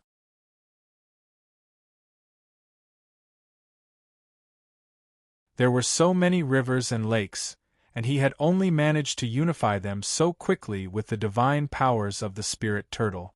The ancestral emperor had used the larger pieces of the water god's seal to forge the 9 cauldrons. Even if the enemy's water god's seal was a generous estimate, it would already be impressive if it could contain a tenth of the water. Whether it was devouring it or nibbling it away, they could forget about threatening his position as a water god without a few years of effort. He would let them do whatever they wanted. There would be a time for them to cry. Since there's trouble, then you better be careful. It's fine if the Beast King rips you to shreds, but don't drag me into it. Ru Xian rubbed her face and said viciously, "All the pills I owe you are gone." In the past, Li Qingshan had given her many spiritual herbs from underground for her to refine. She had refined most of them into pills and split them with Li Qingshan. There was still a small portion, either because she had not managed to refine them in time, or because she could not find the spiritual herbs that matched them, so they could be regarded as unpaid debts. If you hadn't mentioned it, I would have forgotten about it. I might be Prince Siqing's biggest creditor, so I'm not in need of those things. However, you still have to pay your debts, or you'll just have to pay with your body. Before you turn into stone, I'll let you experience what the pleasure of making love is. Ru Xian smiled. I have 4 words for you. Wishful thinking? Fuck you. Li Qingshan laughed aloud. The water god's seal flew up from his hand, shining with 2 streaks of blue light that resembled mist. They enveloped the 2 of them, and they both absorbed the spiritual chi silently, falling silent for a moment. Time passed. Their eyes met, and after a while, Ru Xian closed her eyes. Li Qingshan smiled and closed his eyes as well. He looked at the ocean pearl condensed in his body. It spun as it spun, devouring the surging water spiritual chi like a glutton before refining and converting it into its own power. It was like a bottomless pit. The demand for spiritual chi at Golden Core Shore is startling. If I don't have the water god seal, and only have to consume pills and absorb spiritual chi to cultivate, the amount of time I'll need will definitely be calculated in years. Once the spirit turtle breaks through to the 5th layer, the amount of water spiritual chi required will definitely be tremendous. It really won't do without the water god seal as a foundation. Ru Xian opened her eyes again and stared at his face before closing her eyes again. In the blink of an eye, another few days passed. As the saying went, 60 years in the mountains. Cultivation would always make it easy for people to forget the passage of time. It felt like they had only taken a nap or spaced out for a while. Li Qingshan stabilized his cultivation at Golden Core. At the same time, he comprehended the various changes after the second heavenly tribulation. The breakthrough of human cultivation did not directly increase his strength by much. It only refined his soul and body again, making his soul sense even more powerful. After all, the North Moon who cultivated the 9 transformations of the demonic and divine was far too powerful. The greatest use of the ocean pearl was to replenish 20 to 30% of his demon chi at crucial times. However, crossing this major realm of cultivation was crucial, whether it was for humans or demons. The higher one's cultivation, the closer they were to the ways of the world. No matter how many cultivation methods and wondrous abilities there were, their final objective was to welcome the descent of the heavenly tribulations. It was as if a heavy shackle had been broken. The ox demon, tiger demon, and spirit tortoise, who had been stagnant all this time, slowly began to grow in strength again.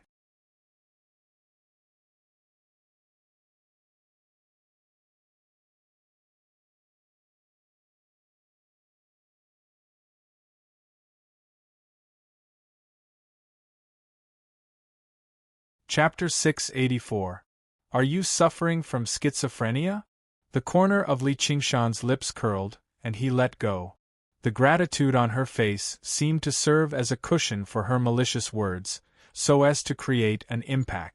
What do you mean by suffering from schizophrenia? Ru Xian slapped her shoulder a few times as if she had been tainted with something. Li Qingshan gave a rough explanation, and Ru Xian was taken aback. She sighed. So there's something wrong with my head too. And it's quite serious. Oh right, there's something good I have to tell you. What? Li Qingshan could only go along with her intentional change of topic. After all, everyone had their secrets, and it had nothing to do with the depth of their feelings. It was just like how he would never tell anyone about his identity as a transmigrator. If they insisted on finding out, it would instead be rude. The Marquis of Rui of Xiqing has been dismissed from his post by the imperial court, and he even personally went to the provincial lord's estate in South Hub City to apologize. It hasn't even been a month since then. He's probably the Marquis with the shortest lifespan in history. He brought this upon himself. During the month he was on the throne, he basically declared war against the demons. The strength of the cultivation community in the entire Rui Commandery has plummeted. Even if the imperial court can tolerate him, the provincial lord of the Green Province can't. Then who's taking over the Marquis of Rui's position? Although Li Qingshan had guessed this might happen, he could not help but rouse in spirits when he heard that. As long as Jiazhen remained in the Rui Commandery, he would probably do everything he could to make trouble for him. But speaking of which, who was it that was encroaching on his territory? Don't tell me it's the new Marquis of Rui? Don't tell me it's another prince. He's returned it to the Jiang family, replaced by one of Jiang Fu's sons, but he's only at Foundation establishment. He'll be assisted by Commander Gu and Great General Han. Great General Han! Yes, your father-in-law Han has returned. He's undergone the second heavenly tribulation too, taking over the position of Great General. Li Qingshan let out a sigh of relief. With that, the Han family had basically stabilized their position in the Rui Commandery again. Coupled with Gu Yenying, the two most authoritative figures of the Rui Commandery, he had close ties with them. No one would make things difficult for him anymore. He could temporarily settle down and cultivate for a while, fly away with Han Xiongji, go into the Azura field to make a few more babies with Yi Liubo, or go underground to bully Helicoverpa Rosa. Of Rui of his time. Once the painting tomb opened, he would go on an adventure with Chu Danqing. Of the days. As he of in of Qing, of Chu of Qingshan, he of the Shan, he Chu of the of Chen, he of. However, Li Qingshan firmly believed that it was not that he would not seek revenge, but that the time had not come yet. After chatting with Ru Xian for a while longer, Li Qingshan suddenly remembered something. He asked, "Oh right, have you heard of the flower of water and fire?" The flower of water and fire? Ru Xian's expression immediately became rather strange. It's said that in the depths of the South Sea, when a volcano erupts, water and fire merge. You don't need to say any more, I understand. Before Li Qingshan could even finish, he was interrupted by Ru Xian. He beamed inside. So you've heard of it. Do you know where I can find it? Ru Xian shook her head. There's no need to look. There's no need to look? Because it's fake. Ru Xian said firmly. Legends were only known as legends because it was difficult to distinguish between real and fake. She had actually determined it to be fake, which left Li Qingshan very surprised.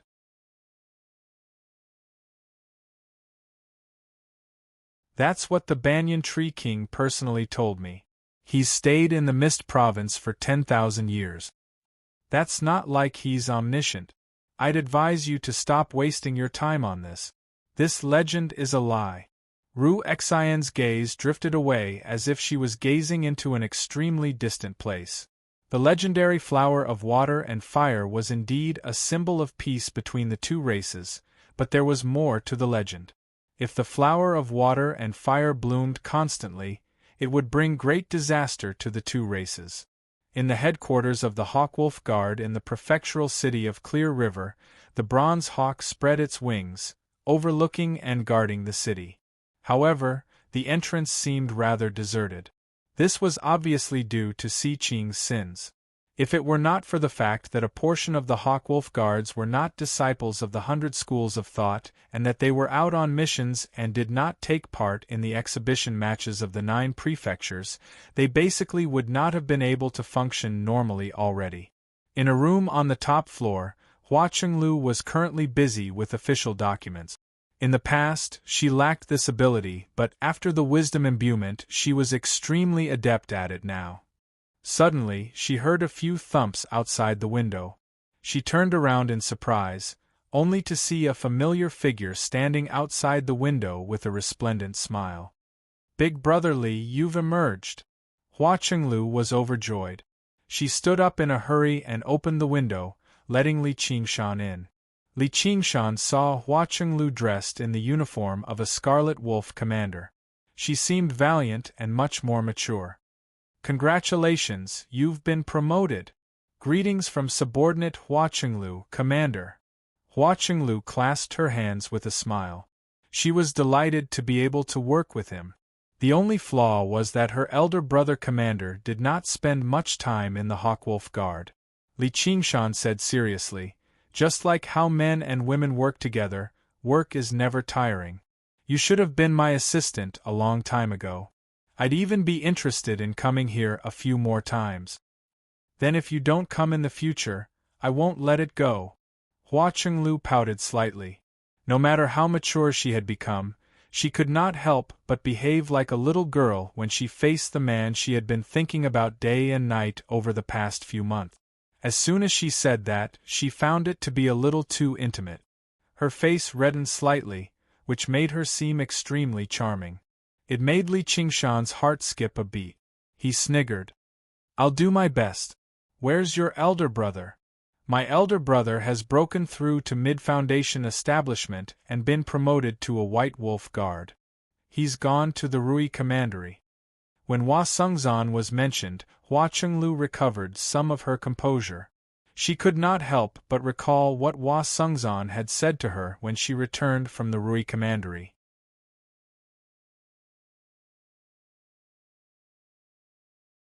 His words were vague, but the meaning was very clear. He wanted her to maintain some distance from Li Qingshan. He was not a man she could control.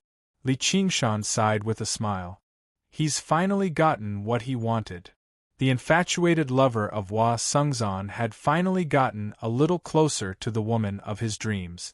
When this was mentioned, Hua Chenglu's expression became rather mixed. "My elder brother. Oh right, Commander Gu said that if you emerge, you should contact her immediately." "Yeah, that's exactly what I was thinking."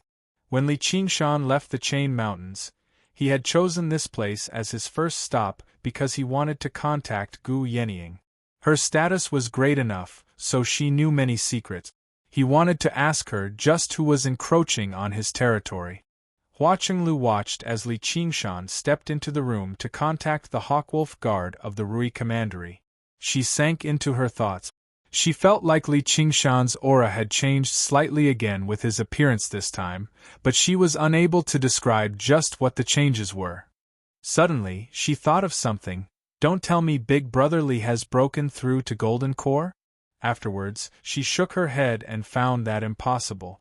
Golden Core was not that easy to break through to. Although he had boasted that he could break through to Golden Core before the age of 30, he was still a few years away from that. Only when she thought like that did she feel like the distance between them was not so great. Li Qingshan had concealed his aura, but it was not something she could see through. Not long after, Li Qingshan walked out of his room with a thoughtful look on his face. He received a piece of good news from Gu Yenying. The imperial family had paid back the debt that Si Qing owed him without any discount at all. It was currently in Gu Yenying's summer ring. She could pass it on to him at any time. This was obviously fantastic news, but at the same time, Gu Yenying reminded him that it was best if he did not expose his current cultivation. This matter had already raised some displeasure from the higher-ups, but it was not to the point where they would lower themselves to deal with a measly foundation establishment cultivator. However, if he exposed his current cultivation, it would definitely shock the world and draw everyone's attention. Gu Yenying's exact words were, "If you don't want to be transferred to the Mist Province as a White Hawk commander, you better maintain your current situation obediently." This was perfect for Li Qingshan. He also happened to want to settle down for a while. Right now, the title of genius had nothing to do with him. However, what Gu Yenying said next surprised him. It was not humans who were devouring his water territory, but demons. They wanted to use this method to force the North Moon to show himself and then pass on the Dragon King of the Sea's orders to him so that he could meet the Dragon King in the Ink Sea. Once he received the orders, if he dared to turn them down half-heartedly, then he would immediately be unable to tolerate the Dragon King of the Sea and the demons of the Green Province. There was no need for any reason at all. To a ruler, disobeying orders was a capital offense. Originally, Li Qingshan thought he could find an opportunity to kill him with his clone if he was not some powerful figure. Fortunately, he did not do that. He was still reluctant to directly oppose the Dragon King of the Sea. That was much more troublesome than the Beast King. He might as well make the name of the North Moon vanish for a while. Hua Qinglu asked in concern, "What's the matter?" "Nothing. I'll pay a visit to the 100 schools of thought first." "Oh right, I'll come visit you often in the future." Li Qingshan flew off.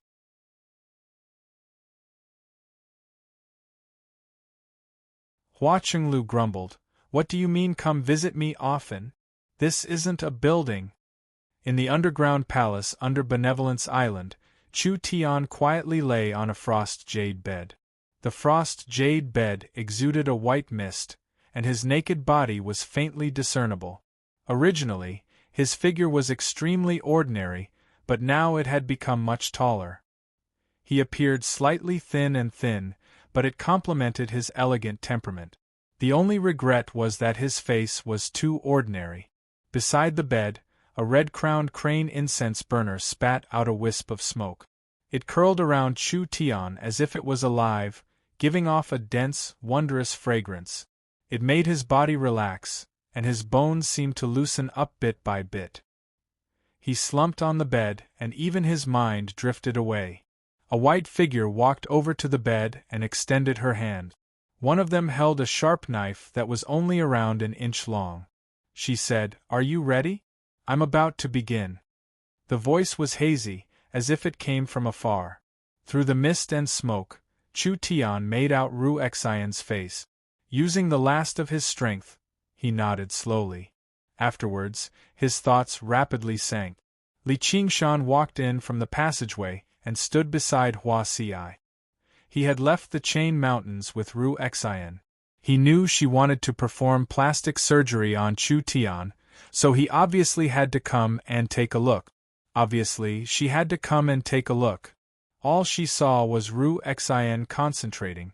The blade in her hand slid away Chu Tian's cheek easily, carrying out the surgery in an orderly manner.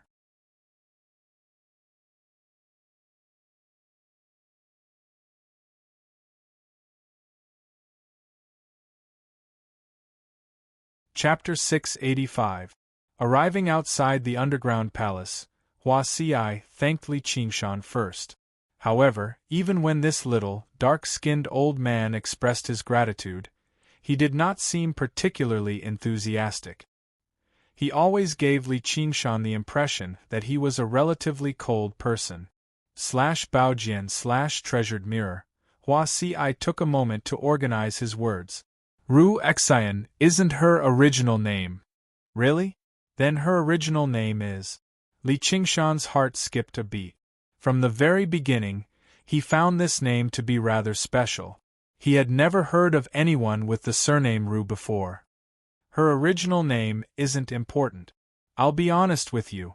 Ru Xin was something I came up with. Together, they form the word forgive. Forgive. Forgive who? Forgive herself. I originally thought she could let go already. And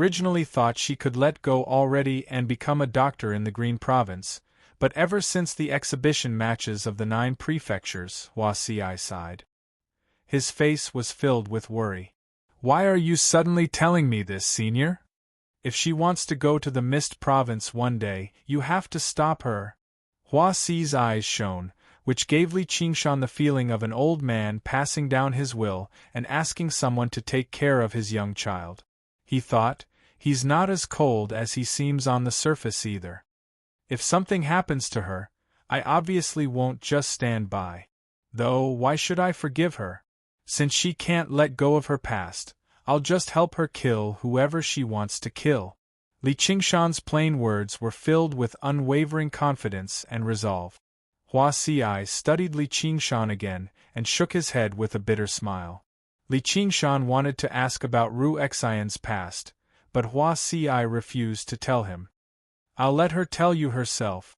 Chu Tian woke up and opened his eyes. He was still in the pitch-black underground palace. He sat up on the jade bed and touched his face. It was enveloped by layers of white gauze. Did I succeed? You failed. Congratulations, you're disfigured. Don't take off this layer of cloth in the future, just in case people get upset when they see it. Ru Xian sat to one side. Fellow Daoist, you're joking again. Chu Tian could feel the changes on his face. His skin had completely fused together. Li Qingshan said curiously, quickly open it and let us see what it looks like. While Chu Tian was unconscious, Hua Si carried out the follow-up treatment, and the injury on his face had basically healed. As the layers of white gauze were removed, a handsome face was revealed. His eyes were like cold stars, his nose was sharp, and his eyebrows were slanted to the temples.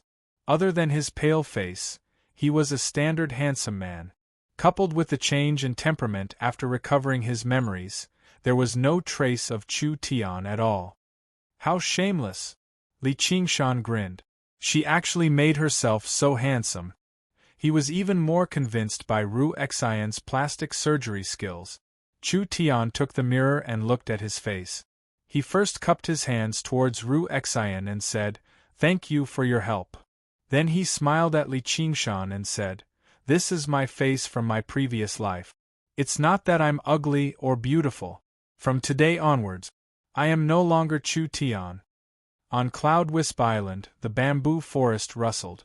It had once bustled with activity, but after the disaster of the exhibition matches of the 9 prefectures, it had recovered its desolation. As the leader of the school, Lu Chuanfeng could only sigh in sorrow. However, he was already very fortunate to be able to survive.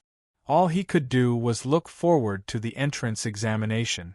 He would accept a few more talented disciples. However, it was not like he did not have any benefits. The schools of novels of the other 8 prefectures had suffered far greater losses than them. The damage they suffered was far greater than theirs. Quite a few of them were completely wiped out, their inheritance severed.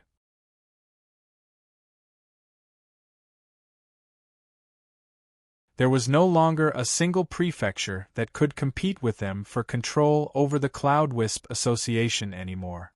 Sun Fubai easily expanded the Cloud Wisp Association to the entire Rui Commandery, establishing branches in the various prefectures. The foundation of the School of Novels immediately multiplied by more than 9-fold, and the speed of their cultivation immediately reached a whole new level. Right now, Lu Chuanfeng was writing a new novel. Suddenly, he sensed a familiar aura approach. He put down the brush in his hand and made his way to the entrance. Sure enough, he saw a tall, large figure stride over. After undergoing the second heavenly tribulation, Li Qingshan's divine talisman of great creation had undergone a complete transformation, reaching a whole new realm. Moreover, the power in the divine talisman of great creation rapidly increased too. He knew it was mostly thanks to Sun Fubai. This feeling of constantly growing stronger without spending too much effort on cultivation was quite nice. The news of Li Qingshan emerging from secluded cultivation spread. Everyone hurried to Cloud-Wisp Island to thank him, but they found nothing. Li Qingshan had already left the Clear River Prefecture, flying towards the commandery city of Rui. He arrived at the entrance of the great general's estate and met Han Anjuan. He gave off an even more austere aura. He stood there all by himself, but his bearing was like that of an army. However, after seeing Li Qingshan, he became much friendlier, thanking him first. If it were not for Li Qingshan, Han Tie would basically be dead for sure in the Azura field. Whether it was to him or the Han family, this was a great debt of gratitude. Li Qingshan smiled without minding it. We're all family, so there's no need for you to be so polite. Seeing how you're safe and sound, father-in-law, and you've even broken through the second heavenly tribulation is truly something worth celebrating. I'll have to take good care of you in the future. You've become the unraging monk's disciple, so how can I take care of you? As Han Anjuan said that, he took out a brocade box from his 100 treasures pouch and passed it to Li Qingshan. Li Qingshan opened it and took a look. To no surprise, there was an origin spirit pill inside.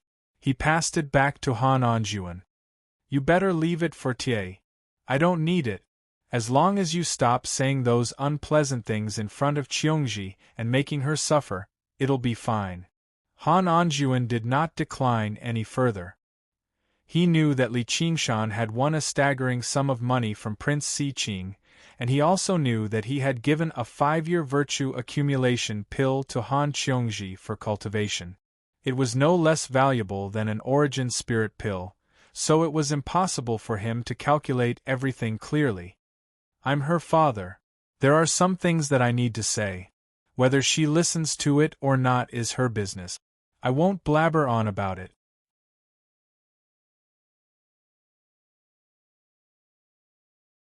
As Han Angua said that, he suddenly sensed that something was amiss.